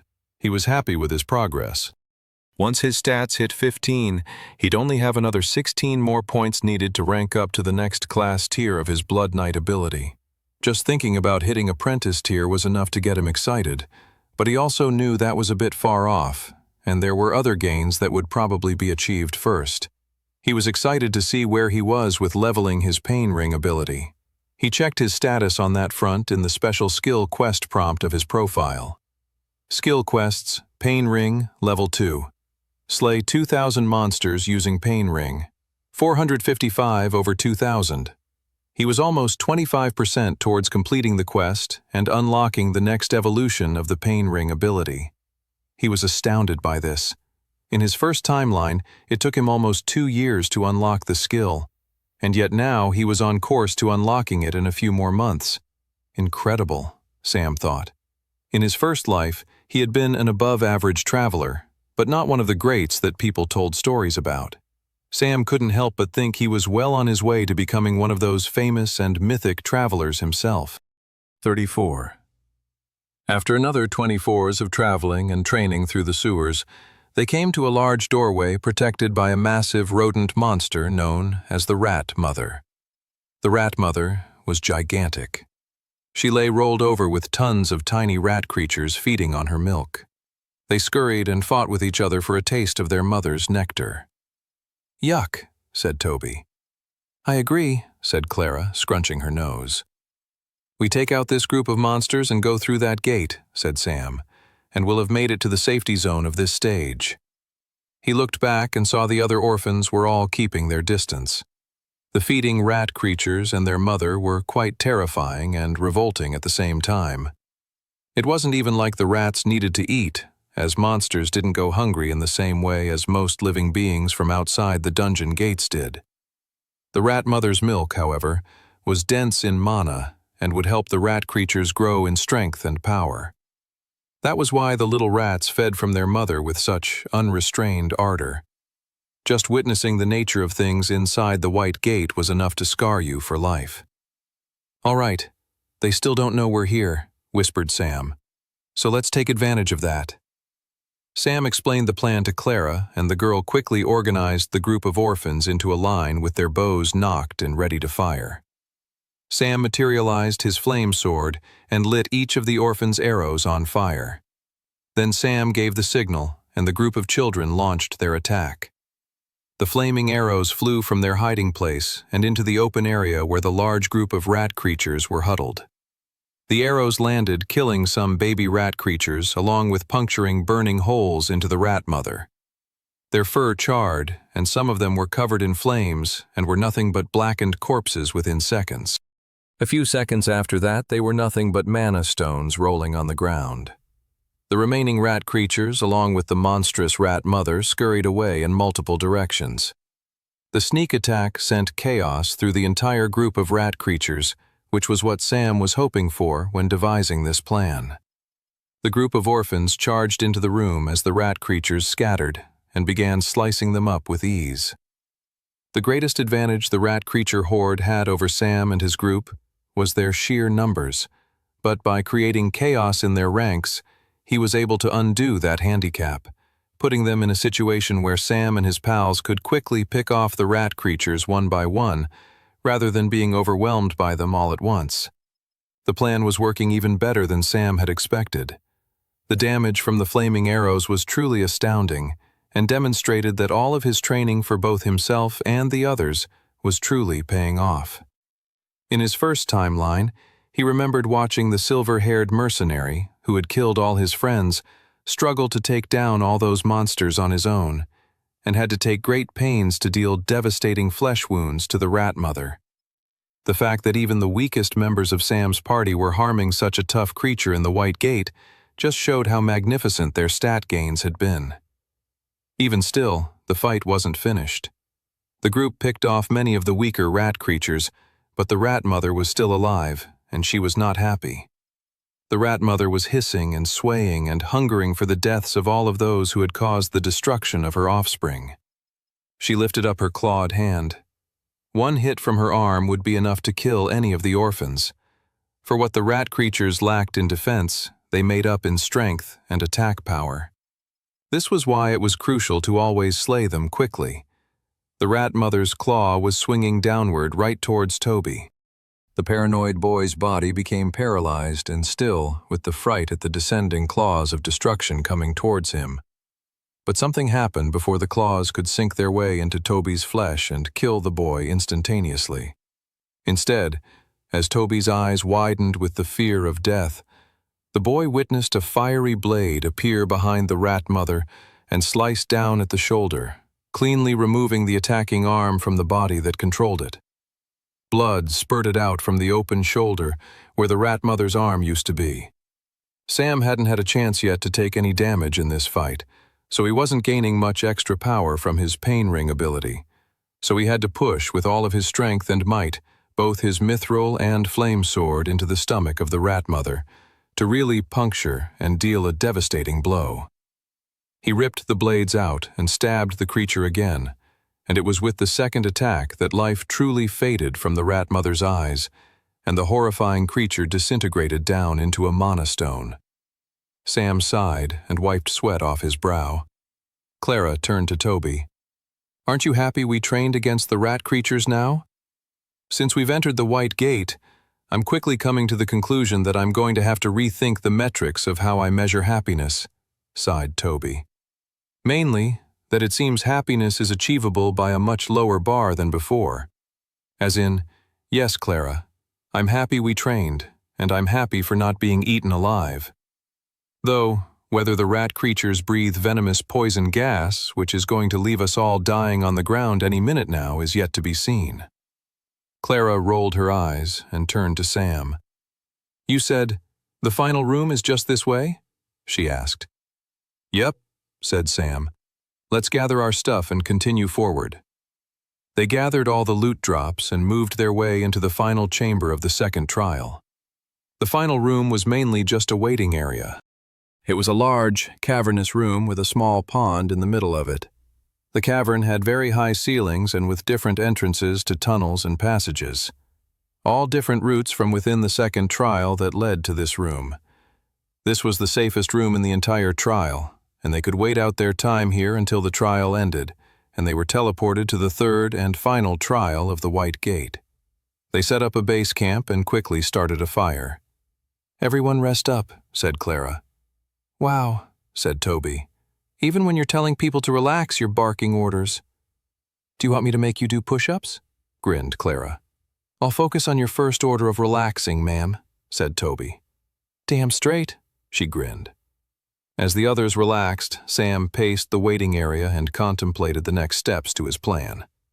He was happy to see he'd gained 30 more kills to his Pain Ring skill quest after the fight with the Rat Mother and her brood. While he hadn't gotten a chance to really take advantage of the ability's actual benefits, it looked like, so long as he triggered it and was slaying monsters within the ability's area of effect, he was able to claim the kill towards the class quest. Sam then turned towards the pond in the center of the waiting room. This whole time he'd been in a rush to get to this pond. Back in his first timeline, he had heard about an experience a different set of travelers had faced while in the White Gate, and it involved there being a secret boss hidden at the bottom of a well. Every White Gate tutorial was slightly different, so he couldn't necessarily guarantee that it would be the case here. But ever since hearing that fact in his first timeline, he always wondered about this specific room he had come to when he'd first gone through the White Gate.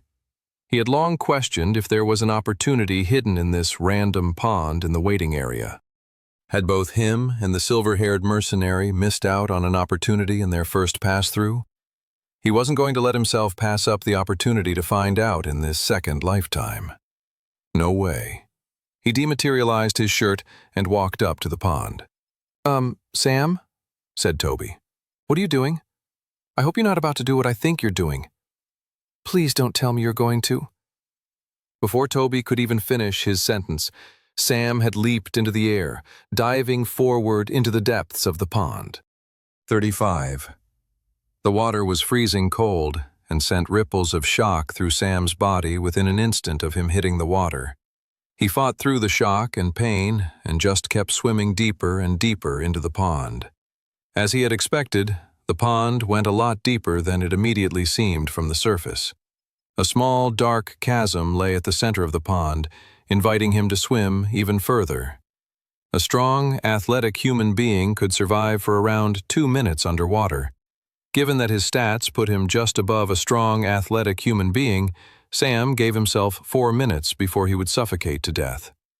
He tried to keep track of the seconds as he swam deeper and deeper into the dark tunnel. By the time he was at the 2-minute mark, he began to get dismayed. If he didn't turn around now, he would be risking his life. And so far, he couldn't seem to see anything that could be remotely advantageous to him.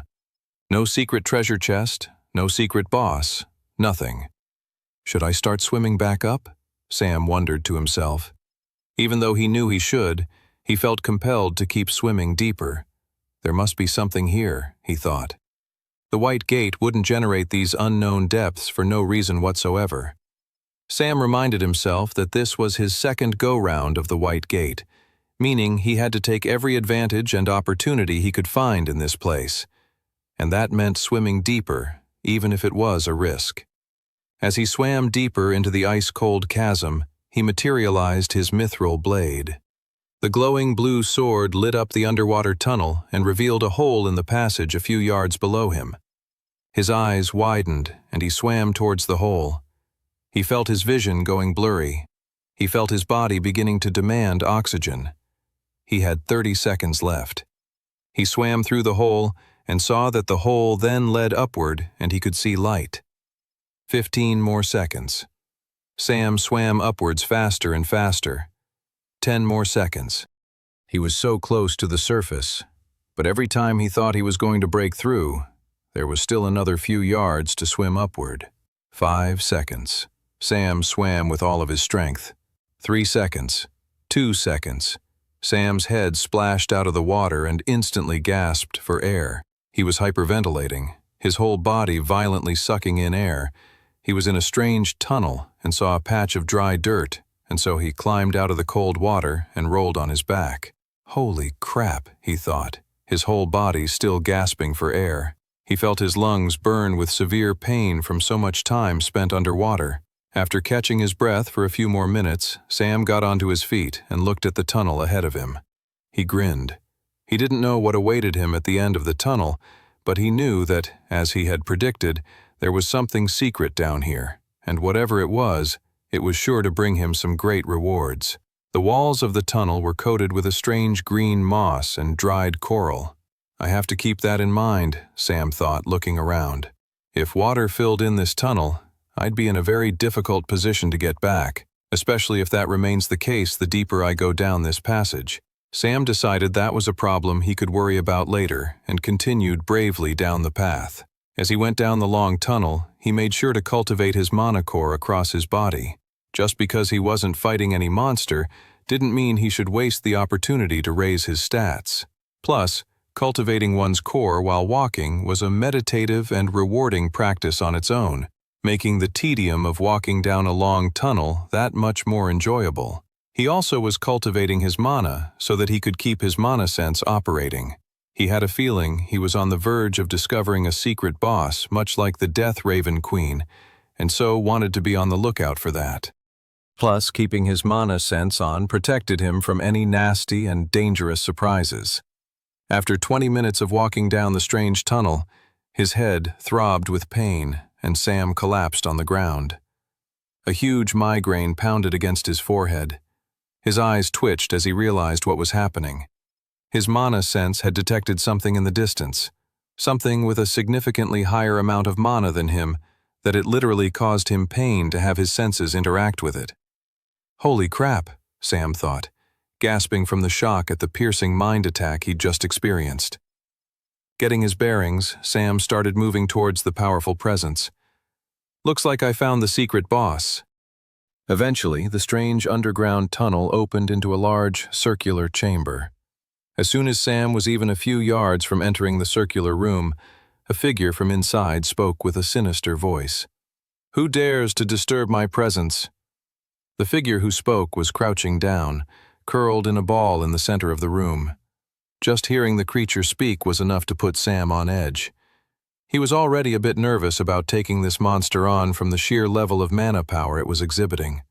The fact that it talked meant it was a far more intelligent boss monster than anything he'd faced so far in this second timeline. Also, any opportunity for a sneak attack was out the window. Even before the creature spoke, it must have recognized Sam's presence with its own mana sense. Sam began mentally preparing himself for a truly challenging battle. The creature began to unpeel itself from its crouched position, revealing what an utterly strange monstrosity it really was. The secret boss monster had an almost humanoid shape with 2 legs and 2 arms, but beyond that it was inhuman-looking. From the chest up to its head, it was all composed of bulbous warts that Sam assumed was a strange, fungi-like substance.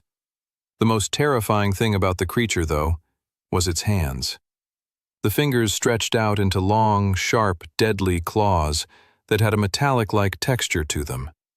Upon seeing those claws, there was no doubt in Sam's mind that whatever the powerful substance those claws were made of would cut deeply and leave a mark. Also, the claws shone a light on whom exactly this monster was. Sam had read about the creature in his extensive research in his first timeline. This monster was known as the Rakeling. "It's been a long time since someone has visited me down here," said the Rakeling. "I'm going to enjoy toying with you." Sam cracked his neck and then rushed into battle. He had no time for trash talk. As he charged towards the Rakeling, he triggered Pain Ring. A glowing red circle shot out and took over most of the boss room's chamber. Under normal circumstances, the area of effect of his ability shouldn't be that big, but thanks to the help of bracers of expansion, he was able to do so. Next, he materialized both his mithril sword and flame sword in each of his hands. He jumped to deal a spinning attack towards the Rakeling, hitting it with his mithril sword first and following up as he spun with his flame sword. The Rakeling responded by raising its long steel claws, blocking Sam's attack with ease. Sam quickly digested the information he'd gathered from the opening attack. The claws are the most powerful and defensive part of the boss monster's body. Defeating him will require getting around the monster's blocks and landing a powerful blow on its body. The Rakeling wasted no time coming in with a counterattack, swiping in one set of claws, with the other arm already in the wings to come in for a second attack. The Rakeling clearly wanted to thrash Sam into shredded bits of flesh. Sam blocked the first attack with his mithril sword and twisted himself in such a way that the Rakeling's second attack landed, but only just grazed the side of his body. Even with his ring of numbing, the attack burned and seared into Sam's flesh. "Foolish boy," hissed the Rakeling. "Can't even properly defend yourself from my attacks." Sam kept himself from grinning. The Rakeling was the true fool. Not only was the monster arrogant enough, but it was happy to say out loud how unaware it was of Sam's overarching strategy. Perfect, Sam thought. The two opponents continued to trade blows. Sam made sure to not let every attack go through, so the Rakeling wouldn't catch on to his strategy. With the help of his necklace of healing, he could recover from the Rakeling's powerful attacks before taking any more significant damage. Still, as they traded blows back and forth, Sam accumulated damage which the Pain Ring ability then converted into new strength and power. Sam was even beginning to sense that his attacks were gaining so much strength it was even hurting the powerful claws of the Rakeling. As soon as that happened, he knew it was time to begin the final stage of the battle. Sam jumped backwards, retreating from the back-to-back trading of the blows with the secret boss monster. The Rakeling snickered. "You coward. Are you finally realizing you can't defeat me? I can sense you're nothing but a novice-tier weakling. I've fought stronger travelers than you before. Just face it. There's no way you can destroy me. The numbers just aren't in your favor." Sam let the arrogant boss monster prattle on. Perhaps it's all an intimidation tactic on its part, Sam wondered. Either way, he readied himself to finish the Rakeling.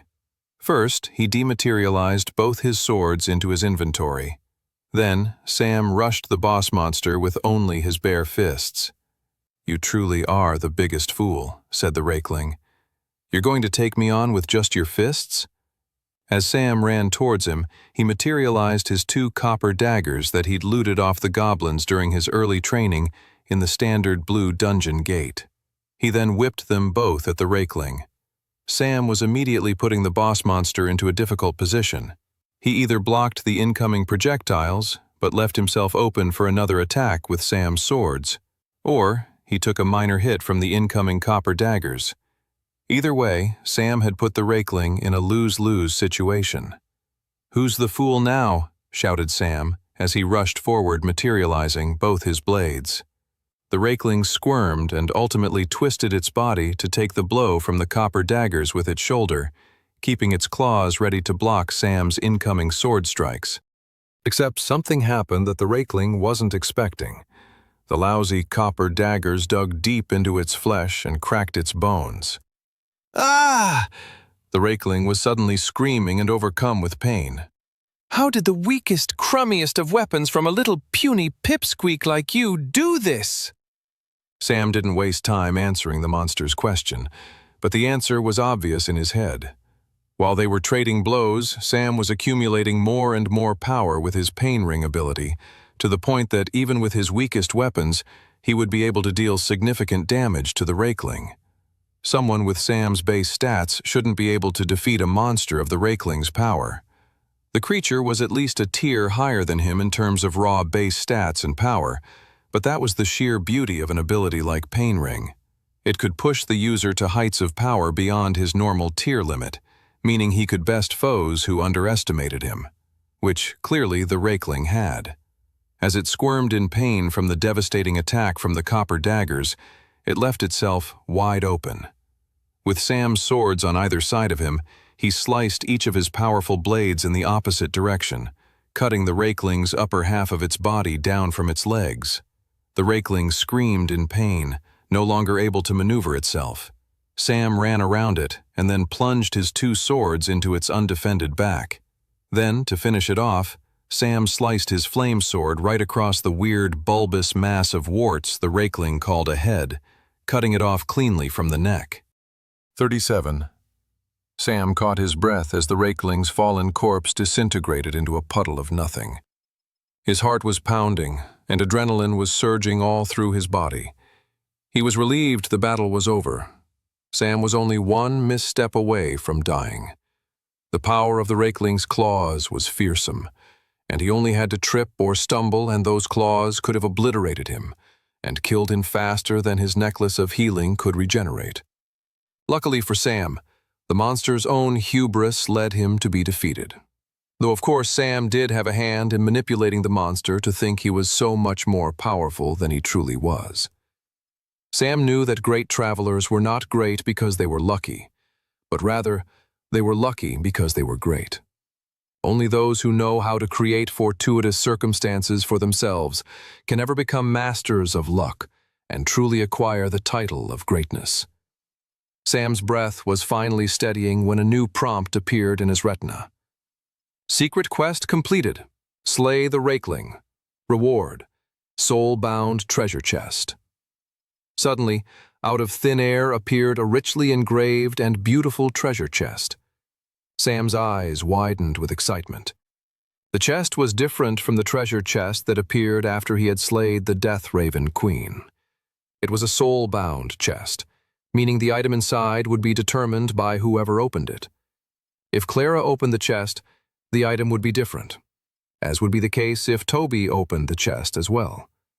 Scholars of the Dungeon Gate system theorized that soul-bound chests were created as an incentive for travelers to fight and slay monsters that might not necessarily drop the kind of loot one might hope to find.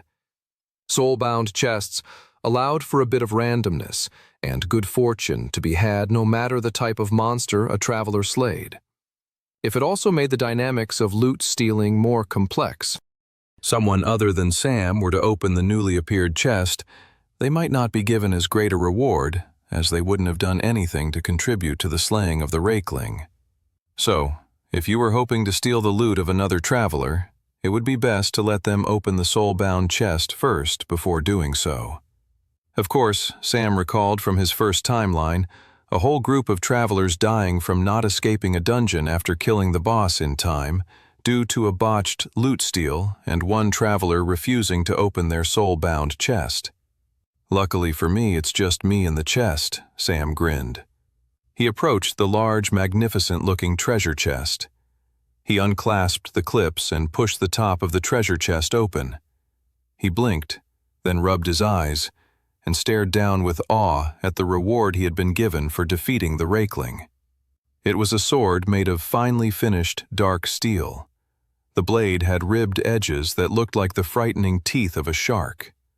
Sam picked the sword up from the hilt with reverence and read the weapon's prompt in his retina screen.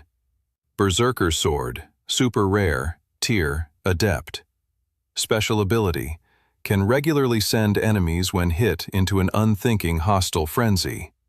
Sam was totally blown away by the sword. This was the kind of weapon wielded by some of the best travelers he knew in his previous lifetime. This was an incredible blade. For Sam to acquire something like this at his tier was really a testament to how much his preparation, planning, and training had allowed him to leverage the odds in his favor. Other travelers would be aghast if they saw him with this sword. They would think at first that Sam had killed the true owner of the blade. Of course, that would quickly prove itself to not make any sense whatsoever.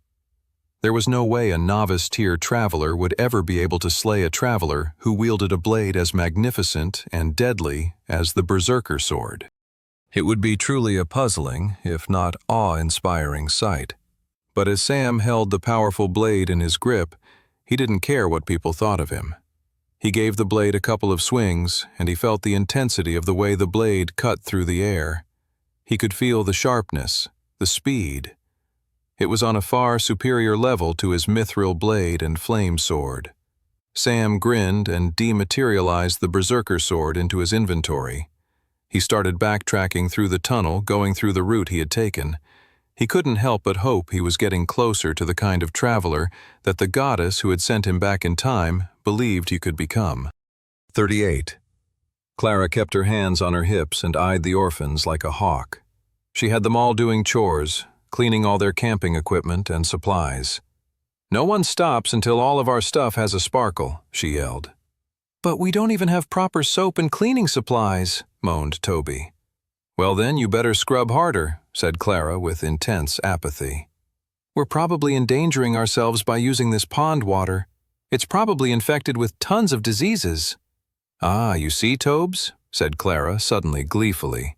"You're confusing me with someone who cares. Now back to work." "She truly is a beautiful, power-hungry demoness," Toby muttered to himself. Clara didn't quite catch what he had said and asked, "What was that?" Toby's shoulders jumped and his voice squeaked. "Nothing. I didn't say anything. Definitely nothing about you." Clara smirked. "That's what I thought."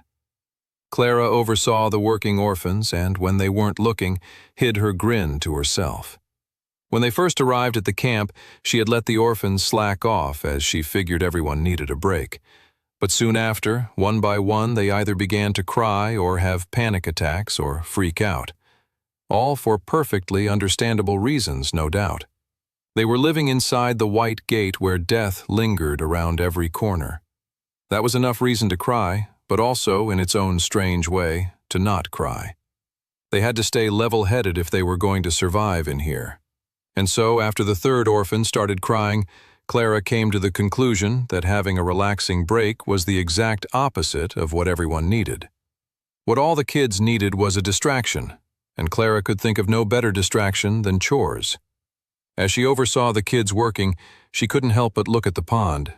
"Sam," she thought, "where are you? When are you coming back?" He had been gone for quite a while. What happens if he wasn't back in this waiting area when the trial ended? She checked the timer and saw there was only an hour or so left until they all moved on to the third and final trial of the White Gate. She really didn't want to go forward without the guy who had kept them all alive so far. She eyed the time and thought to herself, "Come on, Sam. Get back to us soon." Sam exited the secret boss chamber, formerly occupied by the Rakeling, and back into the tunnel from which he came. Right as he stepped back into the tunnel, the whole underground began to shake. "I do not like that," Sam thought. He didn't want to be buried alive underground. Then he'd be truly screwed. He began to notice water rising at his feet. Oh man, that's not good either. Sam began sprinting as hard as he could down the passage. His heart pounded against his chest. His throat burned. He sent mana into his feet to give them extra strength and power with each push off the ground. He was halfway back to the tunnel's entrance when the water reached as high as his upper chest. Sam swam forward in the tunnel, keeping his head above water, so he could keep breathing for as long as possible. His biggest concern was being fully submerged for far longer than he had breathing capacity. He had barely survived his initial underwater descent. How could he survive that same journey with significantly extra distance attached? "I didn't defeat the Rakeling and acquire the Berserker's sword just to die before getting to ever use it," he grumbled to himself. He kept swimming forward until eventually the water rose so high in the tunnel he had to take his last breath before committing to the long journey back to the surface. Clara still had the kids cleaning the camp equipment, though she noticed even their diligence and fear of her as orphan leader was beginning to collapse. All of them were making furtive glances to the center of the pond where Sam had disappeared hours ago. Toby got up from cleaning their tent poles and cautiously approached Clara. He looked like he had something he wanted to say, but he was keeping a very cautious distance from her. "Why are you acting weird?" Clara grumbled. "If I come closer, you promise not to yell or smack me in any way?" said Toby. "When have I ever done that?" "You're right," said Toby. "You are the epitome of calm and tranquility." "All right, enough," said Clara. "Get over here." Toby moseyed over and spoke quietly so the other kids couldn't hear. "What are we going to do about the fact that Sam isn't here?" Toby said. Clara shuddered. It was the thought on all of their minds. She had been avoiding saying it out loud, as if declaring the situation vocally would only make the problem worse. "If he's not here, we go on without him," said Clara. What else is there to be done? Toby let out a long sigh. I guess you're right. I mean, our stats are over 10. We have pretty good equipment. Maybe we can actually survive. Toby said this loud enough so that the other kids could hear. Clara was impressed. He was proving himself to be a better leader than she had ever given him credit for. You really believe that? Asked Clara. She noticed Toby's legs trembling and the large gulp he took before he spoke, all of which revealed his real feelings. Nevertheless, the boy said, Yes, I do. With only minutes left before the second trial ended, Clara gave new orders to all the orphans to start packing everything up. Once finished, they would form a line of pairs and stand at attention. Clara could see the fear on their faces. They had all been scared this entire time in the White Gate, but she could see the sense of hopelessness and dread returning. There was no way they would survive the third trial with that attitude. We're approaching the third trial, said Clara. We've made it this far, and I believe we'll make it to the very end. We have to stay focused and work together. I know we can. At that very moment, a splash echoed behind her. Thank the goddess, Clara sighed to herself. She already knew who was behind her before she turned around, as she could see the relief and happiness on all the orphans' faces. She looked over her shoulder, and there was Sam, pulling himself out from the water and back onto dry ground. As the black-haired boy with sharp red eyes breathed heavily in and out, he couldn't help but smile between breaths. Are you guys going somewhere without me? 39. Sam didn't immediately stand up when he emerged from the pond. He felt his lungs burning. His whole body ached from the treacherous underwater swim he'd just gone through. He was just so happy to be out of the water and breathing on dry land again. Before he could say anything beyond the first few words he'd said to the group, Toby was suddenly crouching down in front of him, tears in his eyes, clasping him in a tight hug. Thank the goddess you're alive. Tobes, Sam said, patting his friend on the back. It's good to see you too. Toby let go and wiped his eyes. I was trying to keep a brave face and act all stoic and Sam-like, you know? But man, it was so hard. I just had so many different variables running through my head, all of which leading to all of our gruesome deaths, and I was trying to be all like a bad boy and cool like you, Sam. But holy moly is it hard. I have newfound respect for you, Sam. Not that I didn't have plenty of it before, but now I have even more. How do you do it without your brain exploding? Sam laughed. It was refreshing to be back in Toby's company. How about we get into it at another time? Sam smiled. He then stood up and looked over his pals. Clara smiled at him, as did all the other kids. I'd just like to point out, said Clara, that we're all happy to see you. I know it must feel a bit underwhelming after your bromantic reunion with Tobes. Sam chuckled. I'm happy to see all of you. After the fight with the Rakeling and the horrific underwater race back to the surface, all Sam wanted to do was sit around and chat with his friends, but they didn't have a lot of time. Standing in the waiting area, they would be teleported to the final stage of the trial any minute now. All right, said Sam. Any minute now, we will be sent to the third and final trial location of the White Gate. Before that happens, I just want to say I'm proud of each and every one of you. I'm proud of you for getting this far, for getting as powerful as you've all become. Weaker adventurers than us have survived the White Gate, though we shouldn't forget that many stronger than us have also died in here too. As you've come to know, the White Gate is not a forgiving place. Nevertheless, we should all be proud of how far we've come, and I believe we can make it to the very end. The fear and hopelessness had completely disappeared from all his companions' faces. Their eyes were tear-stricken with inspiration and steely determination. We couldn't have done this without you, Sam, said Clara. Then each and every one of the kids said their own individual thanks to Sam.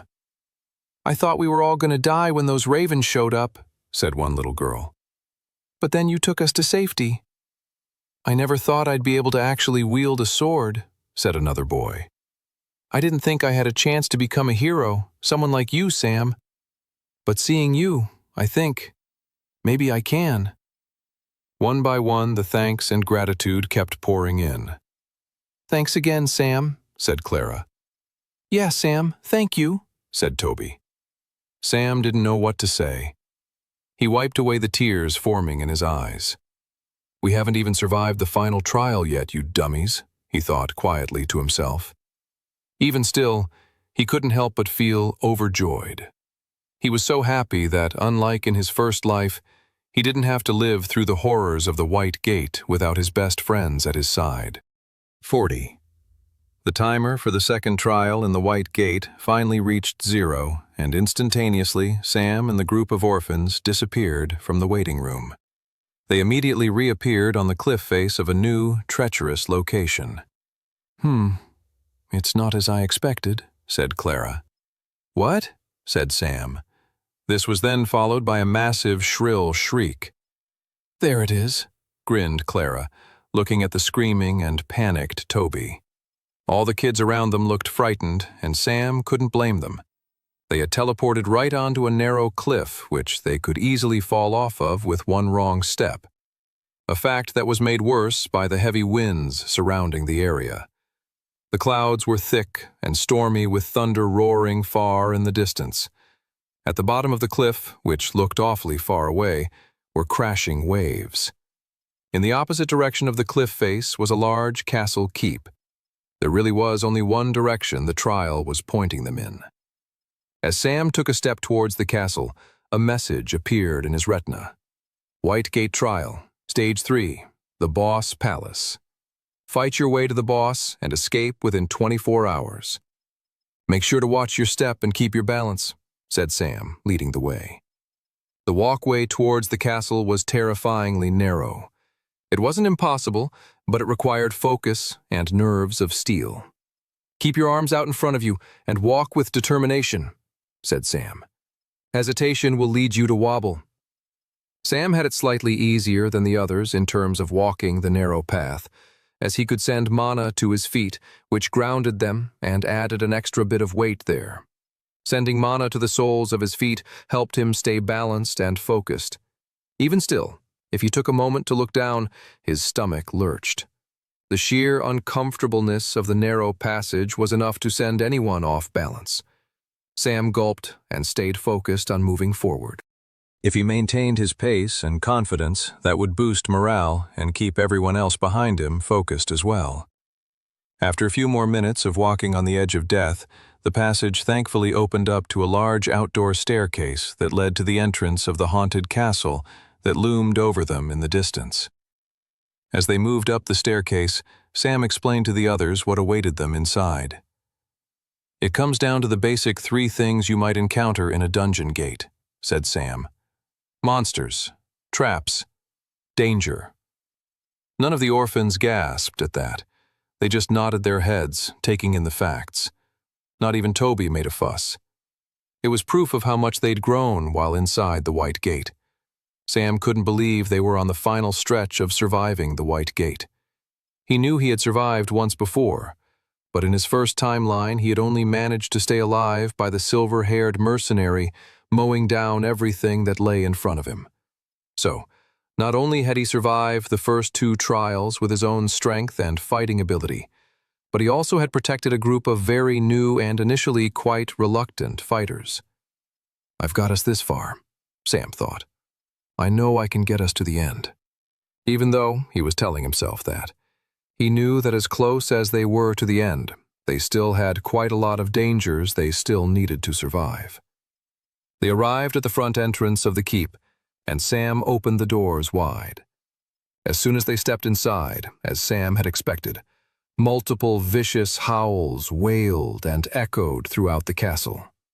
Here they come, said Sam, materializing his large and fearsome berserker's sword. Running toward them were 3 violent hounds. They were no normal hounds, however. They were bloodhounds. Vicious, demonic dogs composed of deep red crimson flesh. Their teeth were sharp and could easily rip through flesh and bone. Sam triggered Pain Ring and rushed to the two attacking hounds. He rushed towards them and swung his sword, trying to make sure he hit all three at least once with his new powerful blade. The blade cut through the demonic dog's flesh, spurting out blood, and, just as his special ability promised, their faces twitched, and they lost control of themselves and rushed towards Sam with an even greater, uncontrollable frenzy. The dogs were no longer thinking clearly and left themselves open easily for a counterattack, and within seconds, they were all sliced in half and disintegrating into mana stones and coins. Sam grinned down at his new berserker sword. He could feel the power and speed when slicing it through the air, and even more so when chopping the demon dogs to bits. Plus, the special ability came in handy in so many ways. 1. It worked as a defensive and crowd control mechanism to keep violent monsters from attacking his weaker allies. 2. It also had a great offensive component in that the frenzied monster lost mental acuity and control, leaving it more vulnerable to easier and more powerful strikes. He picked up the mana stones and coins before turning around and seeing an awkward look on all of his allies' faces. "What?" asked Sam, looking over his shoulder to where he'd just been focusing on, thinking they were being attacked a second time. No one was there. Then, he realized they were looking at him with a weird expression. Sam, where the heck did you get that?" said Clara. "It looks like the kind of sword that would be wielded by a demon." Sam smiled and nodded his head. They didn't have time to properly catch up when he got back from the secret boss's lair. So, this was the first time they were seeing his epic and fearsome new weapon he'd acquired after defeating the Rakeling. He looked down at it and smiled. Then, back up at Clara. "What you might call an evil person's sword, I would refer to as a devastatingly cool blade." Toby turned to Clara and said, "Sometimes I wonder who's the real monster in this place. The things we're fighting? Or Sam himself?" 41. Sam led the group through the large castle, slowly leading them in the direction of the great hall at the very back of the building. That was where the final boss chamber of the White Gate lay, the final monstrosity they would have to fight until they could return home to Resfall and escape this horrible place. "We better hurry and get this over with," said Toby. "The clock is ticking ever downward." Right as Toby said that, Sam spun on his feet and turned around to face them all. He had a smirk on his face. "I don't like that face," said Toby. "I 100% do not like that face. That face is the face of a person about to tell me I'll have to fight horrific rat creatures over and over for the next little bit, isn't it?" Sam grinned. "Don't worry, Tobes. There are no rat creatures in here, but yes, we do need to train a bit more before we face the final boss." Clara crossed her arms. "You've gotten us this far, Sam, so if you say we should do this, I'll do it. But are you not worried about the timer at all?" Sam shook his head. "The time pressure in this trial is nothing but a red herring. The trial wants you to focus on plowing through and getting to the end. It ignores that there's some great training opportunities here. The monsters drop very potent mana stones, amongst other things. So shall we get started on our training?" They were in a bit of a catch-22. Fight more scary monsters or go fight one big, horrific monster. Sam didn't mind, but he could see that the kids were beginning to hunger for home and escaping the White Gate. "Just a little longer, you guys," Sam thought. "I promise." Sam led them to their training grounds, which was a large, cathedral-like building where new monsters regularly spawned and materialized, giving the group constant monsters to fight and train against. Sam walked the group through the best ways to slay bloodhounds like the ones they'd seen when they had first entered the castle, along with ghoul bats and the occasional spiderling. For the next few hours, the group tagged in and out, taking turns slaying the monsters that showed up in the room. Sam was amazed at how easily the berserker's sword ripped through the creature's flesh. But it wasn't all down to the sword either. His stats were far ahead of what they were at this point in time than in his previous timeline, and he also brought all of his swordsmanship experience from his first life back with him as well. After a few hours, Sam led them away from the training grounds and gave them an hour to rest before the final boss battle. During that time, Sam sat down and focused on draining all the mana stones he'd collected over the course of the White Gate. He took them out one by one and focused on pulling the mana out of them and into his mana core. It was a soothing and meditative practice. Sam always enjoyed draining mana stones even in his previous life. There was something wondrous and calming about mingling the energy from the outside world and bringing it into your own body and then harnessing it to improve yourself and make you stronger. He'd consumed more than half of his mana stones by the time the hour of rest was up, and he felt his core burning and glowing with a greater light inside of him than ever before. He could sense that he'd managed to raise his magic affinity stat to 21 through the draining of all the mana stones. In doing so, he'd pushed his magic affinity through the first threshold of Novice Tier Stage 1 and into Novice Tier Stage 2. He felt the difference in the way his core throbbed inside him with more power and zeal. The biggest difference was his own enhanced mana sense and control. He could now sense the mana of monsters further away than he could before. Even more critically, though, at Novice Tier Stage 2, he could wax and wane the zeal with which his own mana core throbbed. He could push himself and make his core throb with intense power, or he could pull it back and make it seem weaker than it truly was. This was a crucial development in his magic affinity, as he could now conceal his mana presence from enemies if he needed to.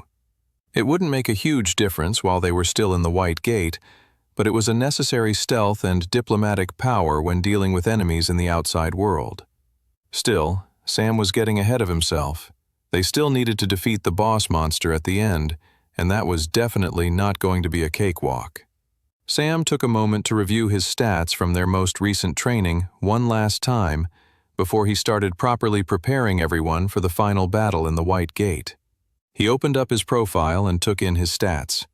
Sam. Class. Blood Knight. Super Rare. Rank. Novice Tier. Ability. Pain Ring. Novice Tier. Level 1. Mark part of the battlefield as yours. Within that circle, the more you are hurt, the more powerful your attacks. Class. Open slot available. Strength. 16.1. Agility. 15.9. Endurance. 15.8. Magic Affinity. 21.1.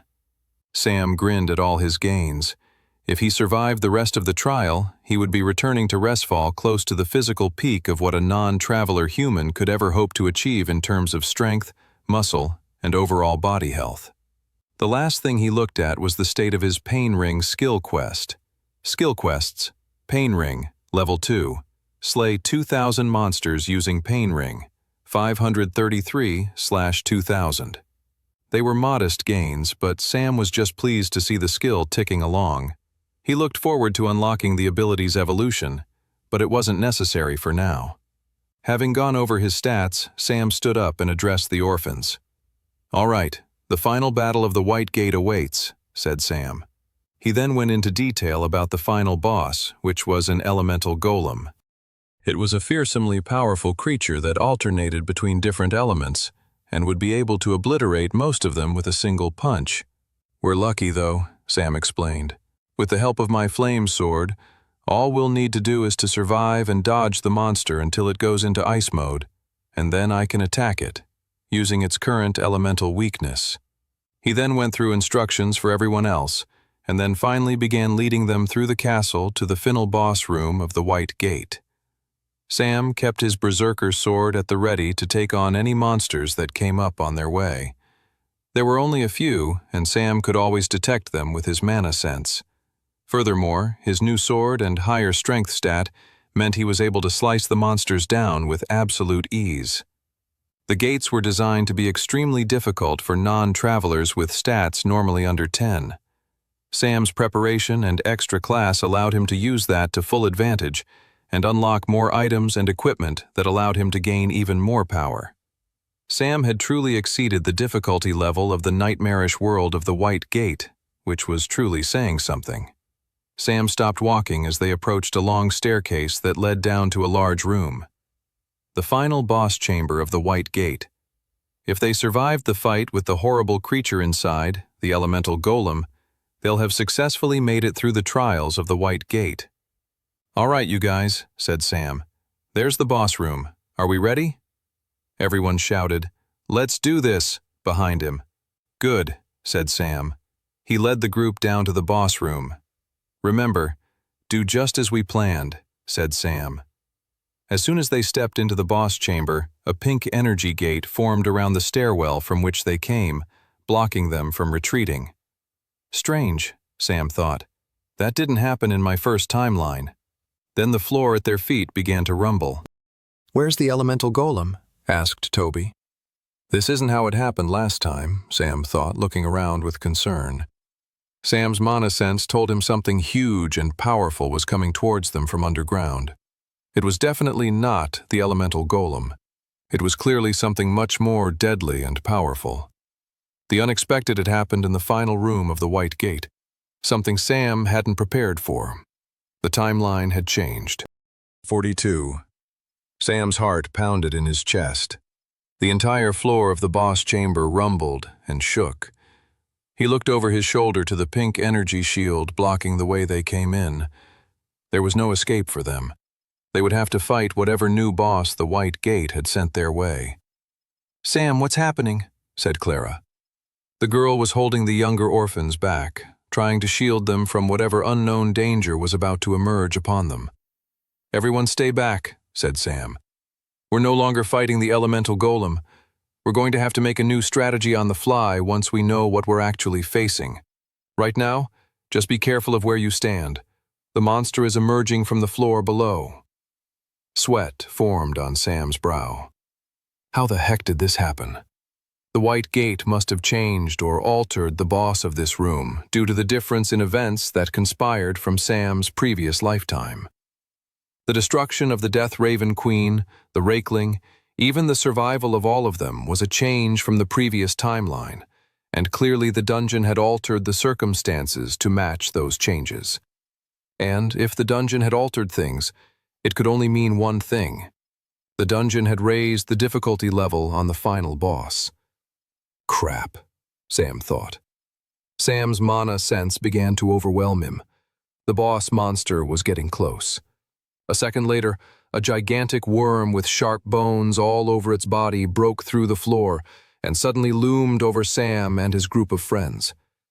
Sam recognized the monster from his extensive research of dungeon bestiaries in his first timeline. It was none other than a bone fiend. It was a terrifying and monstrous worm with outer flesh composed of sharp bones from its defeated enemies. Its insides were an assembly line of sharp teeth that could easily rip an unranked traveler with low endurance. Sam materialized his berserker sword. The time for being surprised was over.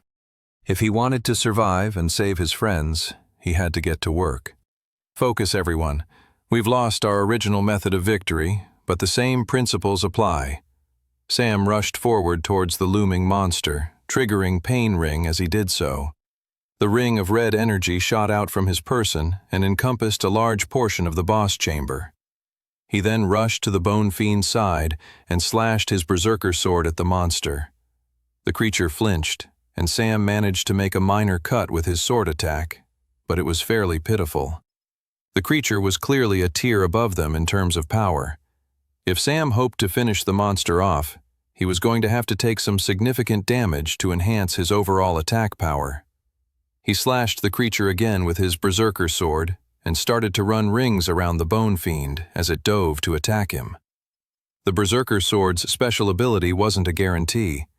Sam reckoned it was even less of a guarantee against a boss monster. He wanted to make sure he really drew the bone fiend's ire and attention onto himself and away from his friends before he started purposefully taking damage from it. Sam ran circles around the bone fiend, slashing it again and again. He hadn't planned on using his new Novice Tier Stage 2 mana manipulation, but it proved to be amazingly useful in confusing the bone fiend. 1 second he was moving one way and he'd flare his mana core, only to diminish it as he jumped back, all while the bone fiend would already be smashing its destructive mouth to the wrong spot. After a few more slashes and dodges, Sam felt comfortable that the bone fiend was solely focused on him and he started allowing more hits to go through. He let the bone pincers stab at his stomach, back, then rib cage. Even with his ring of numbing, the pain was intense. Sam winced as he took in the harmful attacks and tried to then calm himself from the shock, knowing the necklace of regeneration would soothe the pain relatively quickly. Even still, it was horrifically intense pain. The Bone Fiend was a nightmarish and powerful boss monster. Sam didn't want to imagine what the blows would have felt like if he didn't have the ring of numbing. If the pain was this bad, it would have been debilitating without the rare accessory. As he purposely took the blows from the awful creature, he every so often made sure to take a swing at it with his berserker sword. Each time he tested it and accumulated more damage towards his power output, he could feel his blade slicing deeper and deeper into the Bone Fiend's flesh. Sam calculated it would only have to be another few minutes of taking damage before his increased power within the pain ring would push him into a position to finish the boss monster off. And Sam was totally fine with that, so long as he kept his companions out of harm's way, which so far he'd managed to do successfully. It was at that moment, however, that the ground of the boss chamber began to shake once more. Oh no, Sam thought. What's about to happen now? An explosion of rocks erupted on the opposite side of the chamber from where Sam was fighting the Bone Fiend. 2 more bone-protruding tentacles shot out from the ground and loomed over the boss chamber. The 2 new tentacles whipped their ferocious mouths right in the direction of Clara and Toby. 43. Sam's eyes widened with terror. He suddenly raised his sword to block the incoming attack from the Bone Fiend. Clara. Sam's heart ached with concern. Toby. He hadn't fought this hard to see his friends die this close to the end of the White Gate. He kicked the Bone Fiend back before turning around and rushing across the boss chamber to save his friends. As soon as he got in range, Sam wasted no time. He leaped in the air and swung his berserker sword with all of his might.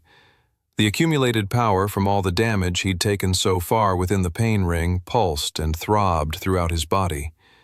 He felt his muscles engorging and swelling with a level of power he hadn't felt before. That, plus a heightened amount of rage and passion, led him to swinging his blade with extreme might. Sam's sword swing cut through the tentacles like butter. The powerful mini-arm of the Bone Fiend squirmed and writhed in pain from losing a portion of itself. Sam needed more insurance than that and sliced it a good 4 more times until the tentacle was nothing but little bits of wobbling flesh on the ground of the boss chamber. The tentacles were clearly weaker than the Bone Fiend's main form at the center of the room. As life drained from the little cut-up pieces of tentacles, one piece of flesh managed to spit out a bit of green acid onto Sam's arm. The acid burned at Sam's flesh, but was quickly healed from the power of the necklace of healing. Interesting, Sam thought as he absorbed the potential implications of the Bone Fiend having the ability to form acid from inside itself. He quickly turned to assist Clara and Toby, but the 2 of them had managed to destroy the other tentacle on their own. "Doesn't look like we need rescuing this time, does it?" smirked Clara. Toby shivered beside her, gripping his bloodied sword tightly. He looked at Sam dead in the eye. "Seriously, I am always happy to be rescued." Sam nodded. "You 2 protect the others. It's time we finish this." Sam rushed back to fight the Bone Fiend at the center of the room. Clara kept her sword gripped and held it at the ready for any more tentacles to emerge from the ground. She was guarding the left of the huddled group of kids, while Toby guarded the right side. She desperately wanted to ask Sam if there was anything more she could do to help. She hated that her friend was risking his life while they stayed safe at the sidelines. "Come on, Sam," she thought, watching the black-haired boy rush the gigantic and horrific worm head-on. Sam materialized his flame sword in his other hand and went all out with his 2 powerful swords, swiping the Bone Fiend. Left, right, up, down. Sam attacked the monster from every direction possible. From what Clara could gather, the attacks were doing more damage than ever before, thanks to Sam's special ability. He was finally dealing large cuts that had the boss monster leaking blood. The Bone Fiend writhed with pain and let out a horrific-sounding shriek. Then, moving with a lightning quickness that the monster had never displayed before, it smashed its mouth right into the ground where Sam stood, encompassing his entire body. "Sam!" Clara cried. The bone fiend ripped its mouth out from the ground, and all that remained of Sam was a patch of blood on the ground. Sam was nowhere to be found. Clara?" said Toby. "Where the heck did Sam go?" The other orphans were all huddled in balls, too frightened to watch the ensuing battle. Clara gulped. "I don't know." She felt her vision going blurry. "Is Sam really gone? Is it just up to us to take out that thing?" Clara's stomach lurched. She felt she was going to throw up. Is all hope lost? The bone fiend disappeared underground. The floor below them suddenly began to rumble. "Oh crap," said Toby. "It's definitely coming for us now." A white noise pierced through Clara's mind at that moment, and she suddenly was experiencing time more slowly. It was a moment of clarity amidst her overwhelming sense of shock and panic. Suddenly, the piercing sound disappeared, and Clara knew exactly what to do. "Everyone stand up and get your swords ready," said Clara. "This is not a drill. This is the real thing. We're going to avenge our friend Sam, even if it's the last thing we do. We all owe him that, don't we?" The kids blinked with terror, like they couldn't believe they were actually going to fight the bone fiend. And then, as if Clara's word unlocked something in their brains, a steely determination overtook their faces. "Yeah, screw that stupid monster," said one girl. "It ate Sam," said a boy. "We need to kill it for that." "Good," said Clara. She pointed ahead of them. "The worm will most likely pop out from there so that it's in snatching distance of us all. Let's surround it, and we'll all attack it with our blades as soon as it pops out." The kids all rushed into formation and waited for the emergence of the bone fiend. The rumbling below their feet shook and got louder and intense until the giant, disgusting worm monster shot out from the ground, breaking the floor and leaving a rubble of stone in its midst. "Now!" shouted Clara. The kids wasted no time, and the whole group of them, including both Clara and Toby, swung forward with their swords. Most of the orphans' attacks barely did any damage, and their swords almost bounced off the bone fiend. Clara's sword made a cut, but it was nothing more than an irritating slice similar to a paper cut. She then noticed the gaping flesh wounds left behind by Sam. "Aim for the already open wounds," Clara shouted. She pulled back her blade and then thrust it forward with all of her strength. Her sword went right into the flesh wound, and the bone fiend suddenly wailed with pain. The monster shook and swung its body, knocking Clara and Toby and a bunch of kids back against the wall. A huge amount of pain ripped through Clara's body. She desperately wanted to get up, but every time she tried to push herself, her body was unable to stand. The bone fiend had hurt her too badly. The giant monster shadowed over her paralyzed body. It was preparing to lunge towards her and eat her, just like it had eaten Sam. "Is this really it?" she wondered. "Is this how I die?" The bone fiend lunged towards her. Clara closed her eyes and accepted her fate. She felt the hot breath of the bone fiend breathing down on her, about to snatch her body and tear it to shreds, when abruptly the monster lurched sideways. It writhed on the ground in pain. Suddenly, bursting out at the side of the bone fiend was a black sword with ribbed edges. This was followed by the emergence of another sword covered in flames. Clara's eyes widened. "No way," she thought. "Sam couldn't have." The bone fiend suddenly split in two as the swords carved the monster into bits from the inside out. Emerging from the bloodied, destroyed carapace of the bone fiend was none other than the black-haired boy with frightening red eyes, who Clara had thought had died only a few minutes before. 44. Clara blinked in shock at the sight of Sam emerging from the inside remains of the bone fiend. If she could rub her eyes to check that she wasn't dreaming, she would have, but she was still paralyzed from the pain from the bone fiend knock that had sent her flying across the boss chamber a few moments before. She couldn't believe Sam was alive. Not only that, but that he had destroyed the bone fiend. They had defeated the final boss of the White Gate. Amazing, Clara thought. How the heck did Sam manage all that? Sam rushed over to Clara and materialized a red healing potion. How did you not die? Clara groaned. Shh, drink this first while I explain, said Sam, helping her take a sip of the healing potion. After the smaller tentacle spat acid onto me, I came to the realization that the inside of the bone fiend was incredibly acidic. I also knew that my necklace of healing regenerated at a faster pace than the damage from the acid, which meant I could let myself get swallowed by the bone fiend. I could rapidly absorb tons of extra damage without dying, which would give me enough strength to then destroy the monster from the inside out. Incredible, said Clara. A few moments after sipping on the health potion, Clara felt herself able to move a bit more. Help me with the others, said Sam. They moved over to the others, offering healing potions and tending to whatever injuries any of them had.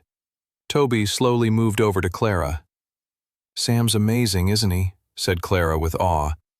Toby looked at the boy and then back at her. Yeah, he really is, said Toby. But you know what? You're amazing too, Clara.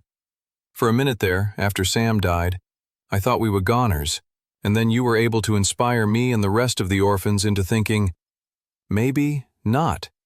Maybe we can do this without Sam's help. Clara smiled. Thanks, Tobes. I mean, we still needed Sam's help in the end, but I appreciate you saying that. Don't underestimate yourself, Clara, said Toby.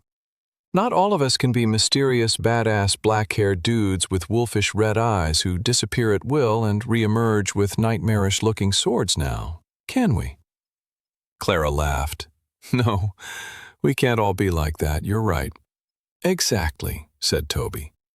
It's good to remember that for every hero in a storybook, there's normally countless helping hands who assisted them along the way, and, if you ask me, those people are more important than the hero himself.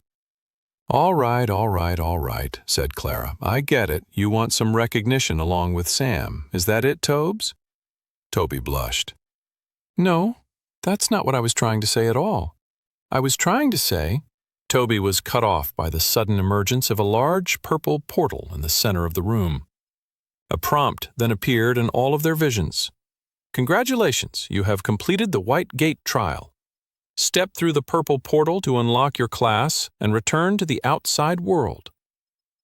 I'm guessing you guys all see the prompt, said Sam. Well done, everyone, we did it. We survived the White Gate. Everyone cheered. There's only one more thing we have to do before we can all go home, said Sam, and it's a big one. Beyond that portal, there is the class choosing zone. After you choose your class, you'll be taken back to the entrance of the White Gate. Does everyone understand? Clara nodded along with everyone else. Great, said Sam. I look forward to seeing you guys on the other side. With that, Sam turned away from them and stepped into the portal and disappeared. Toby watched his friend disappear through the portal with amazement. He couldn't believe it. They had really fought their way to the end of the White Gate. Beyond that portal, they would get classes. They'd actually be travelers, people with magic powers, soldiers, warriors, heroes. I never envisioned something like this happening to me, Toby thought. Becoming someone who could protect others.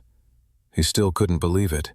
He watched as the other kids streamed through the portal and entered the class-choosing zone. Clara helped escort the younger ones through until it was just him and her left in the boss chamber. Come on, Tobes, said Clara. In you get. Toby blushed and said, Ladies first. Clara blushed herself. You fight a bunch of scary monsters and suddenly you're a charmer now, Tobes? What can I say? Said Toby. Is now the time I tell her how I feel? He wondered to himself. I was so close a few minutes ago before the portal and congratulatory prompt appeared. You know what? Screw it. Now is a better time than any. I'm going to tell Clara how much But I know exactly what you're doing, said Clara. You're trying to get out of going into this portal on your own. Come on now, get in there or I'll drag you. Toby sighed with relief. They had gone through so much already. He could save confessing his love for another occasion. With that, Toby mustered up the courage and stepped through the portal. 45. Sam stepped out onto the other side of the portal, emerging into the class choosing zone. The class choosing zone was a weird place. The ground was misty. The sky was full of sparkling stars, the kind of night sky you only saw on the clearest of summer nights. Sam sighed with relief. I made it back here, he thought. Even up until now, he wasn't sure if after stepping through the purple portal, whether he would emerge at the entrance to the white gate once more. He wasn't sure if the system would truly let him take a second class, but now that he was here in the class choosing zone, he knew that he truly would be able to do so. That brought him a brief sense of relief, but it was short-lived. Now that he knew for certain that he would be able to choose a second class, he recognized that a majorly important decision lay before him now. A few yards away were 3 stone statues. Just like last time, Sam thought. This was how the class choosing zone worked. If you managed to survive the trials of the White Gate, you came here and were given an option of 3 class choices, represented by the statues placed in front of you. The class choices were determined by your achievements while in the White Gate. Most people normally got a choice of the 3 most common classes: Warrior, Wizard, and Ranger. As Sam approached the 3 statues, he could already see that none of them were classes he recognized. The first statue was of a man crouching down with 2 daggers, his face hidden by a cloak. A prompt appeared in Sam's retina as he took in the first statue. For your calculated and cunning efforts in defeating your enemies, the White Gate awards you with the class option of Assassin, Rare. Assassin's abilities specialize in the art of stealth, poison-making, and the art of killing without anyone noticing. Sam read the prompt over carefully. A rare class was nothing to slouch at. He imagined it was for his quick kill of the silver-haired mercenary and his tracking of the lone Death Raven to the Death Raven Queen's nest that were all contributing factors towards this class option. He was definitely intrigued by the class. He especially liked the poison-making ability. Multiple times in this timeline already, he had survived battles due to having the right type of poison or venom to destroy particular monsters. A class that could leverage that advantage more sounded particularly good. He then moved on to the middle statue, which was a figure of a glorious-looking knight with an impressive sword and shield. The statue even had stone ripples of energy swirling around the bottom of the figure to indicate the magical energy the figure wielded. He then read the associated prompt with this statue. For your valiant and self-sacrificing efforts in protecting the lives of others, the White Gate awards you with the class option of Holy Knight, Mythic. Holy Knight's abilities specialize in protecting yourself and others in the midst of battle, and calling upon the power of light to defeat your enemies. Sam's eyes widened with amazement at the class prompt. A mythic class? He couldn't believe it. He'd never even heard of the Holy Knight class before, and he knew from his past life's experience that there were very few travelers with mythic-level classes. In his first timeline, he was considered special for having a super-rare class like Blood Knight. The idea of getting a mythic-level class sounded amazing. The class sounded incredibly interesting, and it was clearly the White Gate awarding him for all of his efforts for protecting his friends. Still, he couldn't help but feel a twinge of disappointment looking at the class. He definitely didn't want to pass up a mythic-level class, but it really didn't seem like it was the kind of class that would gel with his Blood Knight class. While he frustratingly couldn't see the abilities of the Holy Knight class, it definitely seemed like it would work counter to his Blood Knight abilities. He didn't need energy shields protecting him in the middle of battle. The whole point of his Blood Knight class was to take damage to increase his own power. Sam couldn't believe he was actually coming face to face with one of the rarest types of classes and being underwhelmed by the choice. Before he rejected it outright completely, he decided he wanted to know what all of his options were first. He then turned his attention to the third and final statue. The third statue showed a warrior holding a sword in one hand dripping with blood. There were actual droplets to represent the warrior's blood-soaked sword. But it was more than just an artistic flourish on the part of the statue. The statue was communicating something beyond mere raw power.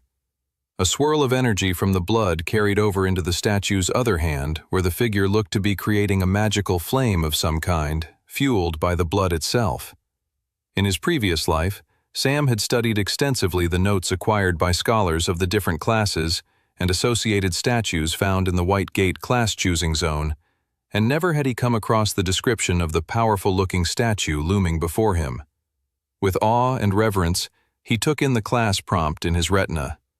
For your unique efforts in wreaking chaos, havoc, and destruction across the 3 trials, the White Gate awards you the class option of Death Lord, Legendary. Death Lord's abilities rely on leveraging the destruction and chaos you've created in battle to further your advantage against your enemies. Sam stood there, stunned. There had been a handful of famous travelers with mythic classes over the years in Sam's previous timeline. Not a lot, but a few. It was still an extremely rare class to find. No more than a handful in the entire population of all of Westria. But never in all of his research or experience had Sam heard about someone unlocking a legendary class. Legendary. It was a league all on its own. Such rarity would mean the class would promise abilities and powers far outside the range of what normal classes had to offer. Sam couldn't believe his good fortune. He felt himself yearning to select Death Lord straight away, but he reviewed his options once more. Assassin, cool, but it was a class known amongst travelers, and many people had developed counters against its abilities.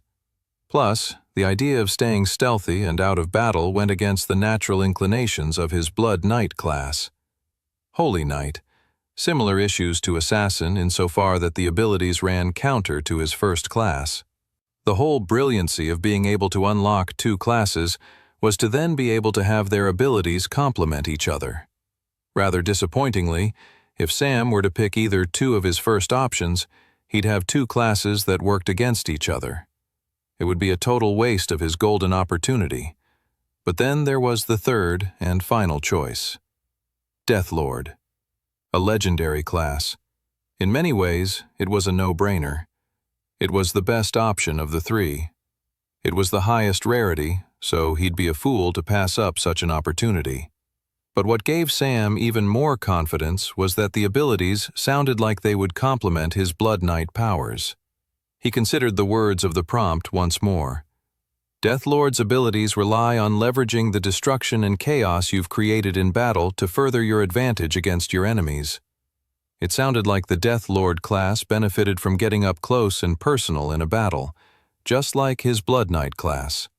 In many ways, the 2 classes felt like the perfect match. And maybe it wasn't so much of a coincidence, but rather the White Gate recognizing all the feats of Sam's accomplishments and use of the Blood Knight class while in the trials that led to it offering such a class as a reward.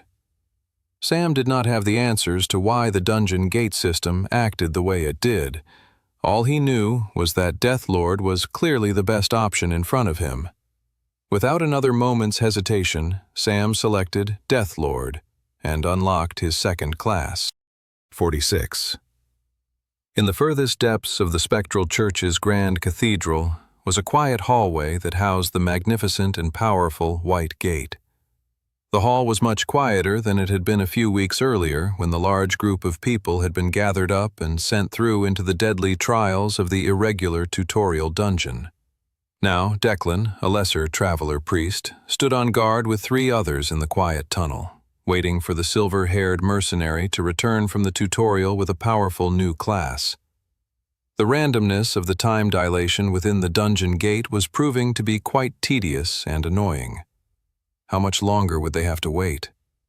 From what Declan understood, the whole point of the current experiment was to see what types of classes were unlocked depending on how many fellow humans you killed when in the tutorial.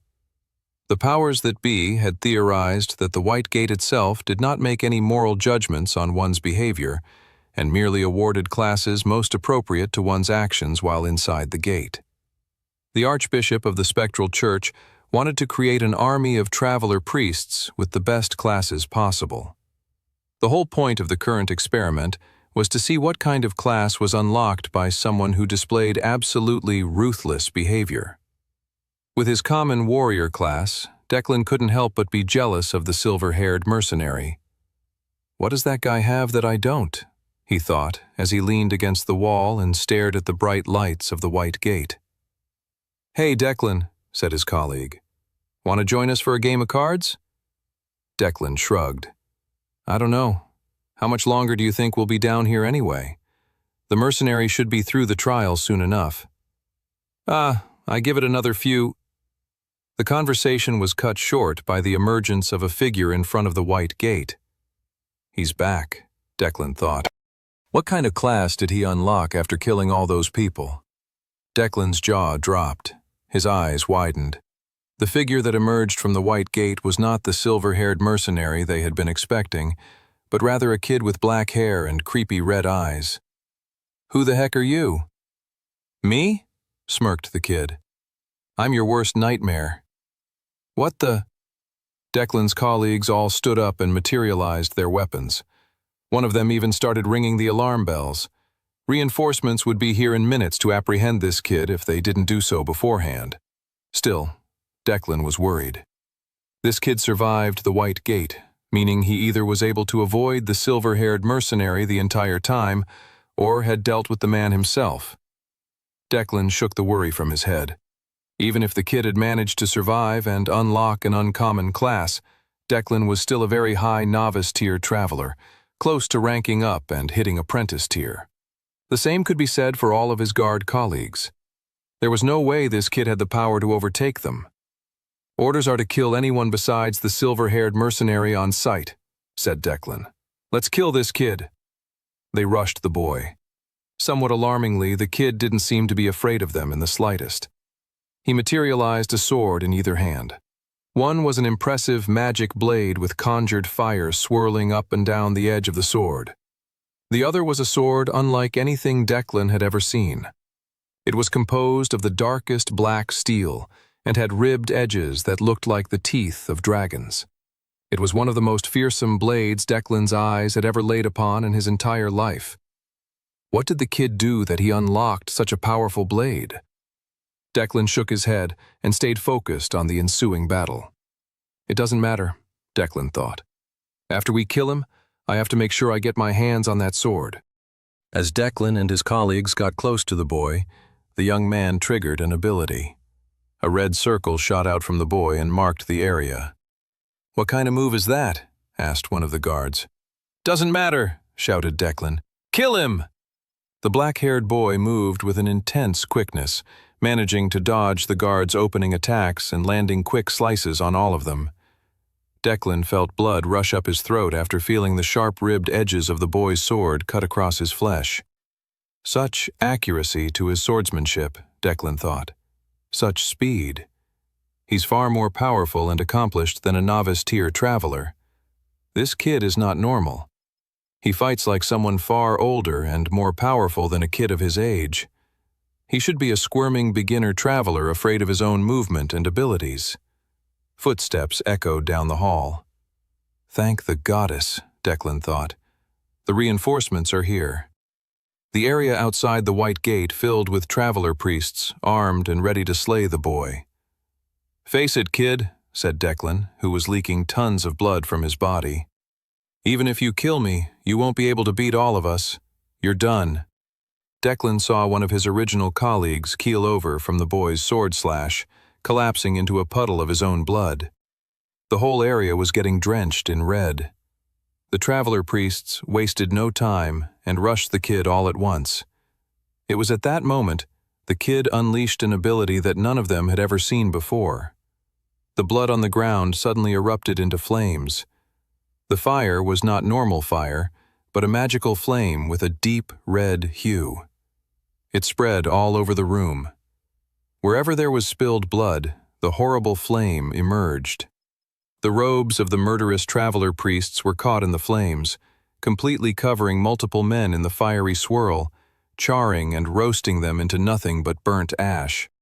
If the blood flame didn't destroy the traveler priests, the black-haired boy made sure his swords finished the job. 47.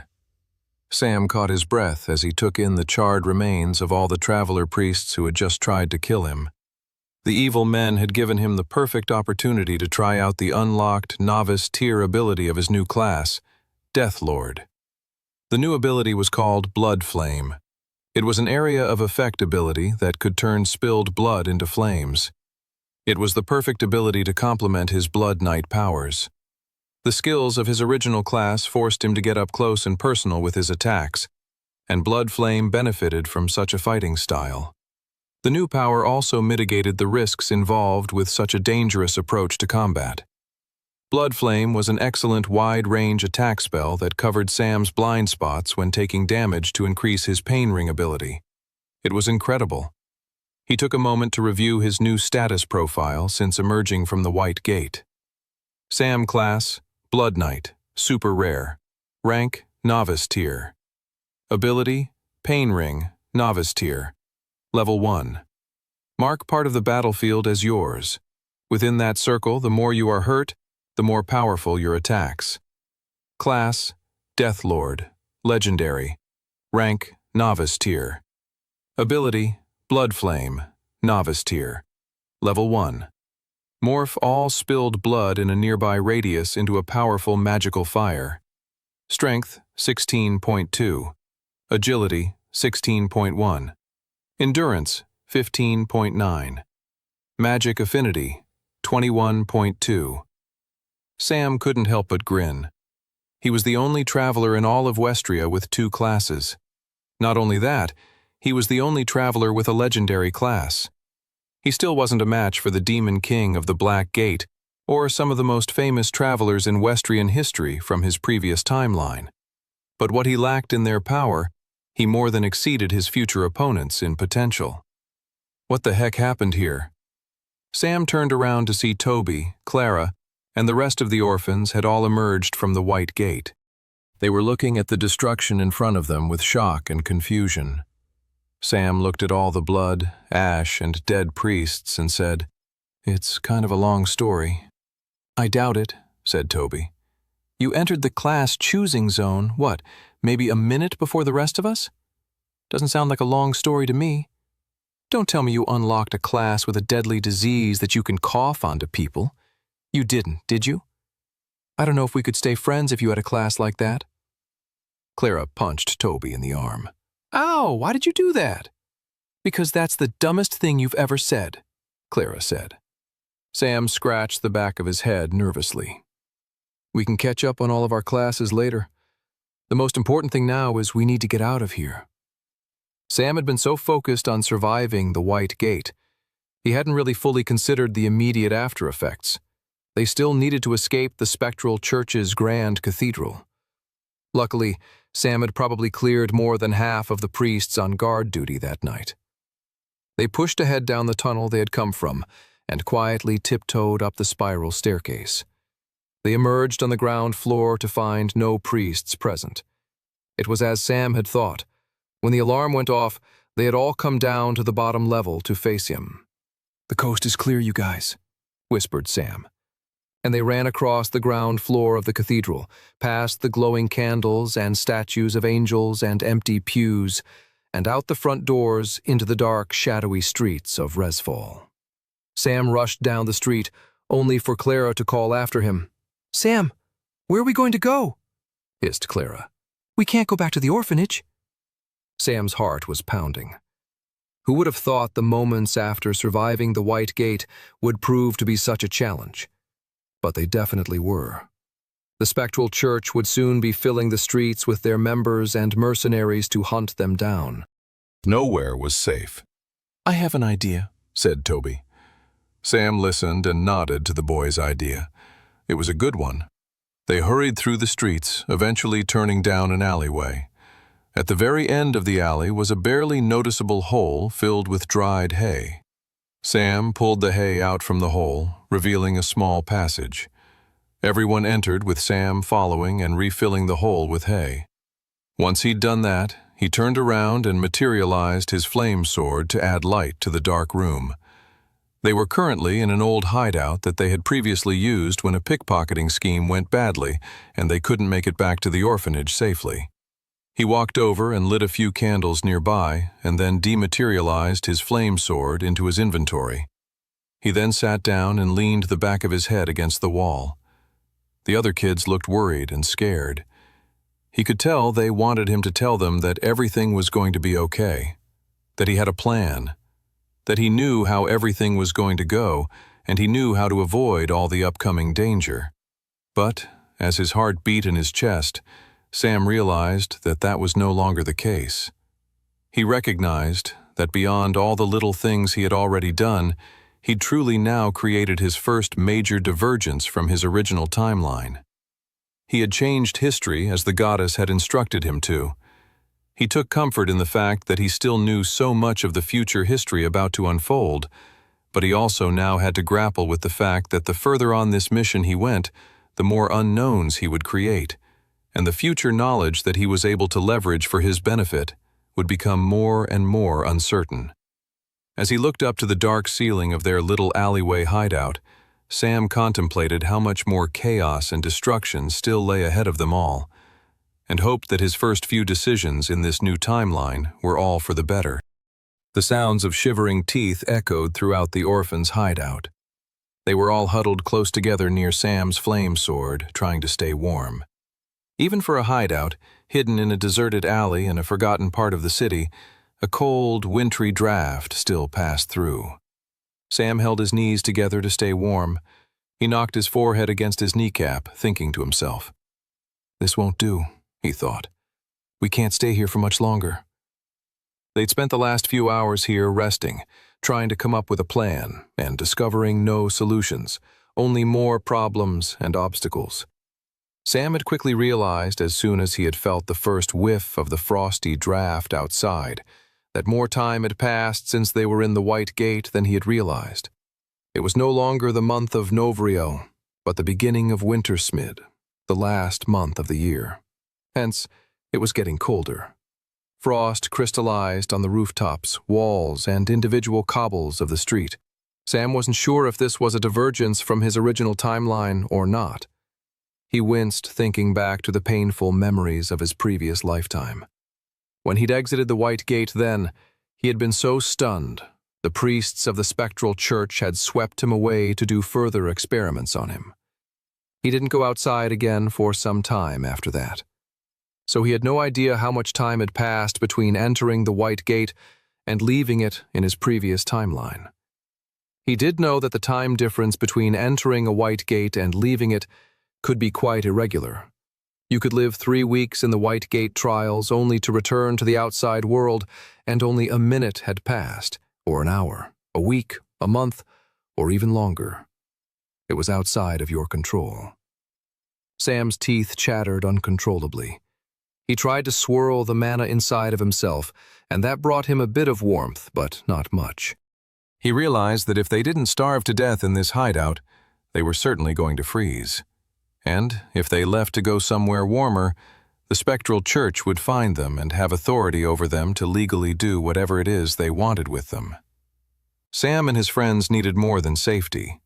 They needed a more official form of protection. At the top of the Resfall Travelers Guild building sat the guildmaster, Edgar Redfield, in his office, looking over some papers while trying to ignore a nagging pain in his back. He could see from his office window that the moon and stars were out and a flurry of snow was beginning to fall. The cold outside made him grateful to be indoors in the comforts of his office and in the warmth of their mana heating devices along with the cozy glow of a nearby candle. The office was filled with bookshelves and old tomes, covering everything from the history of Westria to the Merchants' Guild of the Southern Kingdom of Opali. There was one set of books Edgar occasionally looked at, written by the same mysterious scribe. They went by the titles of Arcane Guildland, The Ballad of the Drunk Catshade, and The Legendary Tower Ascender. The scribe was a bit crazy, kept going on about something called the Tannerverse. He sighed and placed the papers down. "I didn't become guildmaster so I could be bogged down in administrative work," he grumbled in his head. The guild's finances were an even bigger pain in the neck than the actual pain in his neck. He suddenly hit a breaking point. He paused. His eyes furtively glanced to the door and back. Everyone's left for the evening already, Edgar thought. He calmly reached to the bottom drawer of his desk and slid the compartment open. Peeking out was a book with scantily clad women on the cover and the title, The Brilliant Buxom Ladies of Westria, Volume 8. He was about to reach for the book when there was a sudden knock on his door. Whoever was behind it didn't even wait for Edgar's answer and just pushed the door open. It was his assistant, and she looked worried. I was just finishing up," said the guildmaster, furiously slamming the bottom drawer of the desk. "And I actually don't answer to you. I'm the guildmaster. Sir, I'm sorry to interrupt your important work." "That's right, very important work," said the guildmaster. "Very important." "Something strange has happened downstairs," the assistant explained. "Strange?" Edgar huffed. "Could this not be dealt by someone else?" He felt the pain in his left shoulder throb and ache violently. "It's all going wrong," he thought. "I was supposed to have a nice, calm evening." "You're the only remaining member of senior command in the building right now, sir." Edgar shook his head in dismay and stood up from behind his desk. "Take me to the strange occurrence, then," he sighed. As he followed behind his assistant, they went down the stairs of the guild hall to the front foyer. There, huddled in the middle, was a large group of children. "What the heck is this?" Edgar grumbled in his head. "This better not be some creepy caroling choir that goes door to door and makes you listen to them sing and then demands you pay for the pleasure of sitting through the torture." As Edgar got closer, however, he could see that the children were not the kind of well-fed, spoiled children of nobles who'd come up with the shamelessly mercantile scheme of coming to him and making him listen to them sing. No, these kids were different. They were street kids. He could tell by their ragged clothes, the bruises on their arms, and the curious mix of both fierceness and fear swirling in their eyes. Edgar still wasn't sure what exactly the situation he was walking into was.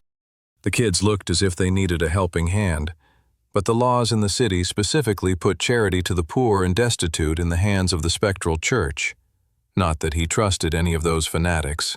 Even if he were to give a meal to these kids, which he'd gladly do, if the spectral church found out the Travelers Guild housed a group of street orphans, they could make quite the headache for him. But then things got even weirder. Right as Edgar was about to speak with the kids, one emerged at the front of the pack. It was a boy around 16 years old. He had shaggy black hair and strange red eyes unlike any Edgar had ever seen before. The black-haired boy was clearly the leader of the group. The first thing out of the boy's mouth was not, "Hello," or "We're hungry," or "Can we have some coin," or "Can we have a warm place to sleep tonight," or any of the things Edgar imagined the boy saying. No. Instead, the boy said something Edgar would never have been able to predict in a million years. "We'd all like to officially join the Travelers Guild." 49.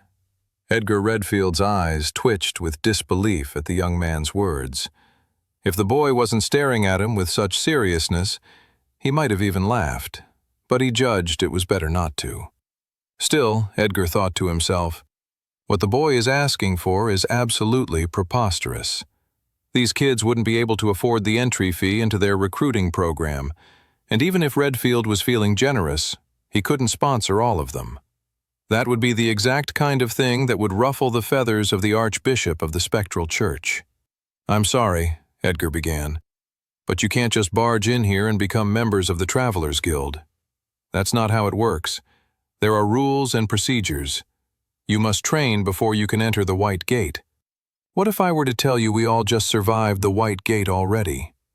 Edgar's eyes narrowed at the black-haired boy who had just interrupted him.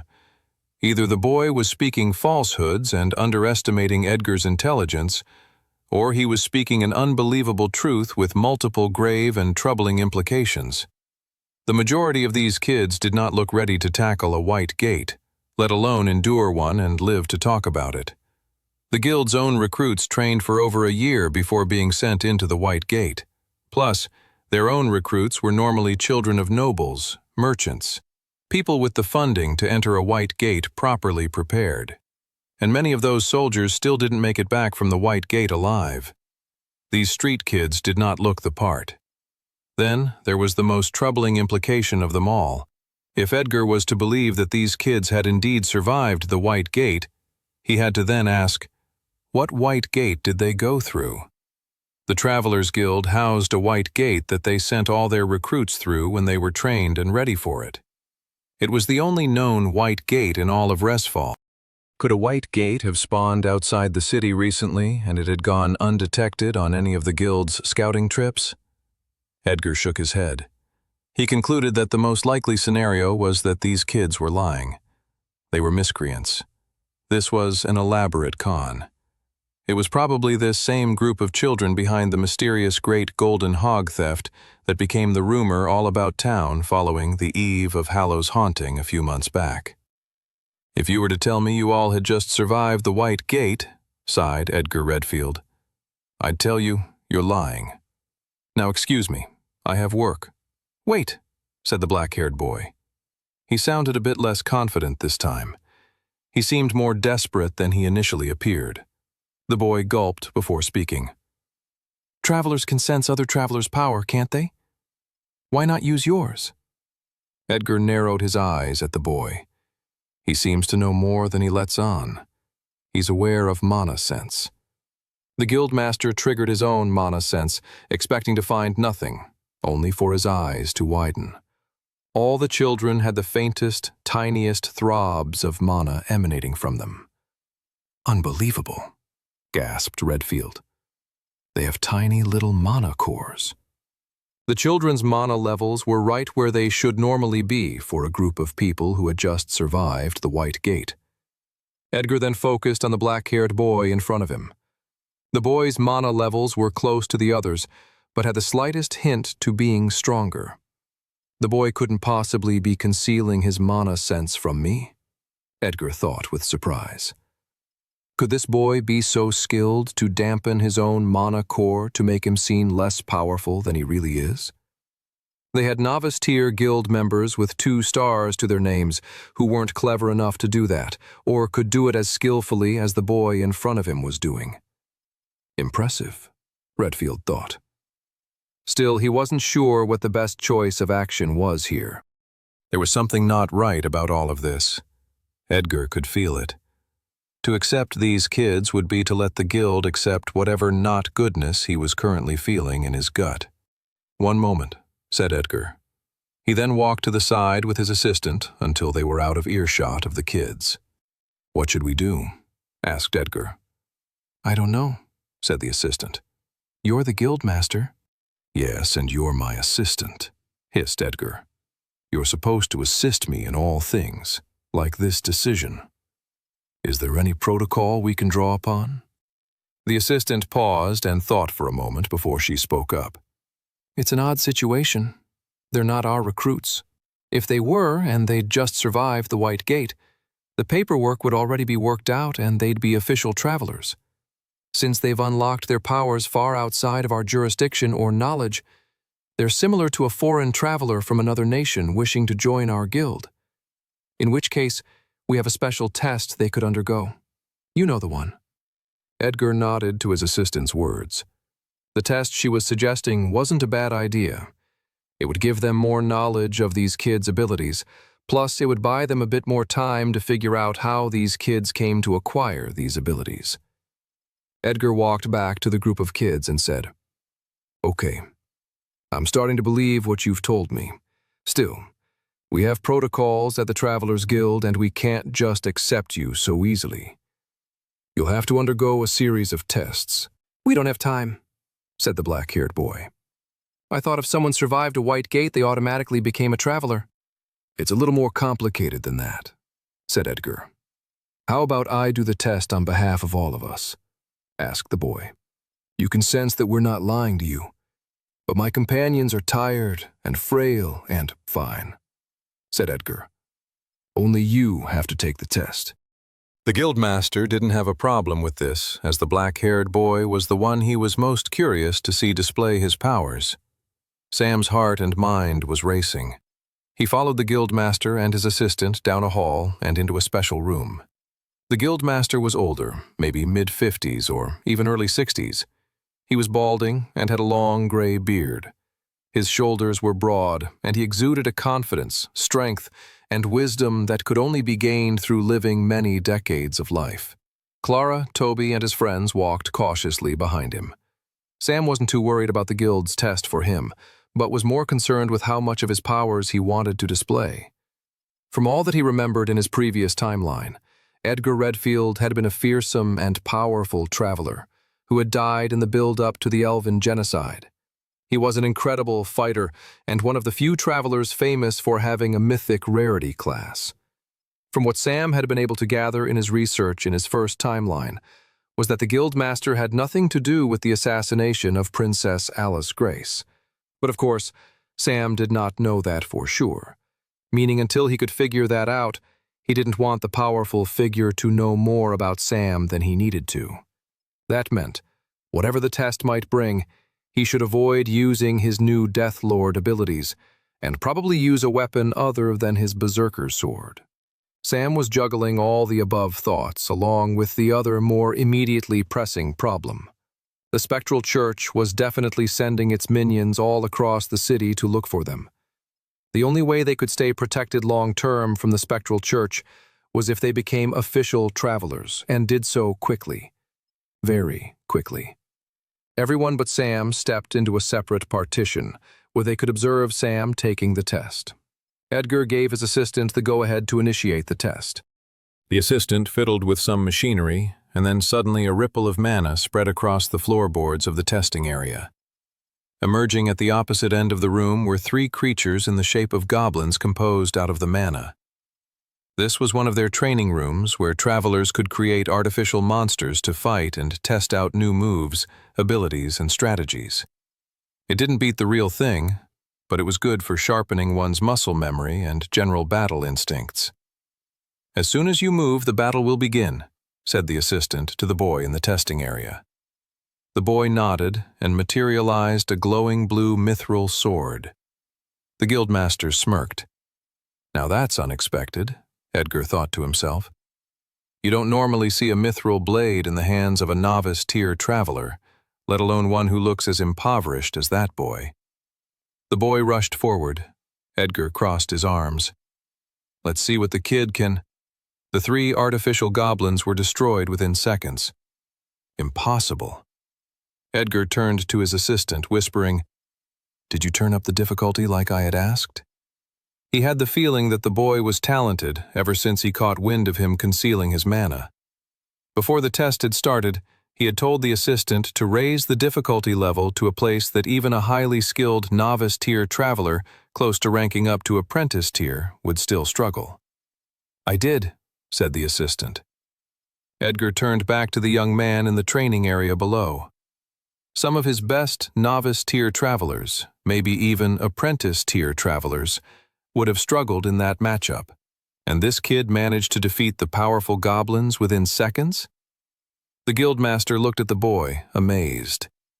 How has this kid unlocked such an impressive level of power? 50 Edgar Redfield looked at the black-haired boy with amazement. For someone to be fighting at a level like what had just been displayed only hours after leaving a white gate was beyond remarkable. It was unheard of. Even the most prodigious travelers who Edgar had ever had the pleasure of mentoring in the guild had not displayed that level of battle prowess so early in their careers. Edgar's amazement only continued to grow with regards to the black-haired boy and his pals. But even still, the uncomfortable feeling he had from the start hadn't gone away. He still couldn't understand how these kids unlocked traveler abilities, and how this one particular young man had become so strong already. Edgar wasn't sure he wanted to make any of these kids official travelers until he got to the bottom of that mystery. He was about to question them more seriously when a powerful knock echoed from far across the building back at the front door. Everyone but Edgar jumped with shock at the sound. They shouldn't have been able to hear a normal knock from where they were in the building, but someone had clearly imbued their fist with enough mana to make their knock heard all across the building. Edgar's eyes narrowed. First, the arrival of these weird kids, then a powerful knock at the door of the guild hall in the middle of the night, Edgar mused. This doesn't feel right at all. "All of you wait here," said the guildmaster. "Don't you dare leave this room." The guildmaster left his assistant and the strange kids in the testing room and headed back to the front of the guild hall. He placed his hand on the front door and paused. He triggered mana sense. He could feel a huge force of power emanating from beyond the door.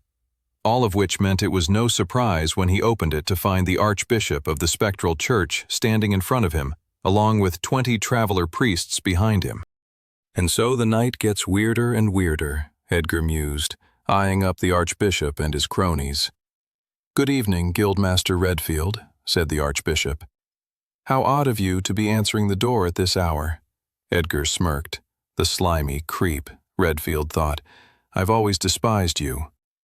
"I could point out how odd it is for you to be knocking on my guild's door so late at night," said Edgar calmly. "But then that would make me lose sight of the great pleasure it is to see you." Redfield narrowed his eyes, making sure that the Archbishop understood how much he still despised the man, even if he was using pleasant words to greet him. "We won't trouble you for long," said the Archbishop. "We're just wondering if you could assist us with a small dilemma we're having. It seems an entire group of orphans has disappeared on us. We're hard at work trying to locate them and make sure they're out of harm's way. You haven't seen a large group of children at all, have you? Or had any reports of any sightings?" Edgar frowned, pretending as if he had not encountered anything that evening that would prove helpful to the Spectral Church in the slightest. Still, this was an opportunity for Edgar to gather more information about the strange kids who had arrived at his guild only 30 minutes before. "I've not seen any," said Edgar, "but I'll keep my eye out for you. Any particular features that I should keep a lookout for?" The Archbishop nodded. "Yes, there's one boy in particular who seems to be leading the pack. He's got black hair and red eyes. He's the most dangerous of the group." Edgar concealed his smile. "So, the church is indeed searching for the exact same kids currently in the guild's testing room." "Well, it is truly unfortunate you haven't seen them," said the Archbishop. "Do you mind if we take a step into the premises?" Edgar crossed his arms. "That won't be necessary. Most of the guild is asleep. Maybe you can come back again tomorrow if you'd like?" The Archbishop's mouth twitched as it tried to fight off scowling at the guildmaster. "Very well," said the Archbishop. "We'll wish you good night." The Archbishop and his cronies turned around to leave and head out into the cold, nighttime city. Just as Edgar was about to close the door and breathe a sigh of relief, the Archbishop spun on his heels. "One last thing, Guildmaster," said the Archbishop. Edgar's stomach lurched at the sight of the man smirking. What does he know that I don't know? Edgar thought.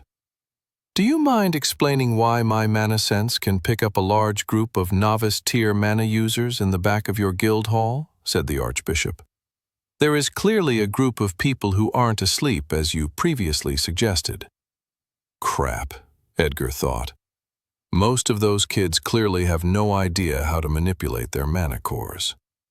"If it turns out you're hiding the kids we're looking for, Guildmaster," said the Archbishop, "that could cause a lot of difficulties for the Travelers Guild. You wouldn't want to upset the uneasy truce currently held between the Church and the Guild." Edgar bristled. Outside of the Volsungar royal family, the Spectral Church and the Travelers Guild were the two most powerful institutions in both the city itself and the country at large. Before the arrival of the Dungeon Gates, Archbishop Balin was without a doubt the second most powerful man in Resfall. However, that all changed when the Dungeon Gates arrived. The emergence of the Dungeon Gates created large-scale political upheaval and strife all across Westria, as different nations and races evolved to suit their newly changing world. With the best soldiers in his army, the former king of Volsungar created the Travelers Guild to train and recruit more powerful fighters, who could enter the Dungeon Gates to gain power and protect them all. From the Guild's inception, it had always been in tension with the Spectral Church, who had believed they should have had total control of training travelers. In the end, the Spectral Church was the only other institution outside of the Royal Army and the Travelers Guild to be allowed the privileges of training and preparing soldiers to become travelers. The merchants or different craftsmen's guilds were not allowed such privileges. The Travelers Guild therefore had to offer their white gate to the Spectral Church once a month for their own trained regiments to enter, and the church was allowed to entice any new novice-tier travelers to join their institution instead. All of this had been decreed about a year after the arrival of the dungeon gates by the late king of Volsungar, Victor Grace, as a means of stopping an all-out civil war among the different factions of Resfall. And yet, even still, here we are with the threat of bloodshed percolating so close to the surface of reality, Edgar thought. The guildmaster stared at the archbishop dead in the eye and pieced together a few mysteries that had cropped up over the course of that cold wintersmid evening. The archbishop was aware of the children and knew they had unlocked traveler abilities, which was why he even thought to search for them with his mana sense. But how could the archbishop be aware of children who had unlocked traveler abilities when none of them went through the white gate that was controlled by the Travelers Guild? There was only one explanation. The archbishop and the spectral church knew of another white gate, one they were clearly keeping secret from the guild, the royal family, and everyone else. While Edgar couldn't prove it there and then, he was confident in his deductions. And how is it exactly that these children came to be with traveler abilities? Asked Edgar. The archbishop no longer hid his scowl. The powerful figure took a step back. "That is not the issue in question," said the archbishop, regaining his composure. "The issue in question is those orphans belong to the jurisdiction of the spectral church. You don't have the authority to keep them inside your guild hall. Now return them at once." Redfield shook his head and smirked. "I can't believe I'm actually about to do this," he thought. "This is not how I saw my evening going." "Sorry, Balin," said Edgar. "The kids are no longer your responsibility. For as of this evening, they have all officially become travelers in the Travelers Guild." The archbishop scowled at the guildmaster even more furiously than he had a few moments before. "You've made me very angry, Edgar," said the archbishop. "I won't forget this." With that, the powerful priest turned and walked back into the city with his small regiment of acolytes behind him. Edgar watched the antagonist late-night visitors disappear into the throng of city streets and then returned back inside the guild hall, closing the door behind him. He leaned his head against the shut door and sighed, as if tensions with the spectral church weren't thorny enough already. He returned to the testing room and found his assistant and the strange kids all looking at him with concern. "Why the long faces?" asked Edgar. "You're all official travelers now." The kids were silent, momentarily shocked, before they suddenly cheered with excitement. They all looked excited except for the black-haired kid, who looked to be sighing with relief. He's clever, that one, Edgar thought. He knew that the spectral church was looking for them, and the only way to escape their clutches was to become official travelers. That was why he was in such a rush with the initial test. He knew that he didn't have long. "I'm sure you all have questions," said Edgar, "but they'll have to wait until the morning." He turned to his assistant and gave her orders to get the kids some food and prepare a dorm for all of them. "Lead them all to the dining hall," said Edgar. As they left, Edgar pointed to the black-haired boy. "You there," he said. "I'd like a word." Suddenly, it was just Edgar and the young man in the testing room, alone. "You don't need me to tell you who was at the door just now, do you?" said Edgar. The young man stared at Edgar and didn't say anything. "I've just done you a pretty big favor," said Edgar. "Some gratitude would be nice. Answers as well." "What do you want to know?" said the young man. "First off, what's your name?" "Sam." Edgar had already pieced together that they were all orphans. He wouldn't quiz the kid on his lack of a surname. "All right, Sam, nice to meet you. My name is Edgar." "I know." The guild master grinned. "Where did you unlock your traveler abilities?" "In the White Gate." "Which White Gate is this?" said Edgar. "It wasn't the one housed in our guild." The boy hesitated for a moment, as if he knew the information he had was explosive, that it could cause great strife throughout the city. The kid was smart enough, however, to see that Edgar already had a pretty good idea of the situation. "It's a secret one," said Sam, "hidden at the bottom of the grand cathedral of the spectral church." "Those slime balls," grumbled Edgar. "Do you know how long they've had the gate in their control?" Sam shook his head. Did they prepare you for going into the White Gate? Sam shook his head. Do you have any idea why they'd send you and your fellow orphans into a dangerous White Gate?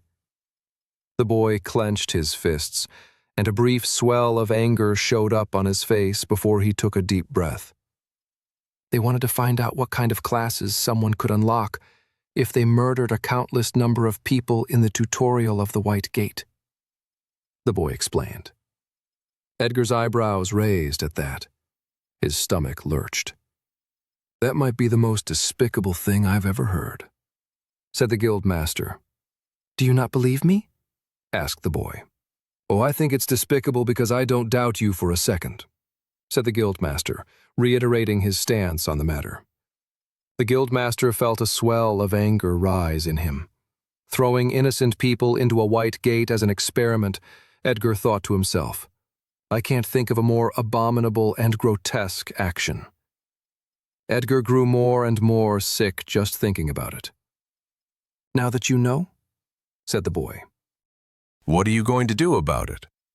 If I could, I'd go burn the cathedral to the ground with all the senior members of the spectral church roasting inside, said Edgar. But hating your enemy is not always enough to defeat them. So, I'll go meditate, cultivate my mana, train myself, get stronger. Prepare for the day when I get the opportunity to topple such a horrific institution sucking life force out of Volsungar. The boy nodded. Are you satisfied with that answer? The boy nodded again. Can I rely on you to behave the same way? Sam nodded his head once more. This young man only gets more and more interesting, Redfield thought. At his age, if I were in his shoes, I'd be rushing to break the bones of every member of the spectral church. This young man's lack of hot-bloodedness suggests a wisdom far beyond his years. Edgar then gestured for the young man to run along. If you head out that way and turn right, you won't miss the dining hall, said Edgar. I'm sure your friends are wondering what happened to you. Sam nodded and walked out of the testing room. Edgar watched the boy go and then sighed. This is bad, the guildmaster thought to himself. The spectral church has always had such a vicious hunger for power. And now that they had their own secret White Gate that they could use to train people, they'd be able to create a whole army of powerful traveler priests. This will have to be investigated further, Edgar thought. Unfortunately, there's only one thing that is still achievable this evening. Rest. Sam found his friends sitting in a large dining hall, devouring huge pieces of bread along with large bowls of soup. Sam smiled at the big bowl and piece of bread clearly waiting for him and sat down right in front of it. What did that old guy want? Asked Clara. Clara, that was the guildmaster of the guild, said Toby. Please don't get us kicked out of here after we've barely joined. Can they do that? Do you know, Sam? I really don't want to be thrown back out into the streets to die of hypothermia and have my body feasted upon by street rats. Some of us are still eating, grumbled Clara, nudging Toby in the ribs. Guildmaster, that's cool. Maybe I can be that someday. Sam grinned. You're a long way from being guildmaster, Clara. Edgar Redfield is a master-tier traveler. He's one of the strongest travelers in the entire country, if not all of Westria. Whoa, said Clara. Whoa is right, said Sam, ripping his bread in half and dipping it into the soup and then taking a bite. The first bite was a delicious jolt to the senses. He hadn't had food this good in a long time. This is incredible, said Sam. The entire table groaned with delight. We know. After the orphans had eaten a second and, for some of them, even a third bowl of soup, a guild assistant then escorted them all to a large dormitory where they would be sleeping for the foreseeable future. All right, that's about it, said the guild assistant. I'll leave you all now to it. Tomorrow you'll be walked through the basics of what it means to be a member of the Travelers Guild. Until then, good night.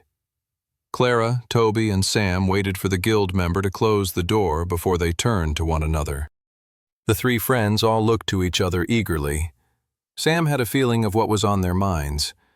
They'd been in such a hurry after exiting the White Gate, first escaping the clutches of the spectral church, then finding their hideout, and then, finally, seeking membership with the Travelers Guild, that they never had a chance to share with each other what classes they had unlocked while in the class-choosing zone. "You go first, Tobes," said Clara. Toby let out a sigh. "I'm sure it's not as cool as any of the ones you got. I got a choice of 3 common classes, Wizard, Ranger, and Warrior, and so I obviously went for—" "Wizard for sure," Clara interrupted. "How did you know?" "Something about wielding magical spells that could hurt monsters from afar, emphasis on afar. Seems like it would appeal to you, Tobes," Clara said. Toby blushed. "Well, you're right. I chose Wizard.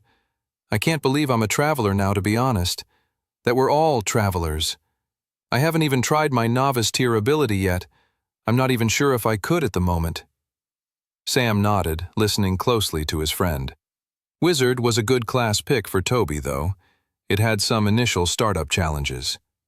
Mainly that for most travelers exiting the White Gate, their magic affinity was still super low, and that was a most important stat for those with the Wizard class. Sam explained all this to Toby and said he would teach him how to absorb mana stones before they went to bed that evening. Toby could get to work on raising his magic affinity stat straight away. "Amazing! Thank you, Sam," said Toby. "But enough about me. Clara, what did you pick?" "Like you, Tobes, I got the 3 same common options," Clara explained. "I picked Warrior because I want to fight my enemies up close and personal." "Whoa!" said Toby. "Amazing! So brave!" Sam grinned. Of the common class options, Sam was glad to hear Clara picked Warrior. That was definitely the right class for her. He was not surprised that Clara and Toby hadn't unlocked any uncommon or rare classes. They had survived and fought valiantly in the White Gate, but you really had to do something out of the ordinary to unlock the better classes. Sam wondered whether he should have worked harder to have helped them unlock other classes while they were in the gate. But he shook his head at the thought. His priority had been survival for his friends, and they had just barely achieved that. Plus, despite what others might argue, the common traveler classes were quite powerful, especially early on in a traveler's career. The abilities usually held a lot of raw power in them that was handy and easy to use, unlike, say, his Blood Knight's Pain Ring ability. The latter was an ability that could be exploited for incredible gains, but the trade-off was a lack of an immediate and easy-to-use power, as well as high level of risk to achieve the significant power-ups. So, in many cases, the common classes were a great choice for many aspiring travelers.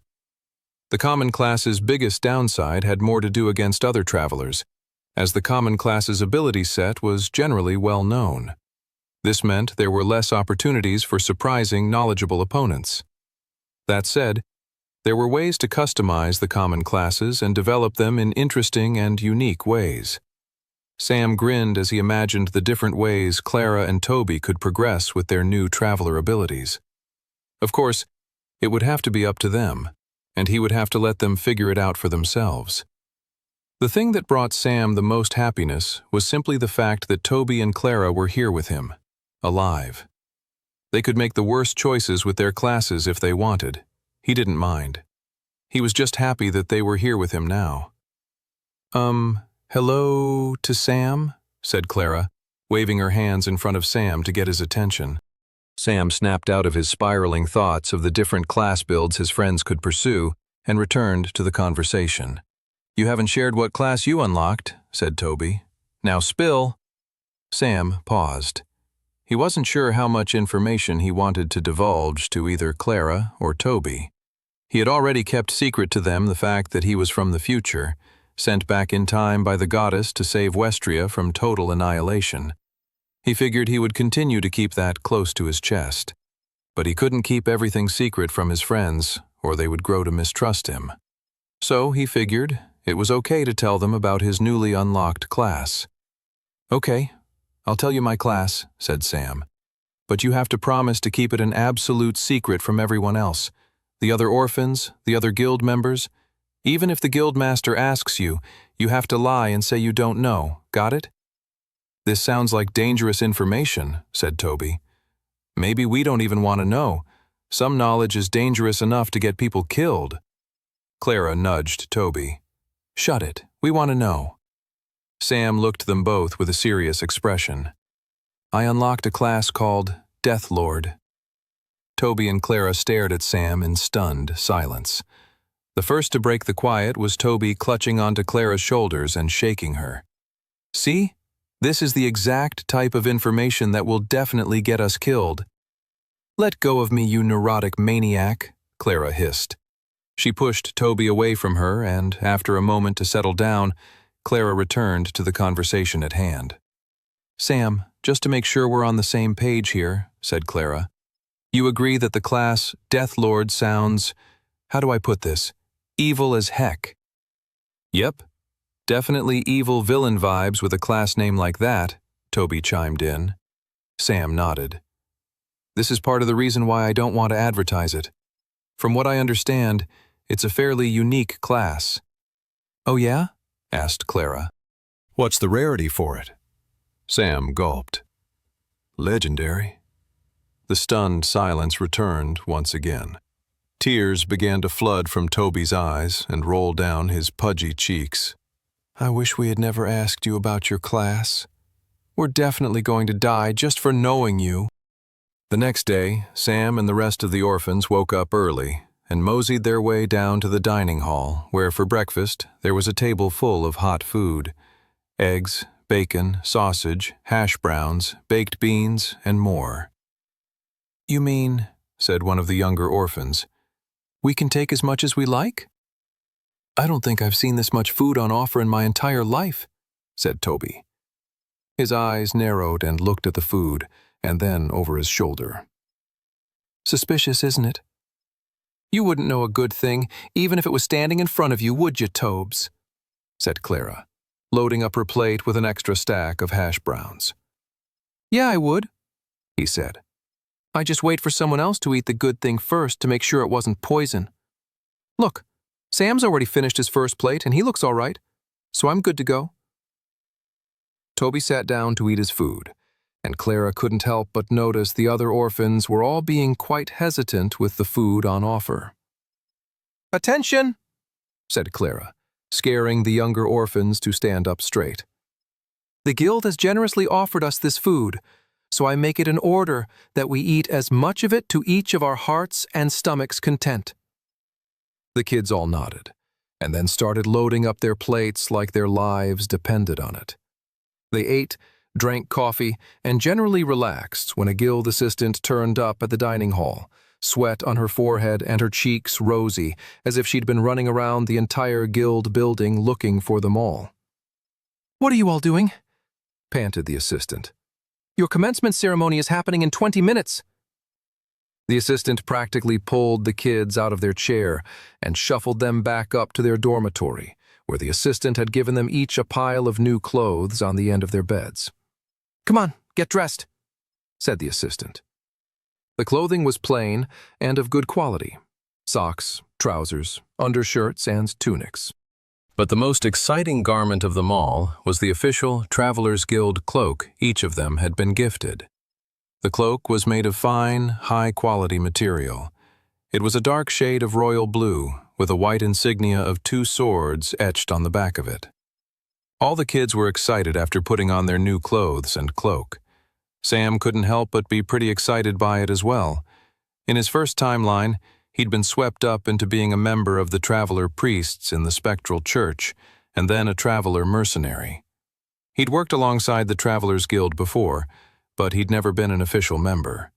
He'd never been someone who had donned the official blue cloak. Now, he would be. He smiled at his reflection in a nearby mirror. The blue cloak looked good on him. Once they were all fully dressed, the assistant escorted them downstairs to the courtyard of the Travelers Guild.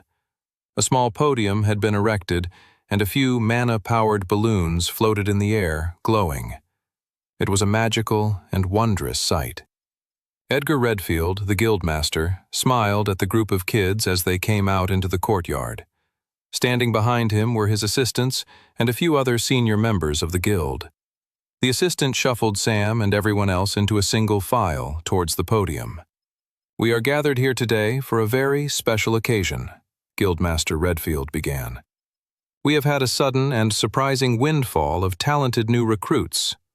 Travelers Guild General Olivia Reeves strode into the guild hall and was surprised to find it completely quiet. There was no assistant or anyone to greet them. No one's even guarding the entrance, Olivia thought. What the heck is going on?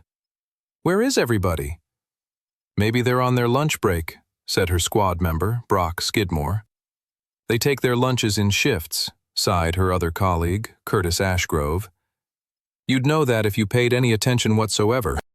I believe I was paying attention when I chopped that lizard Naga swordsman's head off before it killed you, said Brock, crossing his arms. My spell was precisely 1.5 seconds from going off, and on the basis of the aerodynamic speed by which his spear was heading towards me, he was going to hit me within 1.8 seconds, so I assure you, I did not need your assistance. I was fine, thank you very much. You two shush, said Olivia as she took another step into the hall. She could hear the guildmaster speaking as if he was giving a speech. She eventually could see a crowd had gathered out in the courtyard of the guild hall. It looked like a graduation ceremony for new recruits. Last I checked, the guild hadn't sent any new recruits into the White Gate in a couple of weeks, Olivia thought to herself. She looked at the kids going up one by one, getting their official traveler's pins on their chest. Who the heck are these kids? She thought. Most of them looked too young to be sent into the White Gate, and the few kids that did look old enough, she didn't recognize a single one of them. Olivia crossed her arms as she watched the scene unfold. She knew there was something off or strange about this ceremony, but she couldn't exactly say why. It was finally Sam's turn to step up to the podium. He walked up and Guildmaster Redfield grinned at him, and then materialized a blue pin badge and placed it on his chest. The badge indicated that he was an official Travelers Guild member. The blue color denoted the color of his internal mana, which was also the color associated with the tier of his class, Novice tier. After getting his pin badge and shaking hands with the Guildmaster, Sam walked off the podium and joined the other kids. Let's offer a big congratulations to the newest members of the Resfall Travelers Guild, said Guildmaster Redfield. Everyone in the courtyard cheered. Sam couldn't help but notice a group of 3 travelers who were watching the ceremony from a distance. The woman had an orange pin badge denoting she was of one of the highest tier groups a traveler could ascend to. She was an adept tier traveler. The only person higher that Sam knew was the Guildmaster, who had a red badge to denote his master tier status. The 2 men behind her each had yellow badges to denote their journeyman tiers. One was a tall, elegant-looking elf with the wizard class, who was known as Curtis Ashgrove. The other man was a stocky dwarf with the warrior class, known as Brock Skidmore. It took a moment for him to place them, and then he remembered who they were from his previous timeline. The 3 of them had been on the battlefield in his original timeline, fighting against the Demon King and his hordes exiting through the Black Gates. He remembered that even them, some of the strongest travelers in the final army, didn't last very long against the demon threat. Seeing the 3 of them alive now made him both happy and melancholic. All 3 of them were valiant fighters, but it hammered home just how far Sam had to go in preparation for the upcoming apocalypse that was just under 5 years away. He didn't just have to catch up to Olivia Reeves and her colleagues. He had to surpass them. Beyond the variation in color, the other major difference between the pin badges that Sam and his friends had just acquired and the badges of the other guild members was that their badges were empty, whereas the other members had an assortment of stars on them. Redfield began to explain exactly that. Now that you're officially travelers, you'll now begin doing missions and assignments on behalf of the guild. Some of these missions will be assigned, others will be optional and up to you based on the missions listed on the mission board inside. All of your missions and assignments will be determined based on your tier. That said, there's a huge gulf between a beginner, novice tier traveler and one who is close to ranking up to apprentice tier. To keep track of these differences, the guild also has the star system. You'll notice right now your badges are blank. You are considered 0-star travelers. As you take on more and more missions, you'll acquire more stars, up to 3 for your tier group. Missions assigned to a 3-star novice-tier traveler will be the highest level of mission you can go on until you've ranked up to apprentice tier. That's if you ever rank up. Many travelers never go far beyond where you are now. For some, they just don't have the willpower, strength, or fortitude to ascend to the higher tiers of power. But the more frequent reason travelers don't reach the next tier of power is because they die before they're ever able to. I say this not to scare you, but to warn you and prepare you for the great responsibility that being a traveler means. I believe in each and every one of you. That is all for now. Good luck. Everyone cheered and clapped. Redfield was about to step up off the podium when Sam raised his hand. The guildmaster turned and looked at him funny. They were now preparing to have a post-ceremony lunch that the guildmaster was clearly in an eager rush to get to. This isn't the time for question. Sam cut the guildmaster off, shocking everyone in the courtyard. Even more shocking was what he said next. How soon can we start? 54. Over the next week, Sam and the others settled into the life and work of being official travelers. Despite their glamorous new blue cloaks and pin badges, they never got close to a single dungeon gate. To Sam's chagrin, the week was spent doing odd jobs for the guild, cleaning up the bathrooms, standing guard at the front entrance, and helping out local Resfall citizens with minor problems. Over the course of the last few days, they saved 3 cats that had got stuck in trees and solved the mystery of the missing beer barrel. The pub workers were drinking it. Both Clara and Toby managed to gain some tutelage for their respective new classes with the members of Olivia Reeves' squad. Brock Skidmore, famous in Sam's previous timeline as one of the greatest fighters to ever wield a warhammer, gave Clara some good warrior exercises and drills, showing her the best ways to use her first unlocked ability. Similarly, Curtis Ashgrove, whose feats of lightning magic in Sam's first life became known all across Westria, gave Toby good wizard practice exercises, walking the boy through how to cultivate his magic affinity and the different pathways someone with the wizard class could take. The most eventful part of the week for Sam, however, was their unofficial assignment. Operation Rescue Roxy, the Unicow. Sam, Clara, and Toby were all aware that they'd left Roxy behind, but they didn't know the best way to get her back.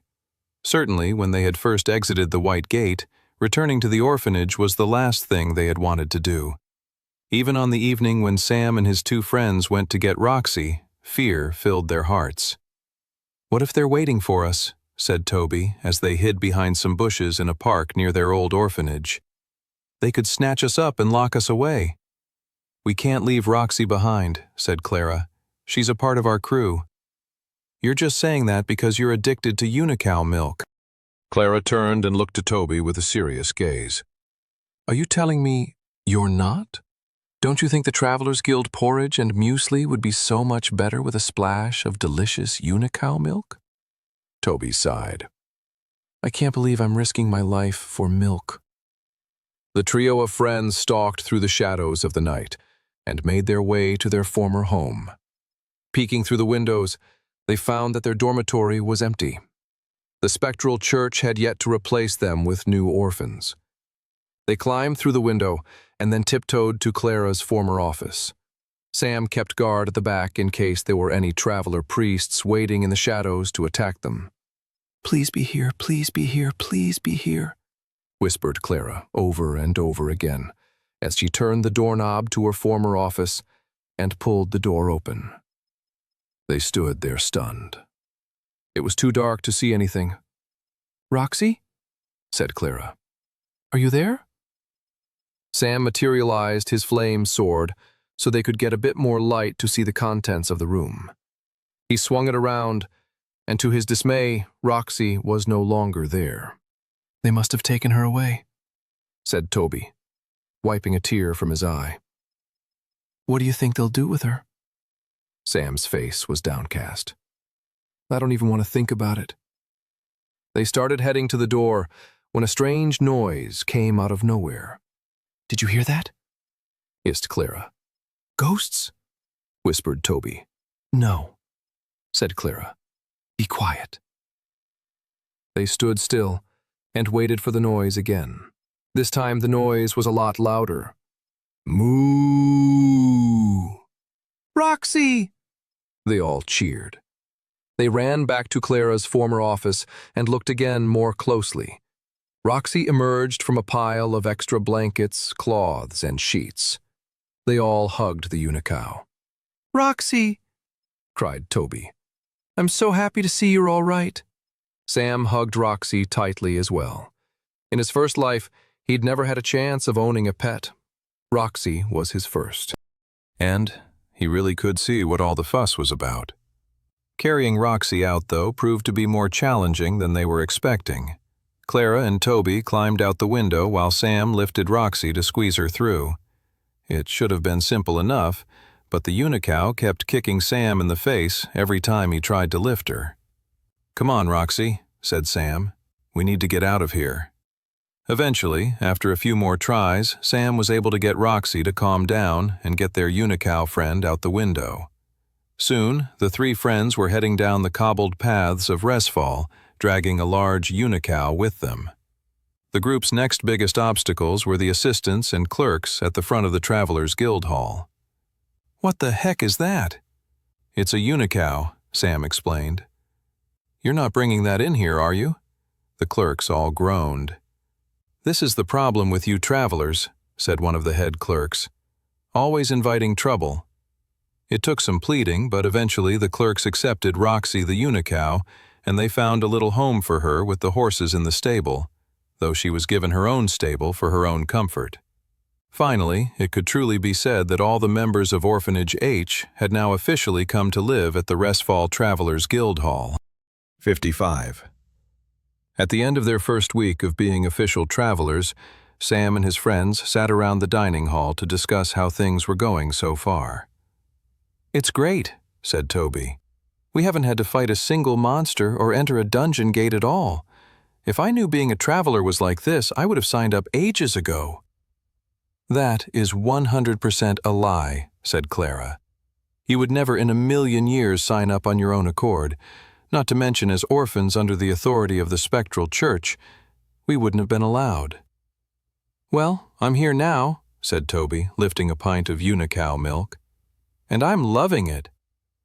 Sam was a lot less happy than how their first week had gone compared to Toby.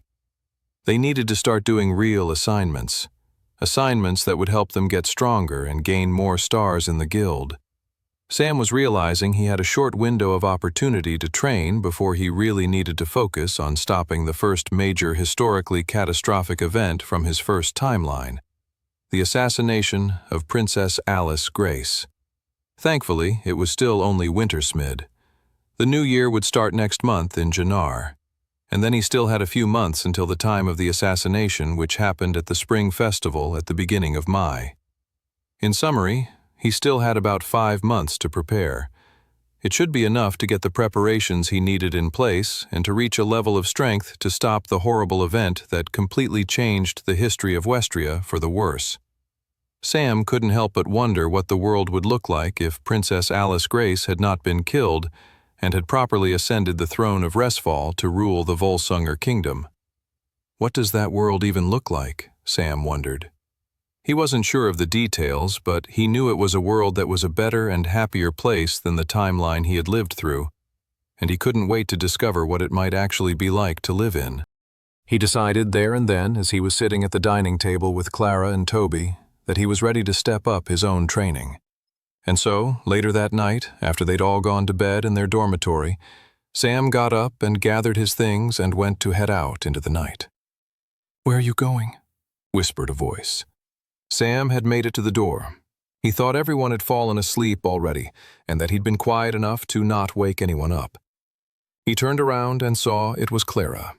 She was sitting up on her bed and rubbing her eyes. "If you're going off to face danger, let me come with you," said Clara. Sam sighed. He was worried something like this might happen.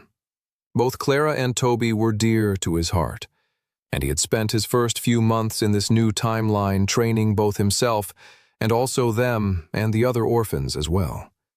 He'd held their hands for long enough.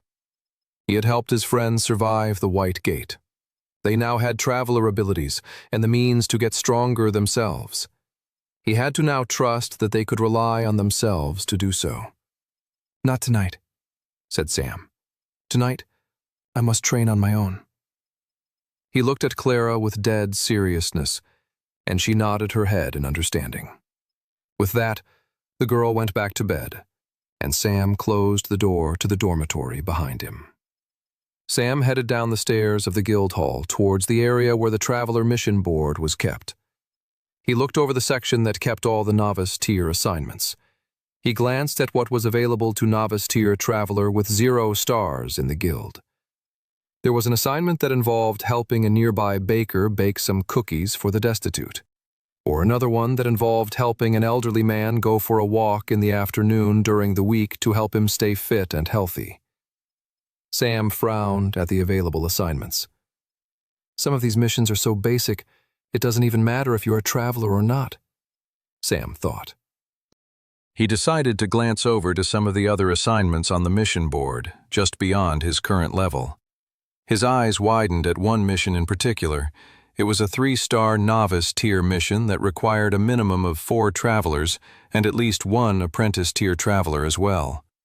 It was a simple mission to clear a standard blue dungeon gate. The reason it had extra requirements was because it was discovered a bit later, and so there were only a few more days until it could potentially result in a dungeon break, meaning the guild wanted whoever was going to take the mission on to clear it straight away on the first try. But Sam's eyes widened at more than just the prospect of an effective and challenging training mission. He was suddenly recalling a minor disaster from his first timeline.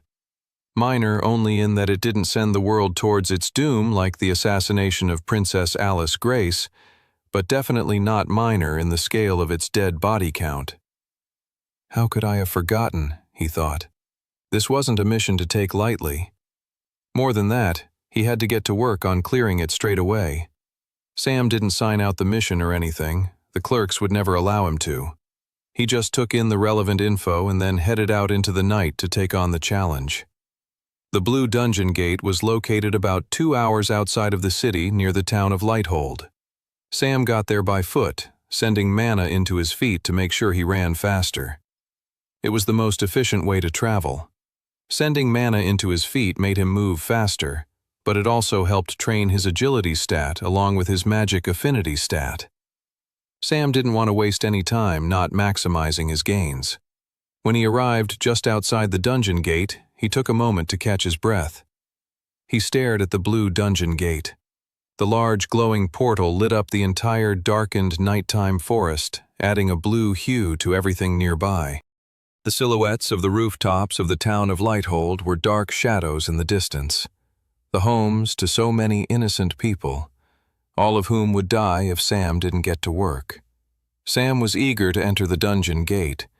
This was going to be his first dungeon gate since he had survived the White Gate for the second time. His stats were higher. He had more abilities now, more weaponry and equipment. He had cleared the Blue Dungeon Gates before entering the White Gate in this new timeline.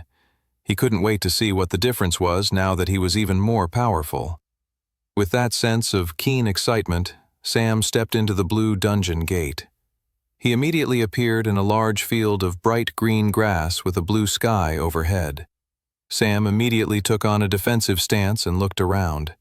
It was a grassland dungeon world, which was a little bit more difficult than a cavern dungeon world. In a cavern, you had a bit of breathing room upon entering the dungeon, as usually there weren't any monsters coming to attack from behind you, whereas in a grassland dungeon, monsters might attack you from any direction. Usually, that wasn't the case, as a blue dungeon was typically on the easier end of dungeons, but it was still a greater possibility in a grassland dungeon compared to a cavern dungeon. Sam was just about to relax when the ground at his feet began to rumble.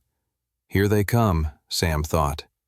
Sam quickly materialized his deadly berserker sword and got ready to take on the approaching threat. Bursting out from the ground nearby was a group of ant-like creatures with sharp, sickle-like metal claws for hands.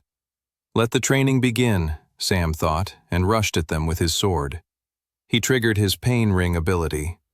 A red circle shot out from him and took on a large, circular radius that encompassed both him and his attackers. He swung his berserker sword and chopped one of the humanoid ant-like warriors in half. Green goo shot out from its body. Sam was pleased. His increased strength and equipment was clearly paying off. He didn't even have to rely on taking damage to increase his strength with the power of the Pain Ring ability. He just had the stat advantage over his current opponents. He sliced up the other opponents with just as much ease. But he didn't have a chance to relax as more ant warriors showed up. Maybe they're weak individually, but they have strength in their absurd numbers, Sam thought to himself. As 5 more ant warriors emerged out of the ground, Sam took in the corpses of the monsters he'd already killed. Most of them had disintegrated into mana stones, but some of the green goo still drenched the grass nearby. Sam grinned. It was an opportunity to test out his new Death Lord ability. As the newly arrived ant warriors charged at him, he triggered Blood Flame. The green goo suddenly erupted into a huge amount of crimson-red flames, roasting the ant warriors alive in seconds. More than that, the ant warriors seemed to react much more negatively to the blood flame compared to other monsters. Many of their limbs exploded from mere contact with the magic fire. After destroying the wave of warriors, Sam waited for more enemies to arrive. But after 60 seconds, he finally took a moment to relax. He gathered up the mana stones left behind by the ant creatures and contemplated everything he'd learned from the fight with them. He was incredibly pleased to discover that his Death Lord's Blood Flame ability did not rely purely on conventional red blood from humans, but seemingly any lifeblood or liquid that coursed through a creature would trigger the ability. Even more fascinating was how the ants reacted to blood flame differently to other monsters. Sam thought this fact had the potential to be something truly powerful and exploitable in this dungeon. He materialized an empty health potion from his inventory and filled the glass tube with as much of the remaining green goo as he could find. He had managed to gather about half of the potion with the green blood of the ant warriors. Sam looked around and contemplated what he should do next. Grassland dungeons were often massive zones and usually had a large amount of monsters, which made them a great location for training. He knew from his previous timeline that thousands of ant warriors lived in this dungeon. Hordes of them had gone on to ravage the nearby town of Lighthold in an event known as the Winstermid Massacre. Sam was determined to stop it and reap all the gains from doing so. 56. Sam triggered his mana sense to see if he could gather any information. His eyes widened as soon as he did so. Sam's mana sense instantly made him feel in much more danger than he had been feeling before. Even though Sam couldn't see any monsters in front of him, his mana sense suggested that he was surrounded by a large number of monsters. He bristled at the knowledge, instantly feeling a bit uncomfortable and twitchy. He looked at the mounds of dirt and grass left behind by the ant warriors. There must be countless numbers of them burrowed underground, Sam realized. A grin began to creep onto his face. This is a training gold mine. He walked over to the mounds of dirt to study where the ants had come from. They were quite shallow tunnels in the dirt. The ants were smart enough to make sure when they came above ground to attack, they didn't immediately leave themselves open for a counterattack on their home base. But the intelligence of the ant warrior's strategy only went so far. Or, at the very least, it avoided the immediate threat of a counterattack. The mounds of dirt would still eventually lead to somewhere. As Sam began to follow the mounds of dirt left behind by the ant warriors that he had destroyed, he started to think maybe the ant warrior's strategy was to kill their opponent before they even had a chance to follow the mounds back to their base. I better get ready then. As Sam followed the dirt trail left behind by his former attackers, another wave of ants came his way. This time, they sent 10 of them. Sam wasted no time. First, he triggered Pain Ring, not because he planned to take advantage of the ability itself, but more because he wanted to collect more kills towards leveling it. Then, because he wanted to keep moving towards the ants' home base, he materialized the glass vial of ant blood. He threw the glass right into the middle of the battlefield, smashing it to bits, and creating a scattershot of green blood right near the current incoming ant warriors, and then triggered Blood Flame. Sam was cleaning up and collecting mana stones and more green blood less than a minute after the fight started. He fought about 4 more waves by the time he arrived at the end of the mounds and found a proper entrance to the ant colony.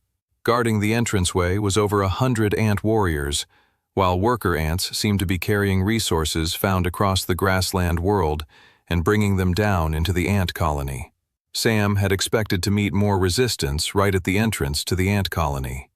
There were too many ant warriors spread apart to use his previous strategy of smashing a glass of blood on the ground effectively. So, Sam went back to basics. With his berserker sword in one hand and his fiery flame sword in the other, Sam rushed the small army of ant warriors head-on. He triggered Pain Ring and started the long-haul battle. It was 100 ant warriors against 1. Most people would bet on the ants just by the sheer enormity of their force. But, as Sam had already discovered, they were weak individually. And for every attack that did land on him, cutting into his flesh, it only made him stronger. He was a whirlwind of destruction as the ants surrounded him.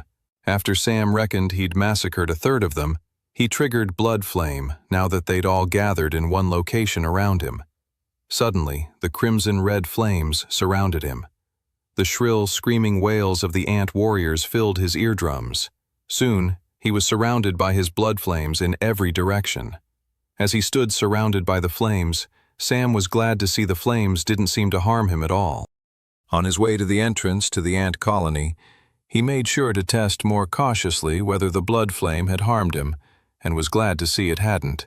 But a cautious experiment felt a lot different from being completely surrounded by vicious red fire and not being harmed in the slightest. Sam left the mana stones behind and gathered as much green blood as he could into vials, downing a few health potions in the process just to have empty bottles. With his offensive materials gathered, he stepped up to the entrance to the ant colony and was very pleased to see it was a long, deep tunnel down. Perfect, Sam thought. He triggered Pain Ring and then lobbed his collected vial of blood down into the ant tunnel. He waited until he heard the glass smash and then triggered Blood Flame. He was just preparing to throw in another one of the blood vials when the whole ground beneath him shook. Brief snippets of pain cried out, only to be snuffed out very quickly. What's happening down there? Sam wondered. His answer came in the form of a notification on his profile screen. Congratulations, Pain Ring has leveled up. Sam blinked in absolute shock. Wait, what? The last Sam had checked, the Pain Ring had needed well over another 1,400 kills to level up. How did he achieve it so fast? He quickly surmised that when he tossed in his vial of blood and triggered Blood Flame in the colony, he had delivered a level of damage far greater than he was expecting. The only way it could have possibly worked was if it had extended the blood far faster and quicker than he had expected. The Blood Flame's explosive effect on the ant warriors' bodies must have created a ripple effect throughout the entire colony down below.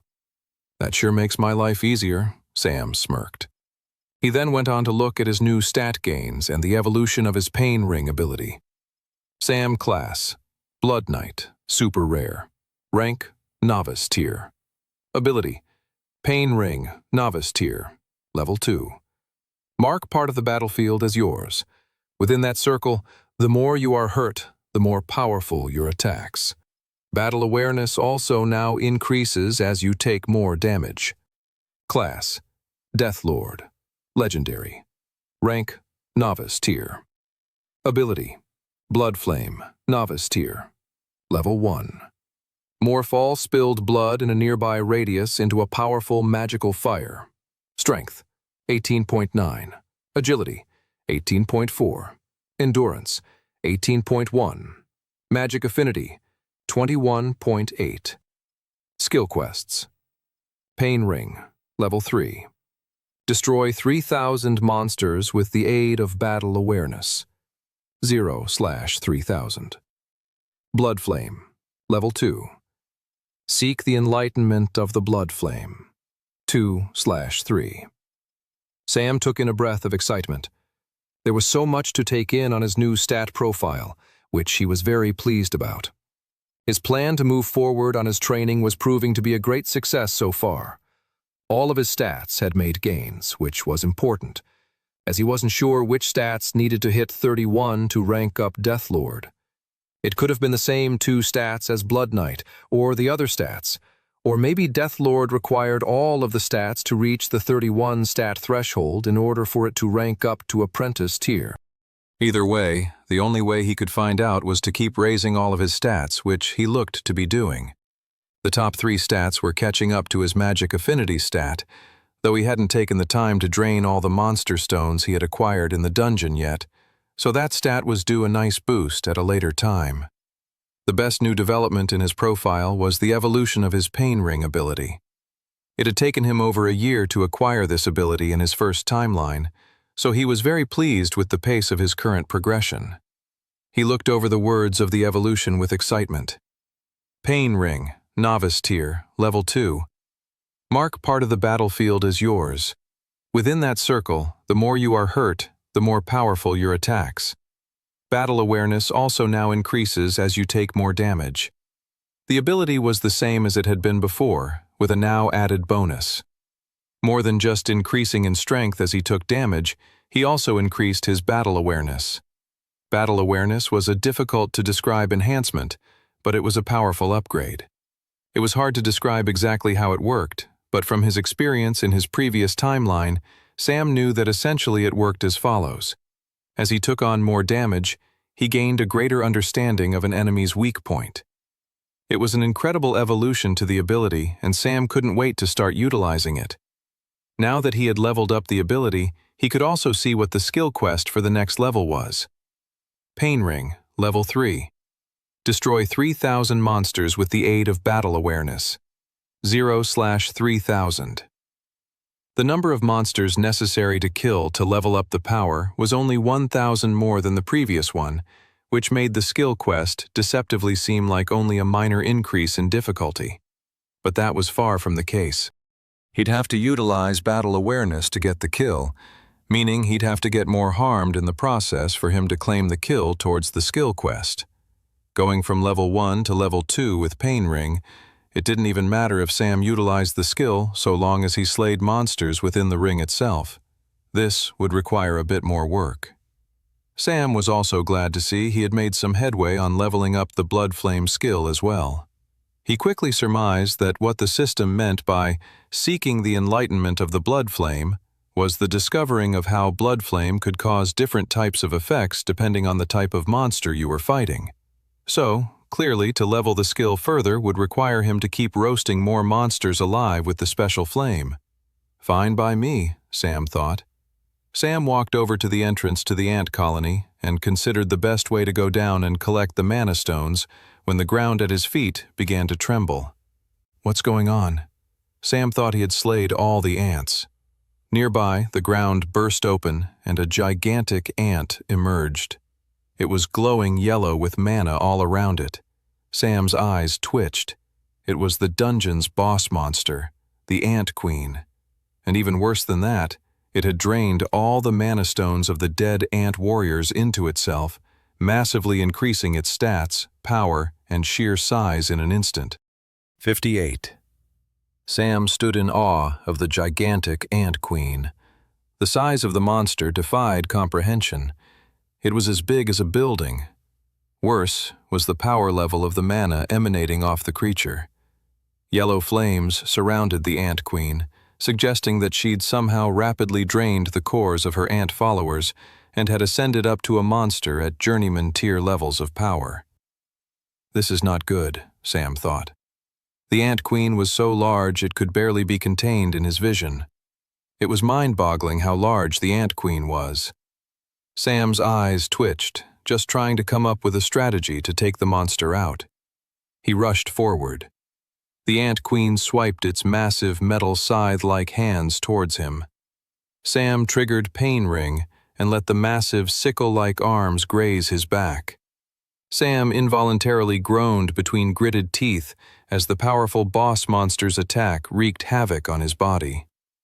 He collapsed on the ground and quickly rolled away as the Ant Queen came in with a second attack that would have sliced him right in half had it landed. The initial pain that had coursed through Sam's body lessened thanks to his necklace of healing, and he felt his pain ring convert the damage into a new power inside himself. He looked around to see if he had developed any battle awareness of the Queen's weak points, but it looked as if he hadn't taken enough damage yet. Sam didn't care and retaliated with his new bonus strength, slashing at the front leg of the Ant Queen with his berserker sword. He cut through part of the flesh of its front leg. It wasn't much of an attack, more like a scratch than anything else, which made sense as the Ant Queen was now a whole 2 tiers above Sam. But the good news was, a scratch still revealed blood, some of which had managed to fall onto the grass.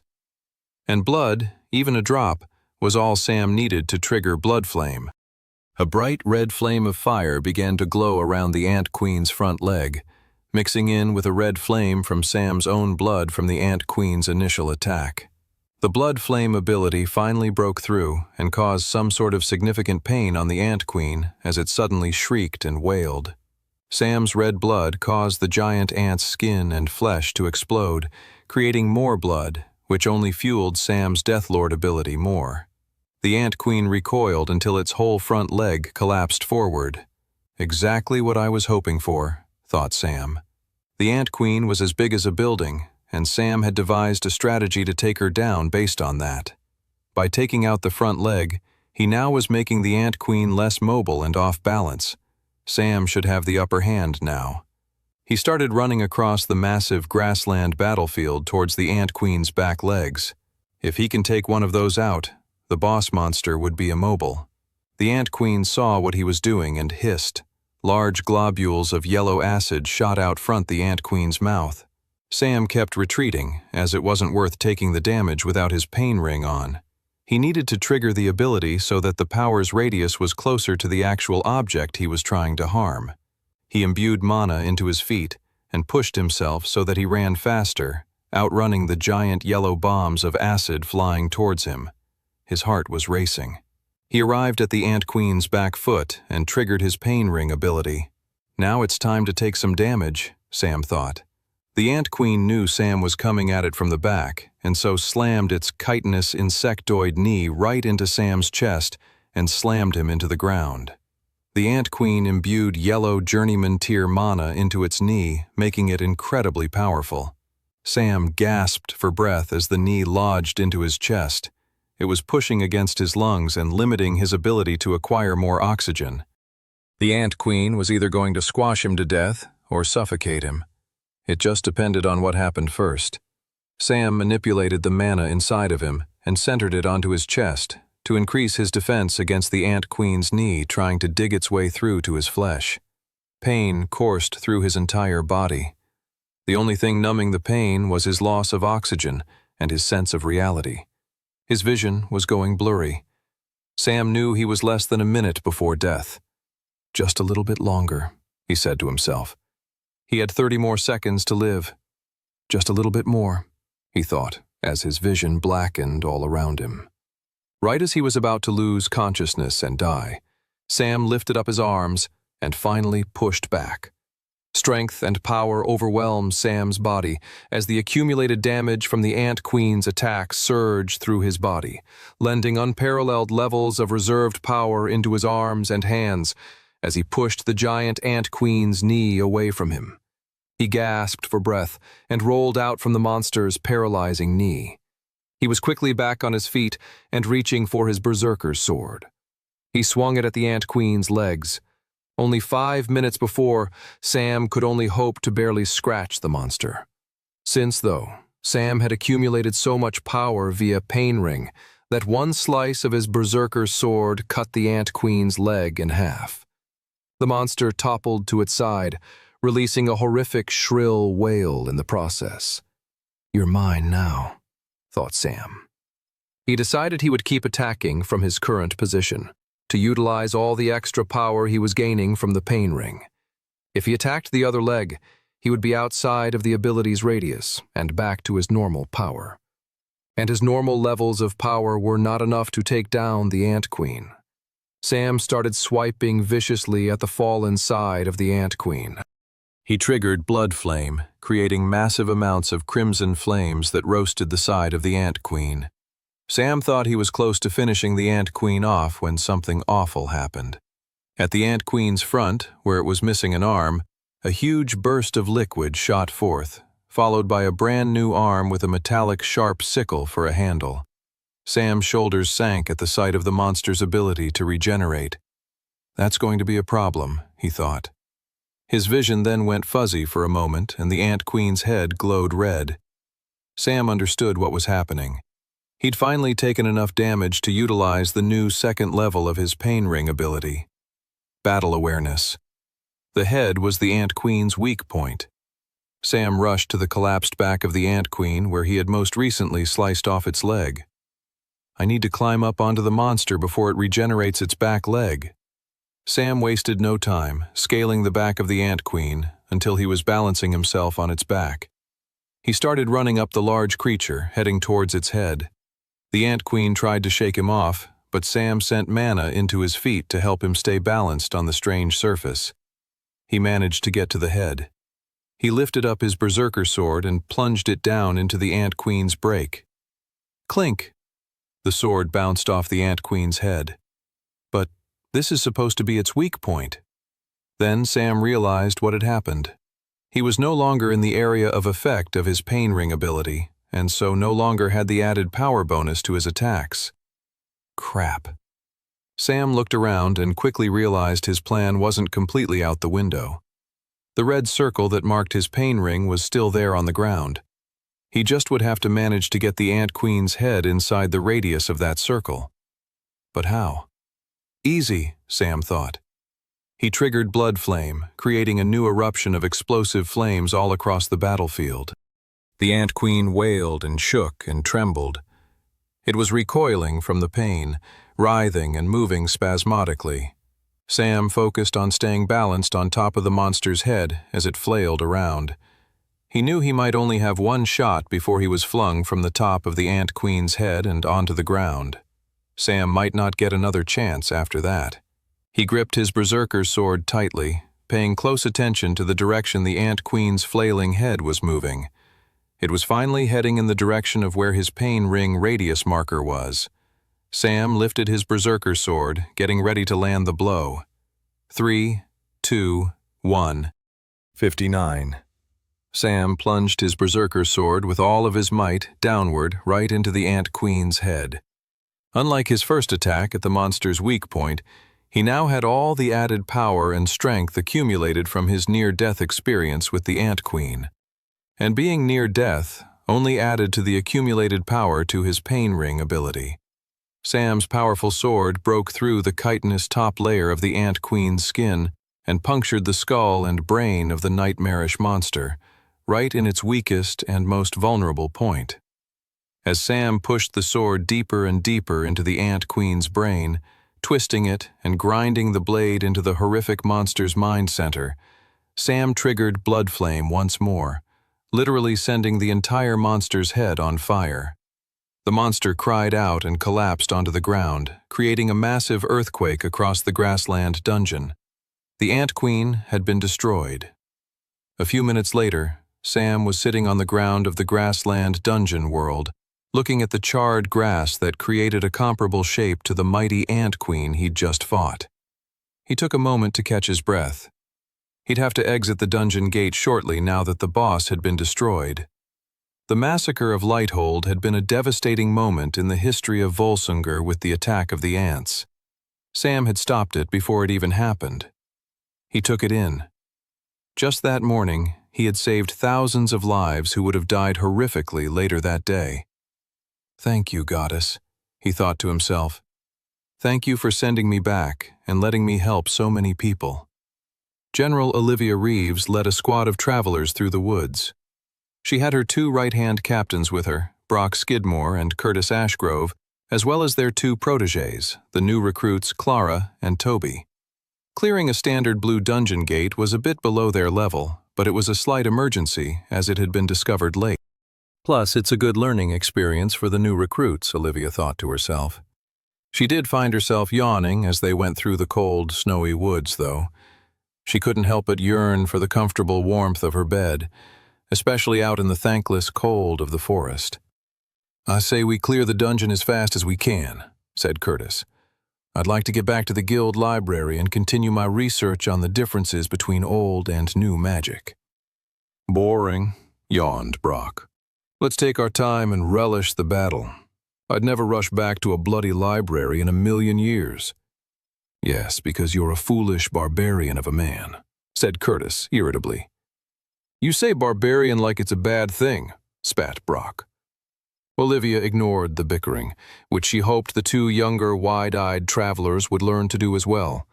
Otherwise, it would be a long journey to the Blue Dungeon Gate. An hour or so later, they arrived at the Blue Dungeon Gate. Olivia turned around to go over the instructions for the gate, but before she went into her normal pre-dungeon gate entry spiel, Curtis had his hand raised as if he had something important to say. "Yes, Curtis?" "There's something off about this dungeon gate," Curtis said. "Looks like any other dungeon gate I've ever seen," grumbled Brock. Curtis gave Brock a snide eye. "Of course you'd say that. If you look closely, however, you can see that the gate is beginning to shrink. It's about a half a yard smaller in diameter." "Wouldn't that mean someone's cleared the gate already?" said Toby. "Very good, Toby," said Curtis. "That is my conclusion exactly." Olivia narrowed her eyes and looked at the gate. How could it be cleared already? Her answer arrived a moment later, when the other notable new recruit, the strange black-haired boy with red eyes known as Sam, stepped out from the dungeon gate all by himself. Impossible, Olivia thought. There's no way this novice-tier traveler with 0 stars could have cleared this dungeon on his own. It was simply unheard of. Olivia was full of both amazement and rage. Guildmaster Redfield sat gleefully in the chair behind his desk with one hand holding a fork and another holding a knife. He had a large white napkin flowing out from beneath his shirt collar.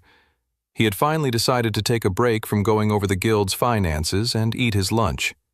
His assistant had run downstairs to the dining hall and brought back a full plate of roast chicken and vegetables, and it looked absolutely scrumptious.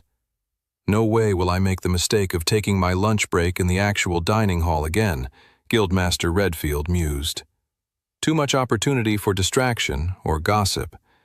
It takes away from the enjoyment of the meal." "Thank you," he said to his assistant as she placed the meal down in front of him.